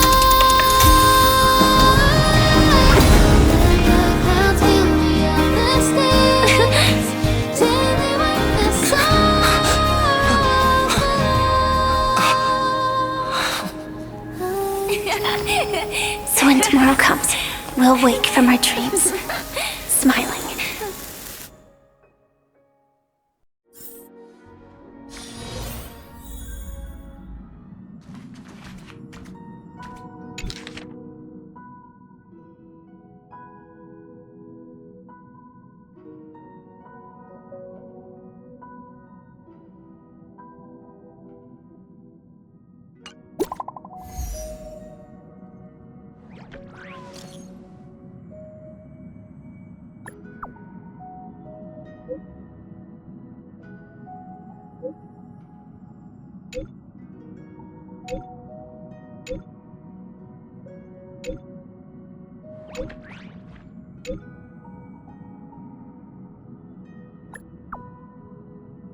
you.